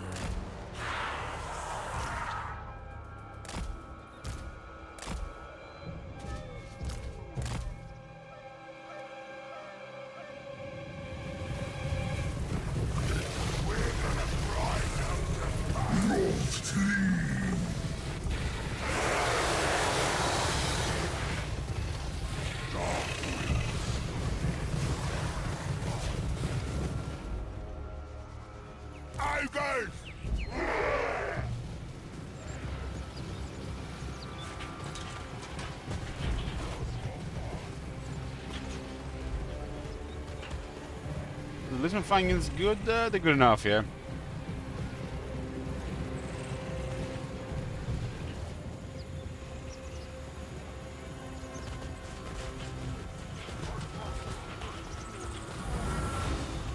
Sheer brute strength, unending hunger, and barely enough wit to know fear. Nothing matters more to an ogre bull than his next meal. Poor guys have only 8,000 health. Sad.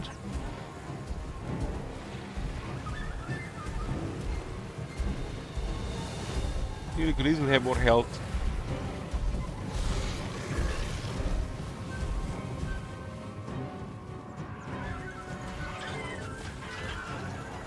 Who's ready to gnaw on some bone?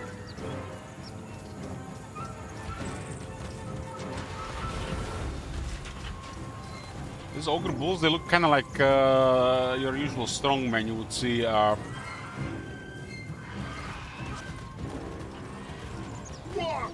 my god! Have you seen that shit? Holy shit! What the hell?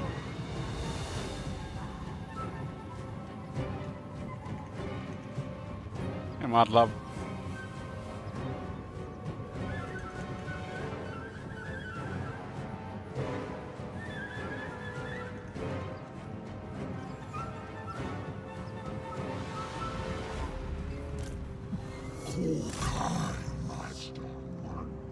Let's go harass with the flyers so the rest of them arrive.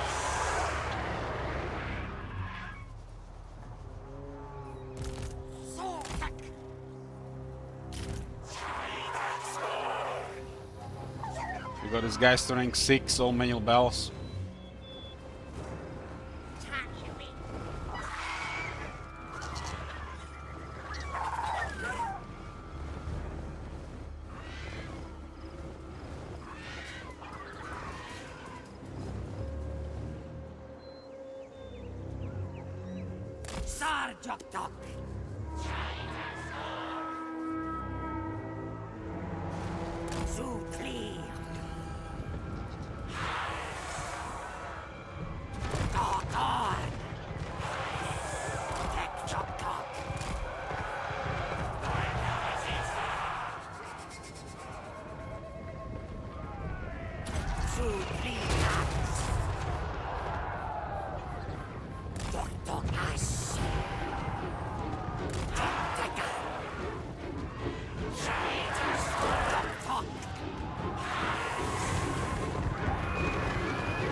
Dios still not upgraded.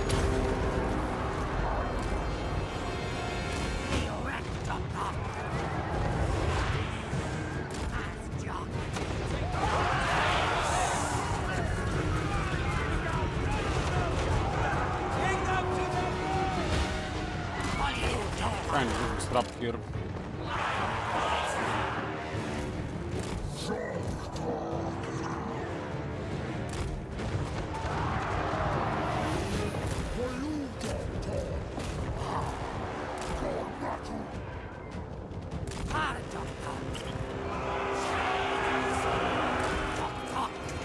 Especially nasty when they are in these numbers, almost enough to dismantle armies.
This guy dropping orders.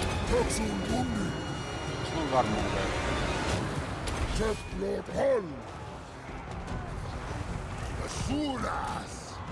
Poliu Joktok.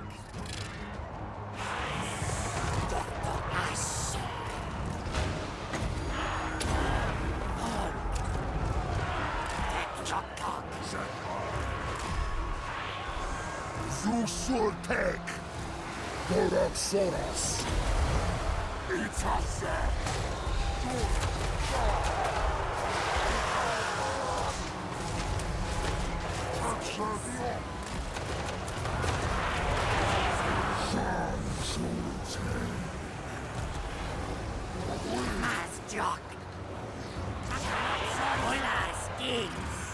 Oh, skinks. Oh, Dark, you'll die.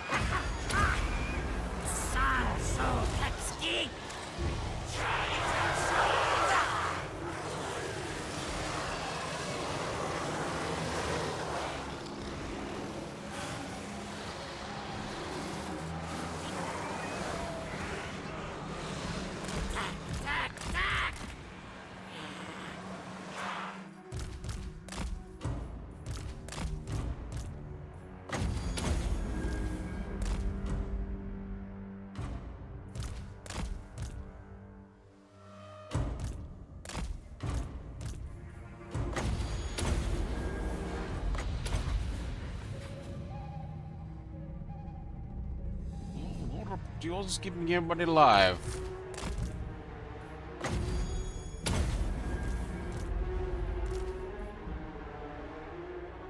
I don't know why this is, it's always awesome you can actually keep things get back to life. They're just gonna be fully replenished next time anyways. These guys are at 96 when this fight started around.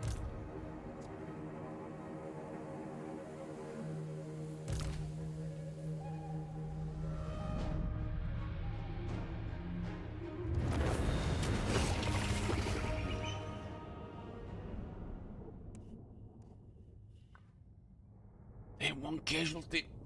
Getting old. Old and spent. Soon I'll be like Marconos camping the corners.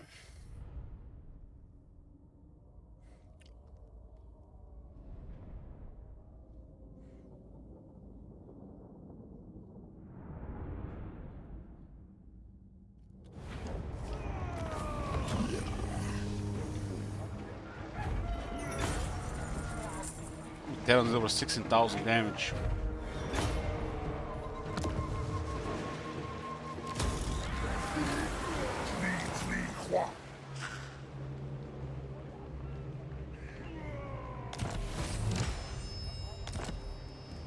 Hexoatl.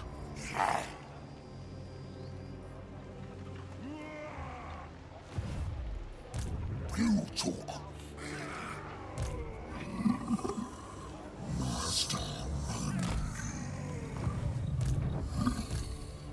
I'm trying to wipe off these ogres here. Retalk as Quasu. Now I'm feared. Now the arm is much cheaper.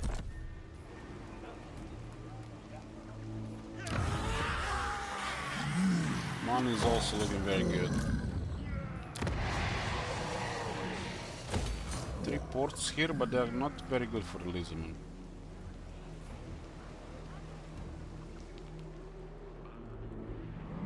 There's a lot of thing going on here.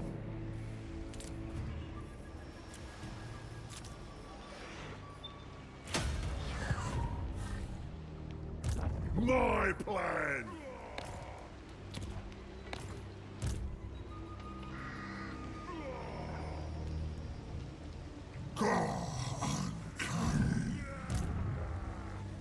My tribe will tear you apart as soon as I give the nod!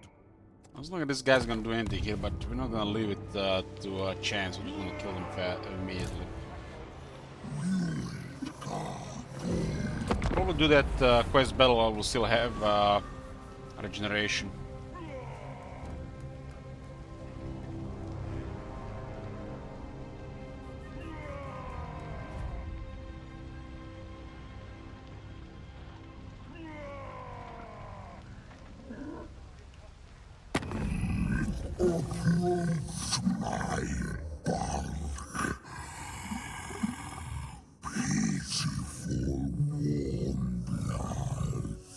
The jungle Sopaholaxa is a different province.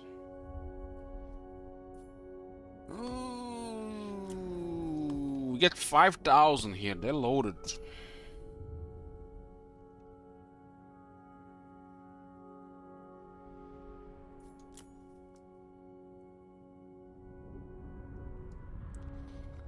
Well, we can't ask them for money. Just peace or war. Peace or war.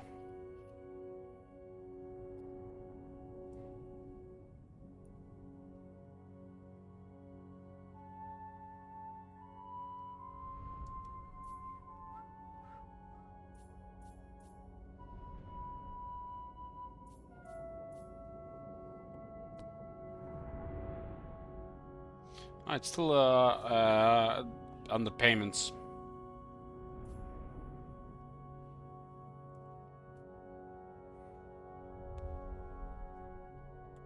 This campaign is just peace or war. Payments is a part of the diplomacy.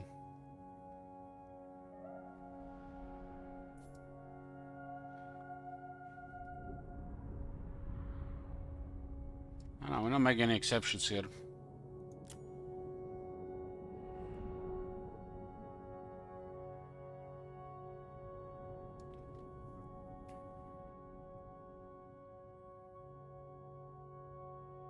If we can do payments, we can then manipulate diplomacy with gifts.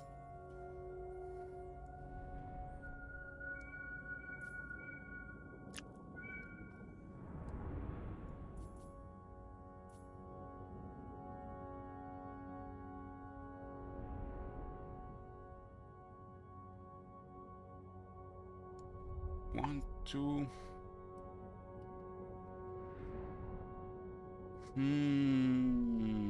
It looks like the greenskins up there, down there got killed. The new guy just murdered them.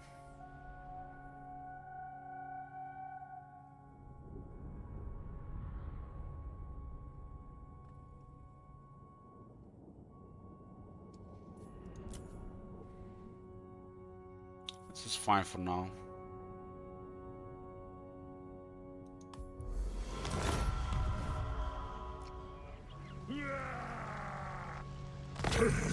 The taint of warmbloods infests your sacred jungles, revered lord That's of the for second the power generation. mace. A This one great is Skaven. temple.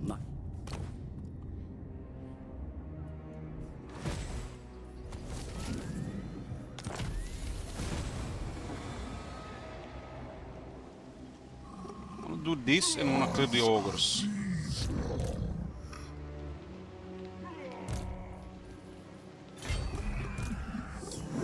This is a really bad army, but we have to do two battles.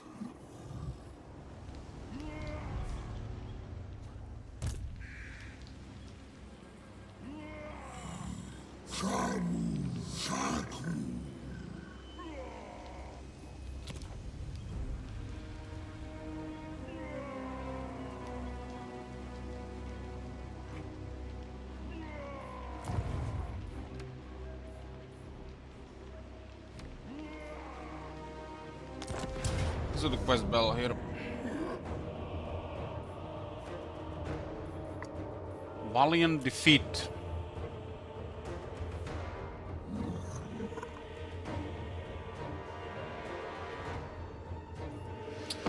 The army we have is expensive, genius, and this is just the early, just start of the campaign.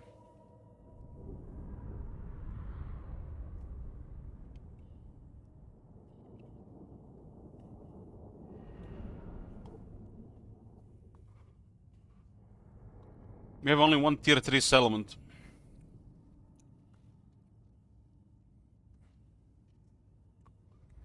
You get a combination of money from settlements, trade, and battles, but no trade is campaigns, no diplomacy. So it's gonna be just settlements and killing.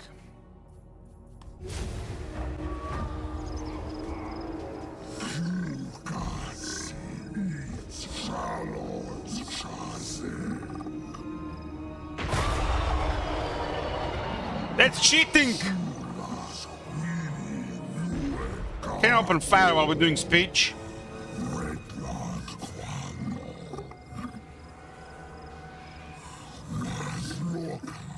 Sick uncanny.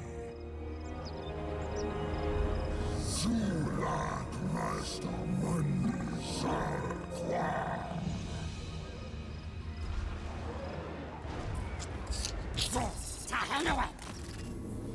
Take our town.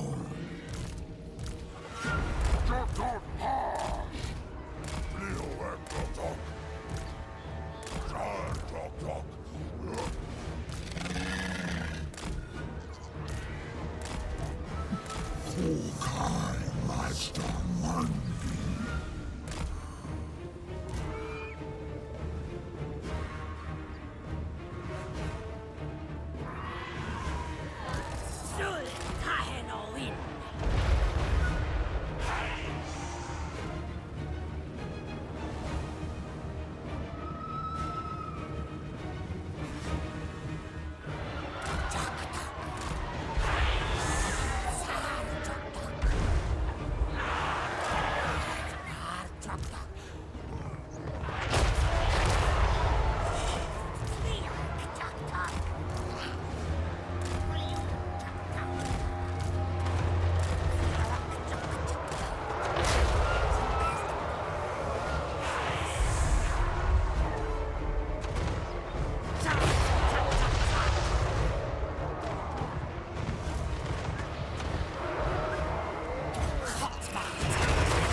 Defend the gate, huh?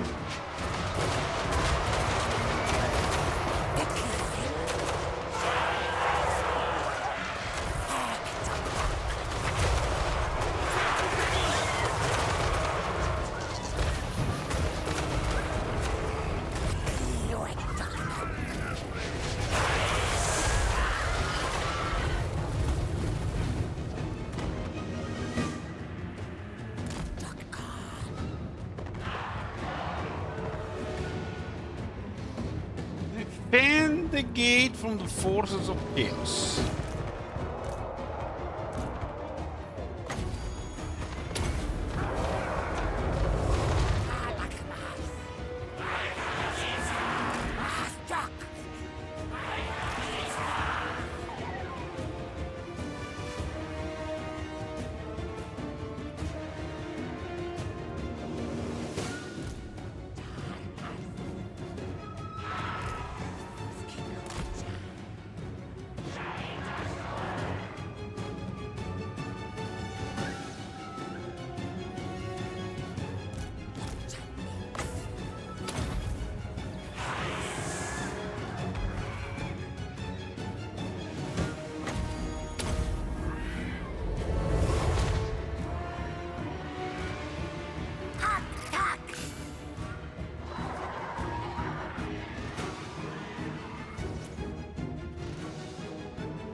Give us money!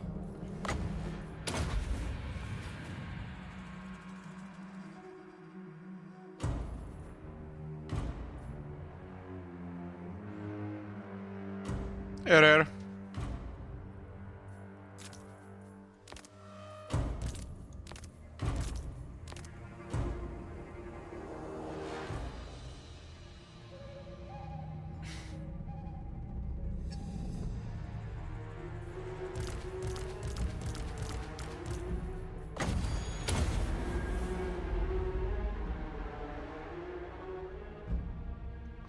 When they're supposed to come to you when you buy the 25 euro DLC. If you don't have all those DLCs that cost 25 euros, like the Chaos Dwarfs and the Shadow to Change, the game doesn't work anymore.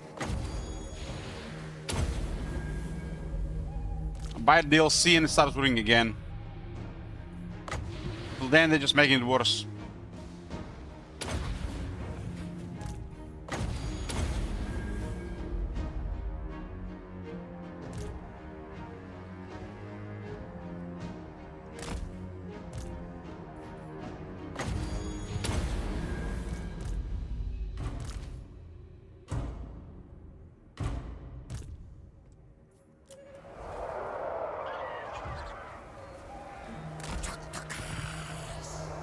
I've done this battle many times.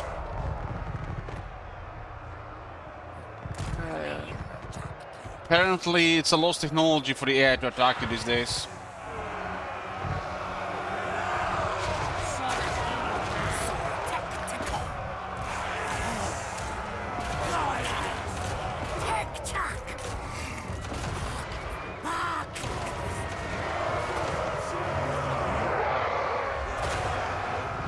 What is the purpose? Why are they making it worse?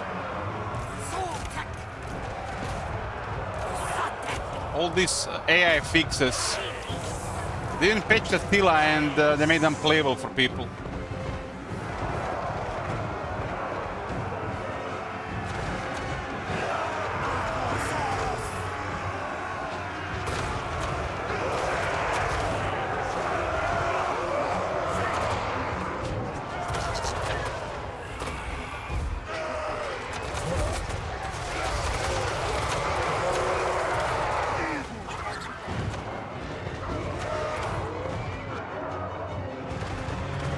These guys are supposed to attack while the Hellcannons are shooting. They kill this force here and then they fight your army.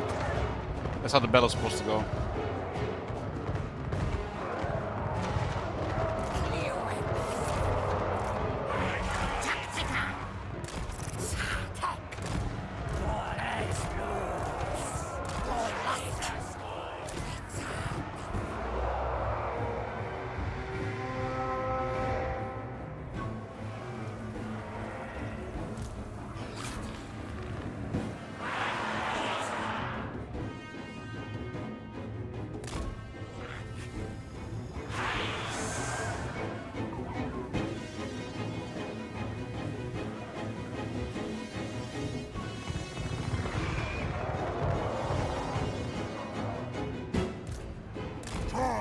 Screw it! Jog Taka! Jog Taka!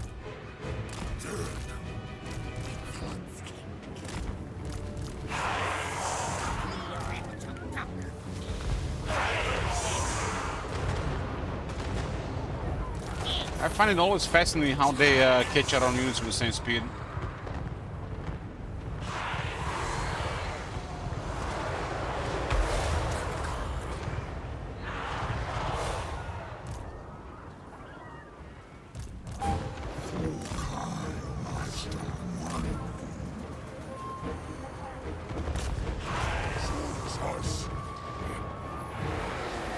Soros eats!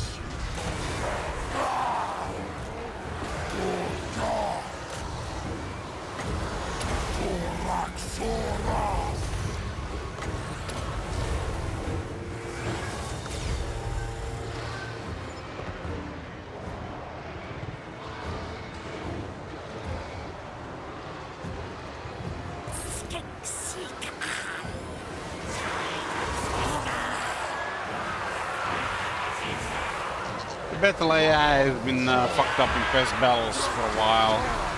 It's been an issue throughout the Warhammer 3. All these battles were fine in Warhammer 2 and Warhammer 1.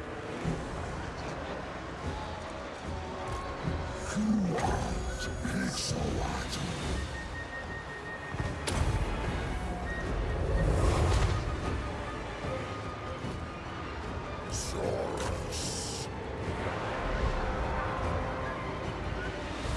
It's a Chaos Dragon getting killed by the peasants.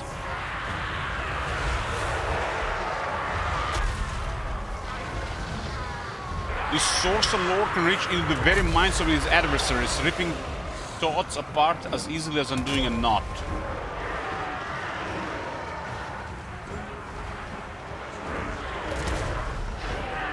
It's like a shitty zombie dragon.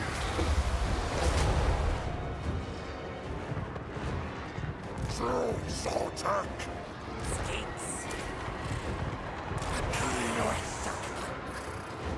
Sword's ice! Turn sword Q!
attack!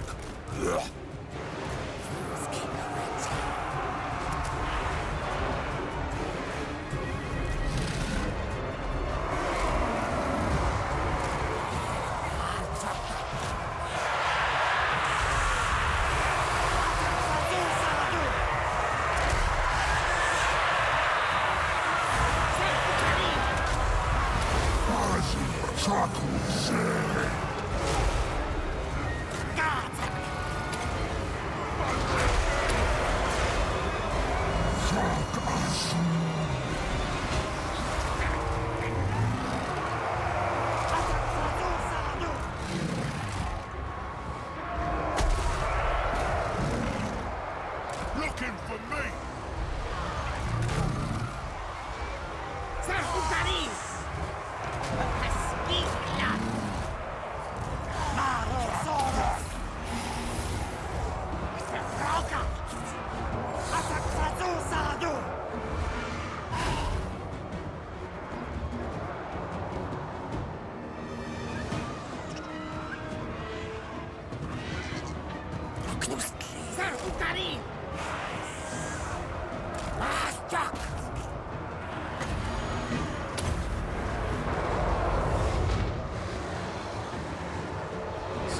Ally's been holding pretty well here, considering.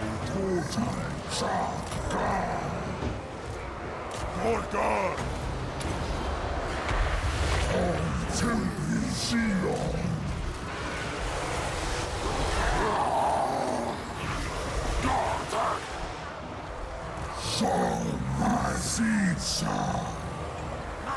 Volca!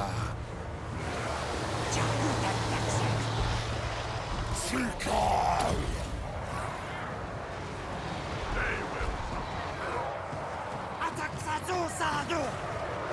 Shoot us!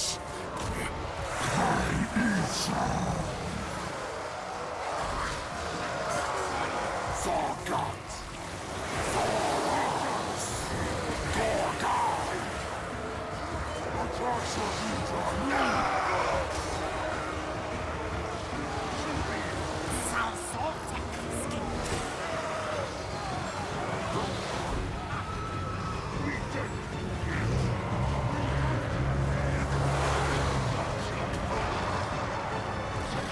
Holy resilience.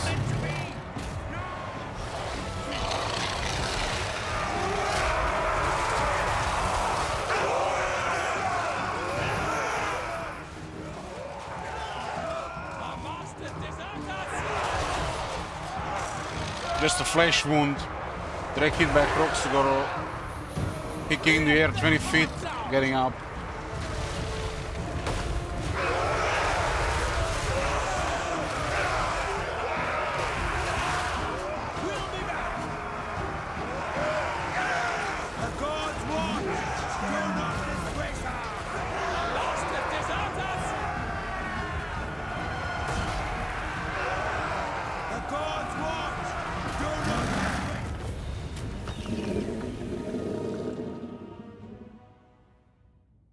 Makes you wonder why they also make the battles automatically end in Warhammer 3. Maybe because they knew about these issues.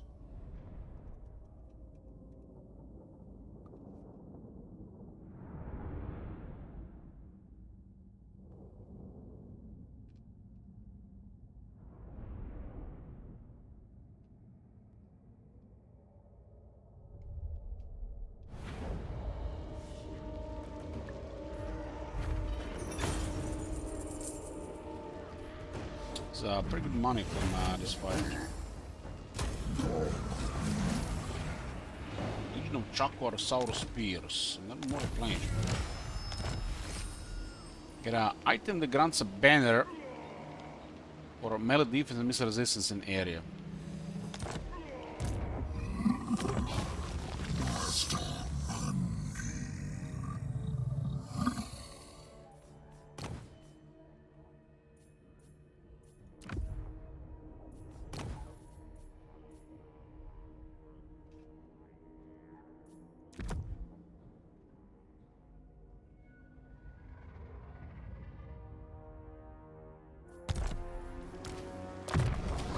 Carnosaur in 5 francs.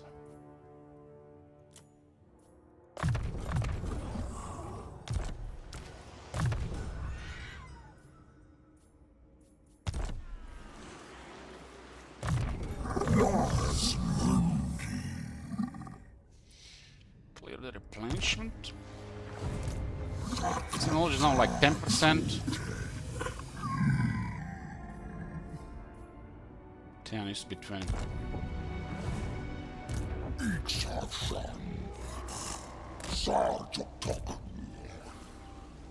It's Legion of Chaka specialty. Legion of Chaka specialty is missile resistance activated ability. Specialty emergency. You must hide. Embassy Club is here. This thing is tier 3.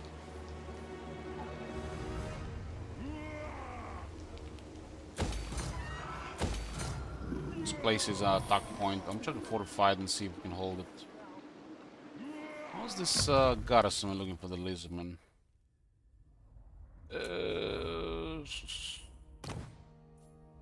Tier 1, 7 skin cohorts. Still 7 units on tier 2, and still a lot of skin cohorts on tier 3. These are really horrible garrisons unless we have some massive fortifications to help hold these. This one is not horrible. Seems to be one of the better minor ones. Starts at 3 and then a 5, but it's all Soros with techs. Seems okay. Embassy Club's gonna be okay because of the plateau of the Fallen Gates, but if they send a real army, it's still gonna be hard to hold. Saurus, Temple Guards, these units all suck without technology. To make this unit decent, he needs this stuff. Defense, attack, damage, armor, stuff like this.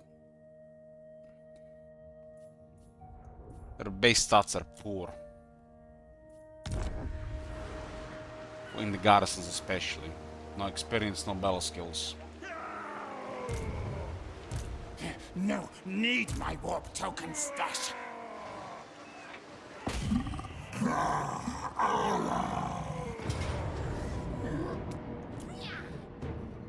10 melee defense, 10 missile resistance. All allies in range. Radius 35 meters.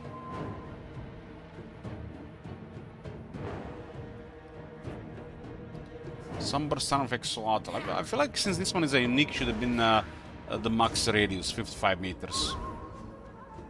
I mean, that's the second max, but it would have been much cooler if it was a larger range because it's a unique one.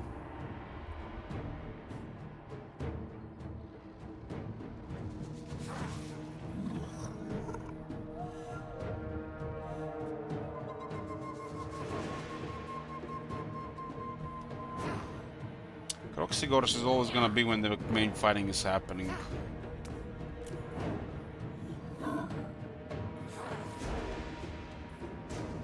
This one doesn't buff anything, it activates during battle, so it doesn't do anything outside battle.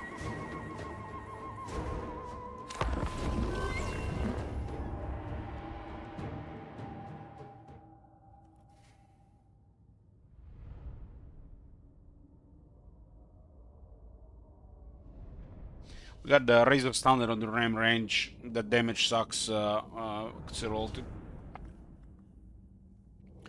The Razor Standard, those charges actually do something.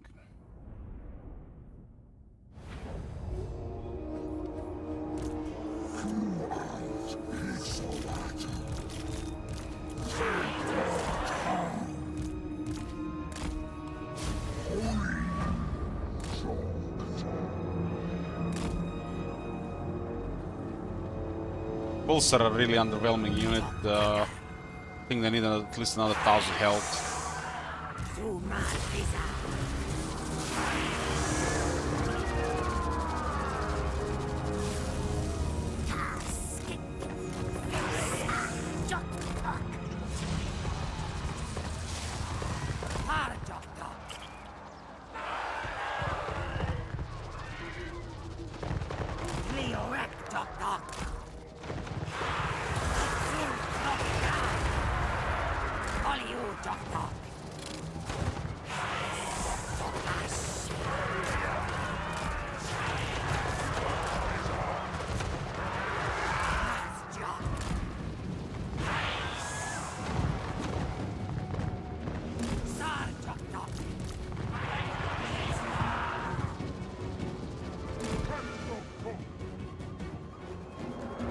Red Dead Redemption 2 when? Thursday, I think.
So hard to hit the Gracier in combat.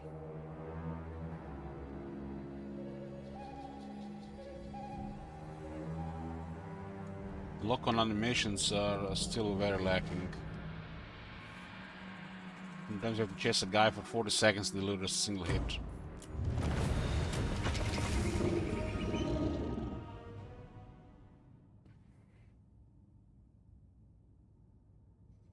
I wonder if there's gonna be a full replenishment here.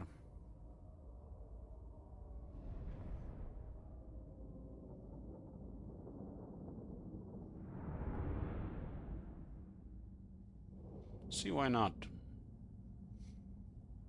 Manuals like this provide full replenishment usually.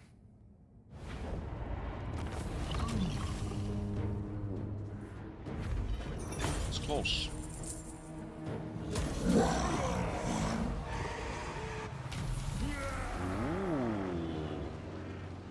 Ooh, what do we have here?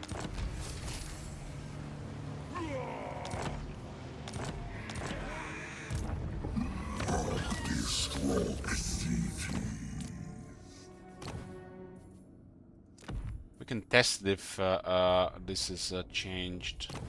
He had, doesn't the guy used to have spell resistance as well? They removed spell resistance and physical resistance.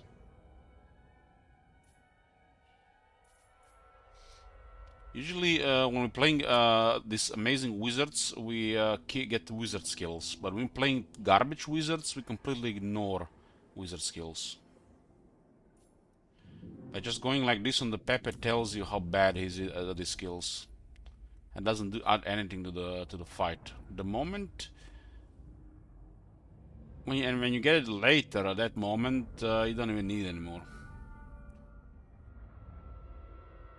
Looks like they changed it one into barrier and one into barrier replenishment delay. But it got nerfed, so it's really weak. Wish this was physical resistance. This makes Zlok something. This is basically just a dinosaur. You got a Zlok and you got a gear on him, so it's just good. Dinosaurs with items are solid. Eventually, when he casts Apotheosis, he'll trigger Shield of Safari, and you get like some support with him.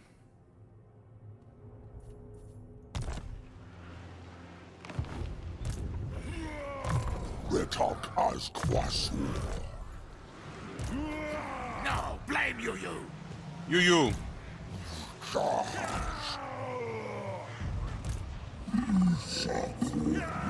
I can't let any challenge go unpunished. No way!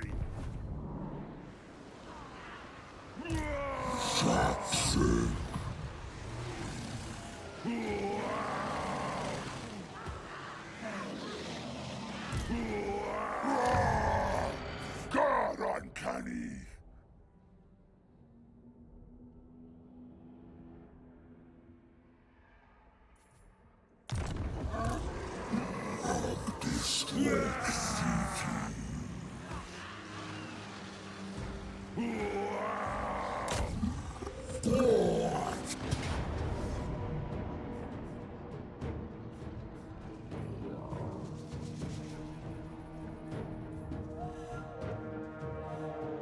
Why did the ogres not help him here?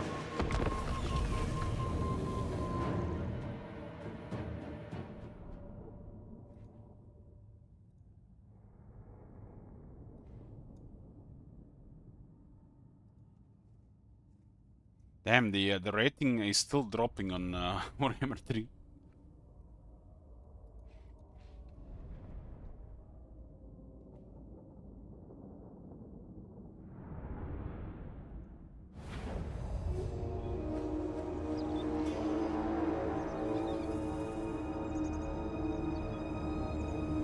Might have declined? Yeah, it's possible. There's some these weird interactions with some factions, because maybe because these guys are rebels.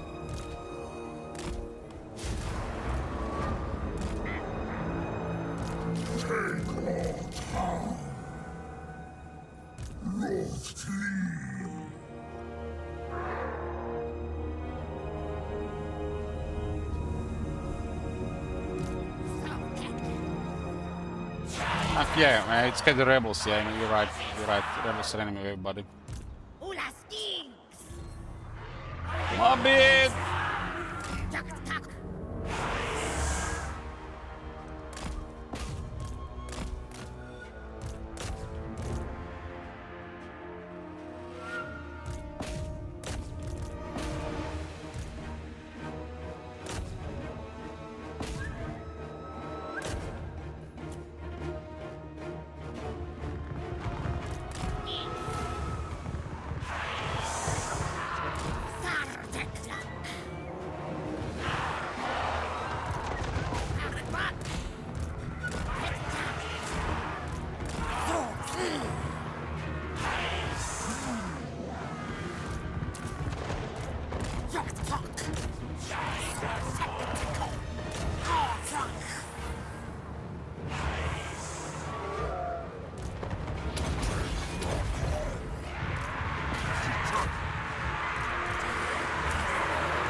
Hexoatl.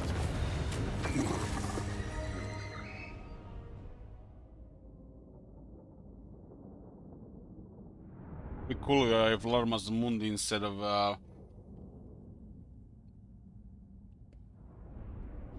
Lord of the Heavens passive had the live boom passive.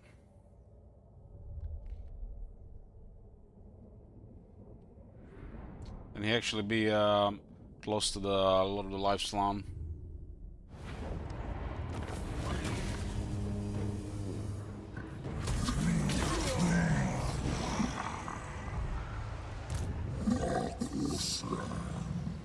Instead of the Rolling Skies.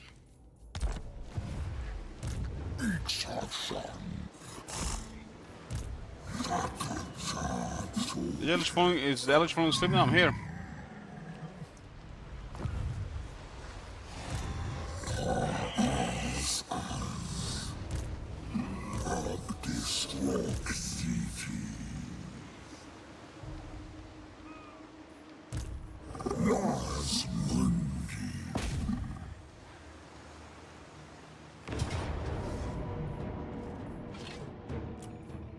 Time for coffee.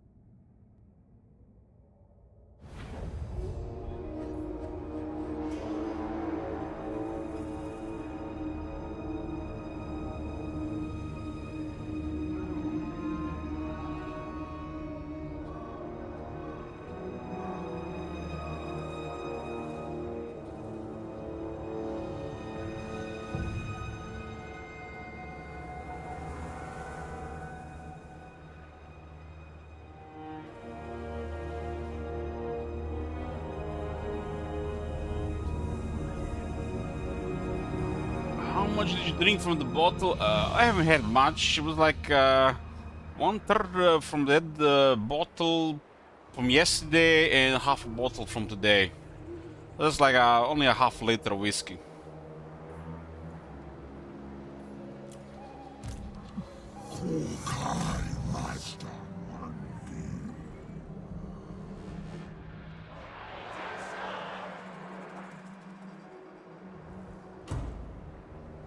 I think that we actually they will survive here.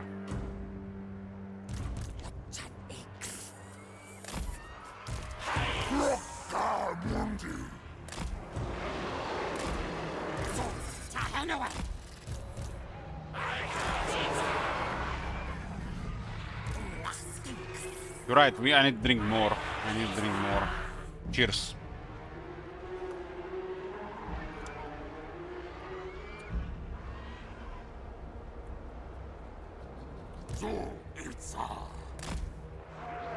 Get ready for Thursday, boys. It's gonna be Dominus and whiskey.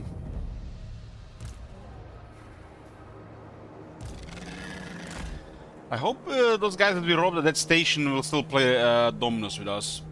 Hope no hard feelings.